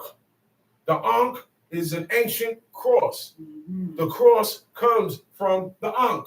The ankh, the A-N-K-H. The circle with the cross. It stands. Y'all don't even know. It's pagan. The cross with the circle on top. Let me tell you something. Yeah. You might as well have a devil symbol in your All abominations, homosexuality, all that stuff got started by black people. Can't put everything on the Greeks and the Romans. Before anybody, look. Before anybody started anything, it was blacks that was doing this stuff. First murder. Now, before Israelites came, there was a time there was no Israelites on the planet. I'm talking about early time, in Genesis time. I'm not even talking about now. Everybody's done off now. There's color changes. See, because a lot of people think that, oh yeah, this stuff start with these people and that. No, everything started with blacks. And a black person named Abraham, God seen in him, not the children that gonna come from him. God ain't him black. Where did you get this from? That's what I'm saying. See, that's why I'm shooting it down. Because that black don't matter. Because look, it was a time when the whole world was black at first, my father said. Okay? And people were still committing wickedness and abominations. Right. So the color don't matter. God ain't let you. Okay? Tamshi. The children of a year old shall speak with their voices. The woman with child shall bring forth untimely children of 3 or 4 months old. He said, these are the signs. These are the signs when this stuff gonna happen. He said, the children of a year old, they're gonna come out a year old and they're gonna be speaking with voices. You ain't gonna have to, no, they're coming out, and all we saying it now, yo, man, they're coming out smart. They're coming out advanced. This is where it's coming from. That's right. He said, show me the signs of where we get closer. He said, this is the sign of the beginning of the end of times. And we are living in the beginning of the end of times. We are living in the last era of man. Okay? He said, the children of a year old shall speak with their voices. That's happening. Woman with child shall bring forth untimely children. That's happening. Premature. Right. He was premature. He had half a heart, and he was still living. This is my miracle son. And the guy is like this big now. And he was literally like this, about to die. He was being born Okay? 6 months, 5 months. Untimely. He said some of them staying there too long. You got to induce the pregnancy. He said, of 3 or 4 months old, they shall live and be raised up. They're going to come out this way. And they're going to live. Okay? He said, not everything is good. Certain things, you say, oh, wow, that's crazy. That show you that everything's so speeded up now, okay, that the time of the end is coming near. Oh, yeah. Keep playing games. Suddenly shall the sown places appear unsown. The full storehouses shall suddenly be found empty. The sown places shall appear unsown. Farmland is losing its fertility. Okay? That's another reason why they're putting stuff in the ground. It's not just, well, I just want to destroy everybody, put everything. Wait a minute. We're not getting everything we're supposed to get out the ground now. So we're going to kill 2 birds with 1 stone. I'm going to put this in there, because they have to, wow, if the earth ain't putting up nothing, what you going to eat? What you going to eat? Everything you get is from the ground. Okay? Tongue sheet. And the trumpet shall give a sound, which when every man hear it, they shall be suddenly afraid. He said, and the trumpet shall give a sound. A couple of years ago, different parts of the world, people were hearing this. Ram's horn. So ram, this is the horn of a ram. It's called a shofar. Okay? This is where the sound of a trumpet comes from. This was around before trumpets. The designing of trumpets came from this. Trombones came from this. Tubas came from this. Okay? But there's no man blowing this. You hear it being blown. Certain parts of England, London, Germany. You hear this thing? The whole country hearing it. Nobody was able to say where it was coming from. Okay? That happened. And the trumpet shall give a sound, which every man hear it, they shall be suddenly afraid. because they don't know where it's coming from. And whenever a trumpet is sounded, it's an alarm. It's an alarm to gather, an alarm to get out of here, disperse. Tell she. At that time shall friends fight one against another like enemies. At that time, friendship is out the door.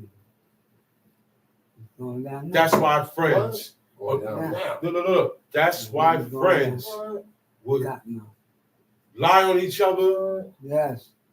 Lay with each other's woman. Do the most grimiest thing. But damn, man, that's your friend. Man, Certain things your friend ain't supposed to do to you, and you ain't supposed to do to them. It's not a one-way thing. That's right.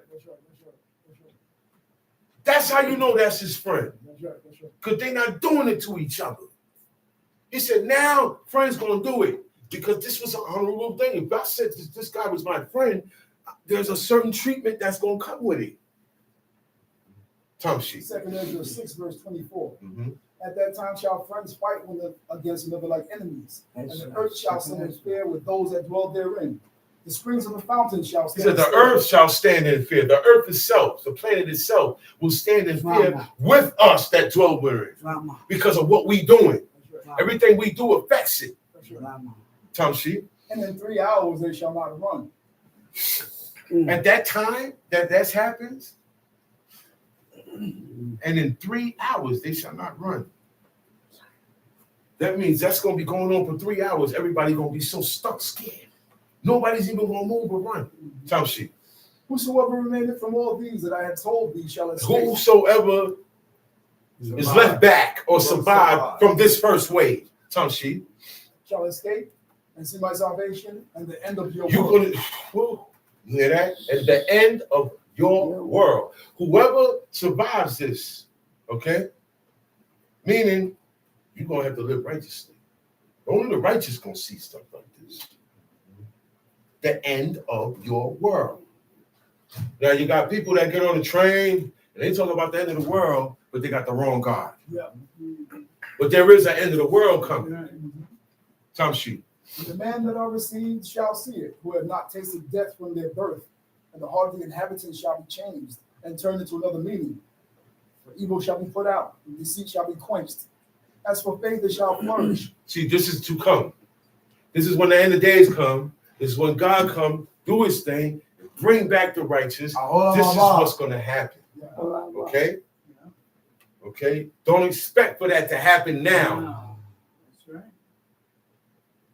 You can't expect for all these things to happen now because it's already in the prophecy, okay? Go down to verse. Yeah, verse 34. And hasten not with the times that are past, to think vain things, that thou mayest not hasten from the latter times. And it came to pass after this that I wept again and fasted 7 days in like manner, that I might fulfill the 3 weeks which he told me. See how he fasted? He fasted 7 days in a like manner that I might fulfill 3 weeks, which he told me. That's 21 days. He fasted for 21 days.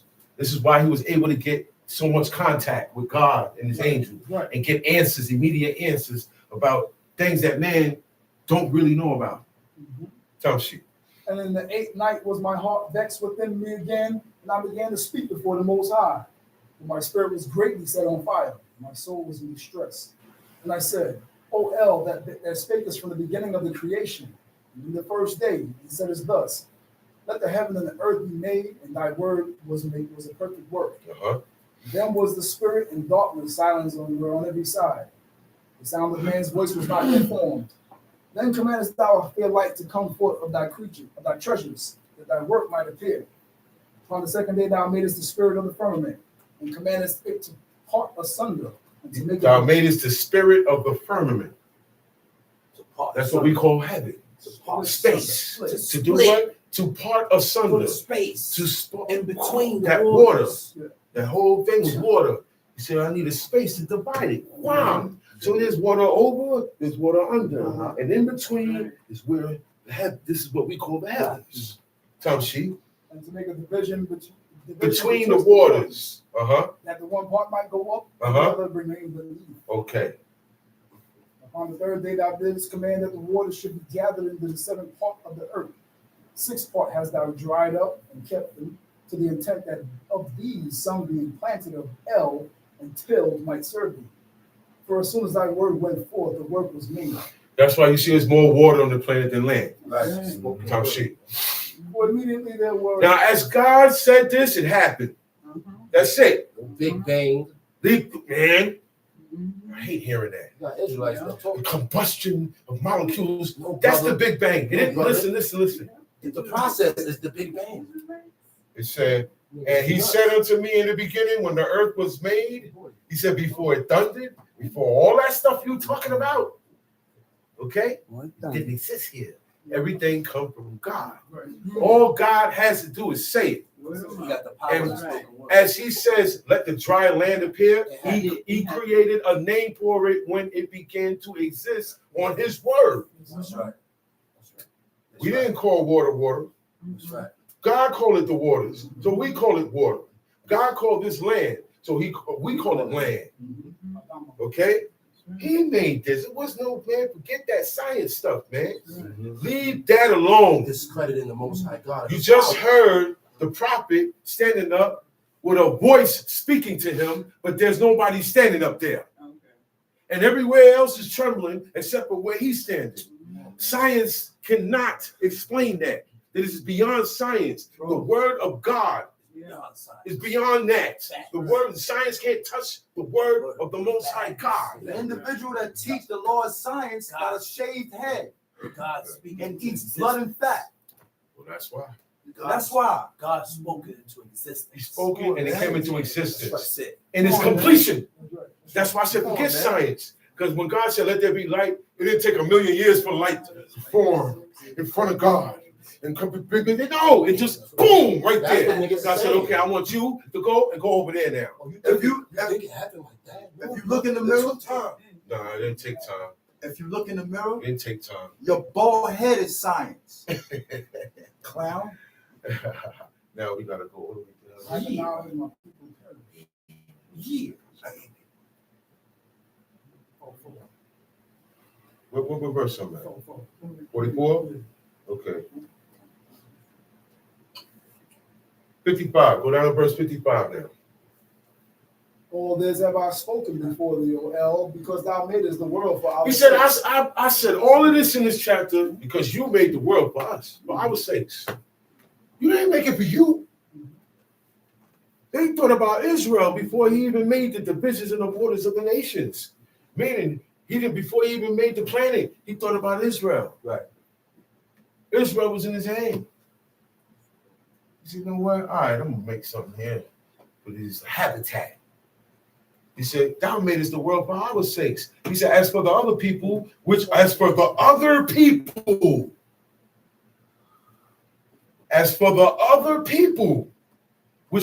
come of Adam, that's the rest of the world that don't serve God. The other people, thou hast said that they are nothing, but be like unto spittle, and has likened the abundance of them unto a drop that falleth from a vessel. So you can't I pour some water. I pour some water in the cup, and as I'm walking up to a little drop, boom, and that's going to dry up by the time I come back, and as if it wasn't nothing there. That's how God look at the rest of the world. The other that don't people. serve God. He said, as for the other people, which also come of Adam. Yeah. So yeah, Okay. I got better than you. Verse 57, and now, O Lord, behold, these heathen, now he's saying who the other people are. These heathen, which have ever been reputed as nothing, have begun to be lords over us. It's bothering him. Right. It's bothering him. Right or wrong, it's going to bother you. Because you know, man, this guy, man, I still don't eat and do what he do. Yeah. But God made him Lord over you. Yeah. Okay? Okay?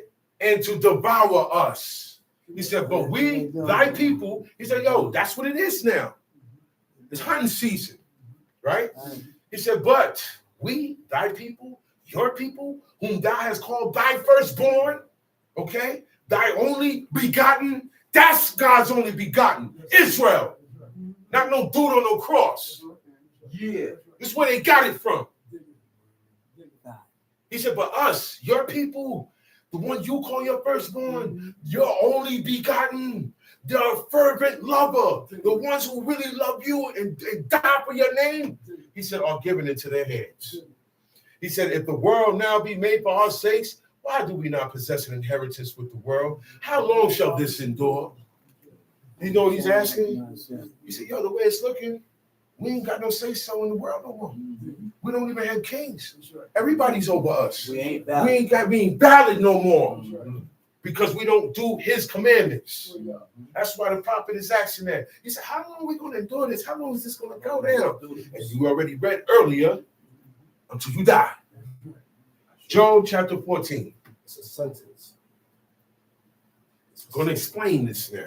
It's a sentence. Job chapter 14. God already spoke. It's going to happen. It's got to go down, man. Whether you right or wrong, certain things still going to touch you. He said, rain on the righteous as well as the wicked. But look, the righteous receive God's correction, and they don't get discouraged. You know, girly. Oh, man, I'm not coming back no more. They don't get like that. You make With God. It's your fault. Then why you don't go somewhere else? It's your fault. Then why you don't go somewhere else? It's your fault. Why you stay home? Because it's your fault. Why don't you go somewhere else? This is not the only place we observe on Shabbat. Why you don't go somewhere else? Facts. Plus other places are looser. You have more fun. Why you don't go nowhere else? Facts. Cap. Big cap. Helmet. Do-rag. Job chapter 14. Football Man helmet. that is born of a woman is a few days and full of trouble. It said, man that is born of a woman. Everybody is born of a woman except Adam and Eve. They ain't come from, they did not, they weren't, birth wasn't given to them. She came from his rib. She came out of him. God performed him with his hands perfect.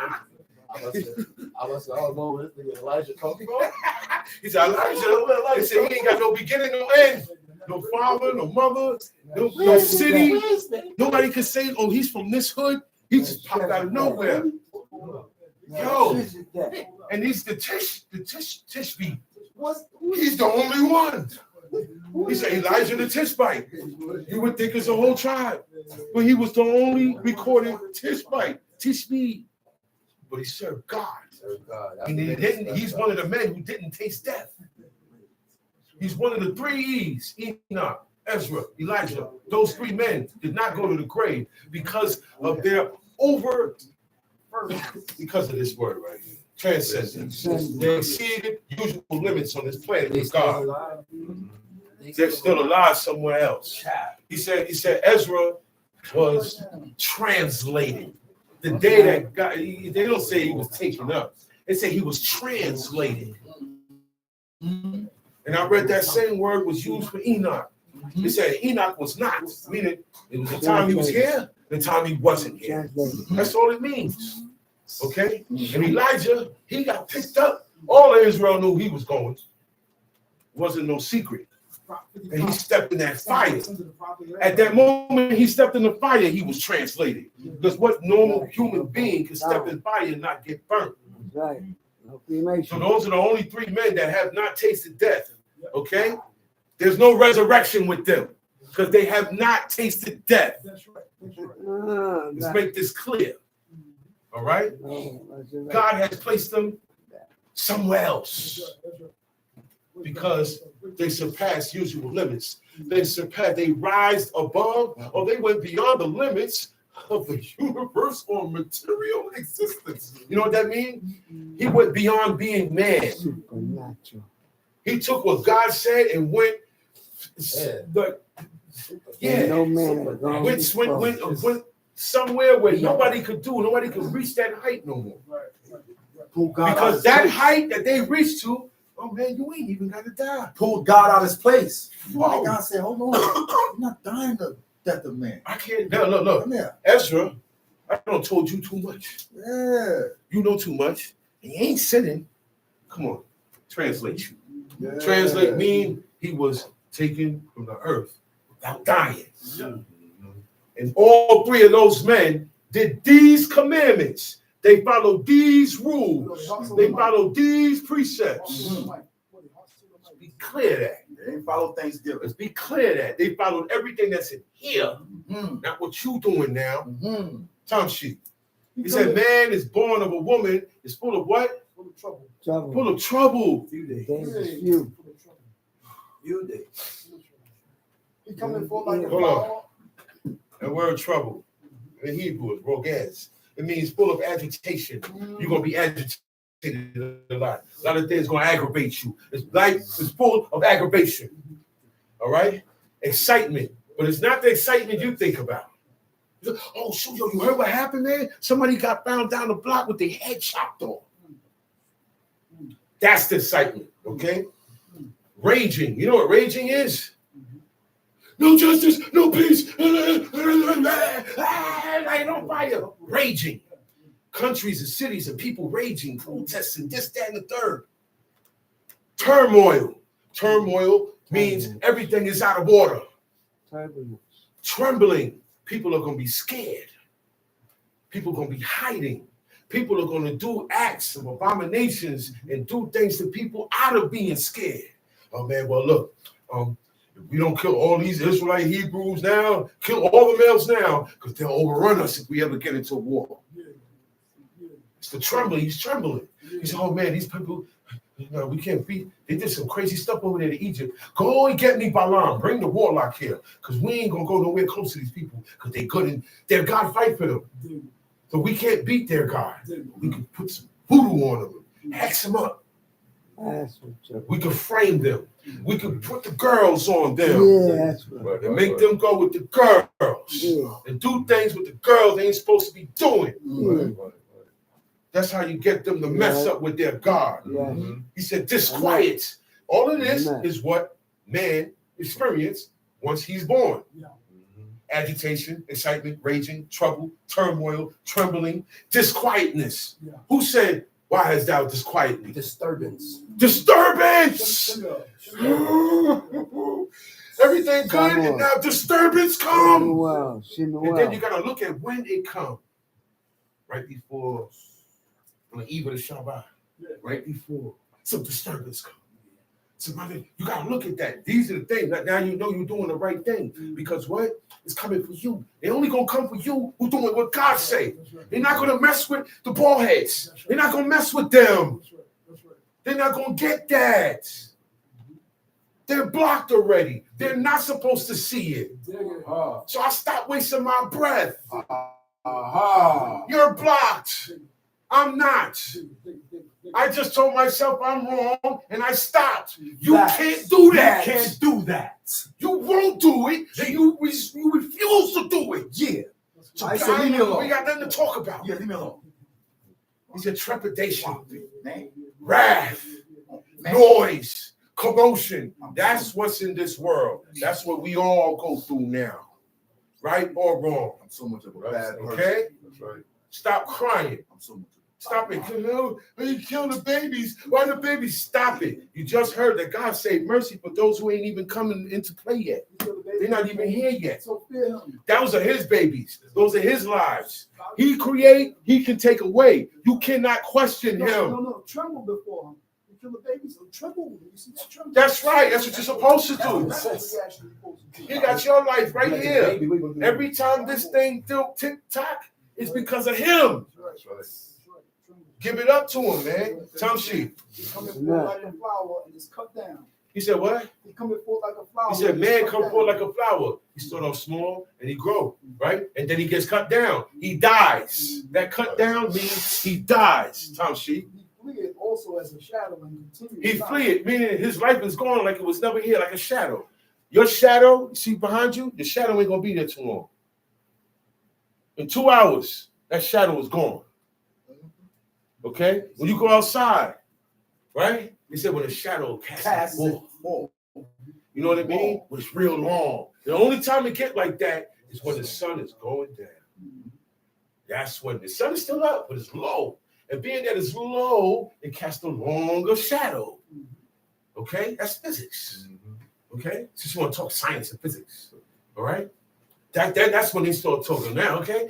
Longer shadow is time. Okay, we ain't got that much time. It's cut off. Watch out. That's when disturbance come. That's when this happened. That's when stuff happened to try to get you to violate because he can't get you to violate nowhere else. I got you. Look, I've been got you. You ain't never gonna start. But these guys over here, this guy over here, just when I thought I got him, boom, they shook it off. Right. They caught the strength of their daddy, and they shook it off. They got mad. That's why we get mad so much. Because of troubles. And that's the only thing that makes you straight. Mad at who? Yourself. Not you and not God. And that's who people blame. Other people and God. Come she. And does thou open thine eyes upon such a one, and bringest me into judgment with thee? Who can bring a clean thing out of an unclean thing? No, it ain't happening. It ain't happening. Seeing his days are determined, the number of his months are with thee. Thou hast appointed his bounds that he cannot pass. See, you ain't gonna go past whatever God decides for you to leave here. Right. You ain't living past that. It's time to go. Time to get up. It's already predetermined and set. Tough shit. Turn from him that he may rest, till he shall accomplish as in hireling his day. For there is hope of a tree, if it be cut down, that it will sprout again, and that the tender branch thereof will not cease. See, there is hope of a tree. You know why? Because once you cut that tree down, it ain't growing back. Same thing as man. So you want to do these commandments before you get cut down. You experience in the first life, and when you die, your physical dies. That's the first life, the first death. Then now it goes on to another life and another death.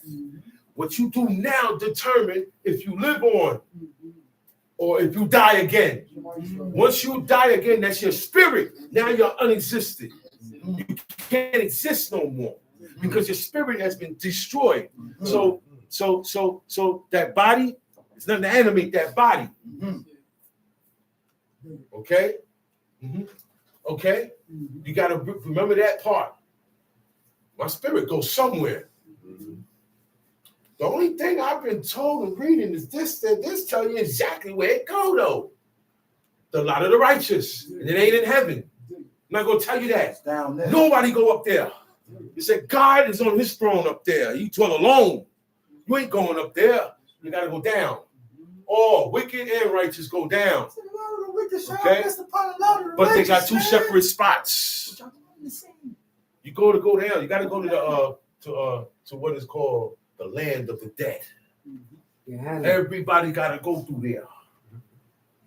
David said, I go the way of all men. I'm going there. I'm going through that too. Right. But look. I get a detour. It's a detour, separation. The righteous go right to where the lot of the righteous, where they sleep at. Where they're not being disturbed. Escorts. Yeah, where Samuel was sleeping at. Yeah. King Bond is not where Samuel is at. King Bond. All right. All rappers, singers, actresses, they go with sports, all these, look, what we just read, man. The world. The other people of Adam. All right? Tom sheet. Through the root thereof, wax hole in the earth, and the stock thereof die in the ground. Yet through the scent of water, it will bud and bring forth boughs like a plant. So I'm gonna leave that right there. What it's saying is sometimes you see the plants wither, get all weak. Just one little drop of water. That's likened to how you will be follow these commandments. Because right now your life is withering. Right. Withering. Right now. You don't know it. You don't feel it. You don't know it. You don't recognize it. You don't believe what you're reading and being said. But if you get one drop in and start doing this, right? Start getting into this, you're going to see some different stuff, man. You're going to see the real. You're going to be more serious with your life. You're going to be more serious with your life. I plead for you to believe these words that's in this book. It's real. I can't hear high notes. Somebody. You can sing it. Baruch Hashem, Baruch Hashem, Shel Shaddai. Blessed be the name of our God. Blessed be the name of our God. Blessed be the name of our God. Blessed be the name, blessed be the name of our God. Yeah. Uno te leke, where I am God. Uno te leke, where I am God. Hey, uno te leke, oh my God. Uno te leke. Don't say like it, oh my God. He gives us bread. Come on. And our water too. He gives us bread. And our water too. I need the high notes. Everybody with the high notes, come He gives on. us bread. Yeah. Our water too. He gives us bread. He gives us bread. And our water. Hey. Baruch Hashem El Shaddai. Baruch Hashem. It's the remix. Hey, blessed be the name of our God. Hey, who no teleke, hey, he gives us bread and our water too. Baruch Hashem El Shaddai. Baruch Hashem El Shaddai. Blessed be the name. Who no teleke, where my young God. He gives us bread and our water. Hey, I said, Baruch Hashem. Baruch Hashem. Baruch Hashem. Baruch Shemo. Baruch Hashem. Baruch Hashem. Blessed be his holy name. Baruch Elohim. That already got what was bought and to be continued to next week. Shabbat shalom. Yeah.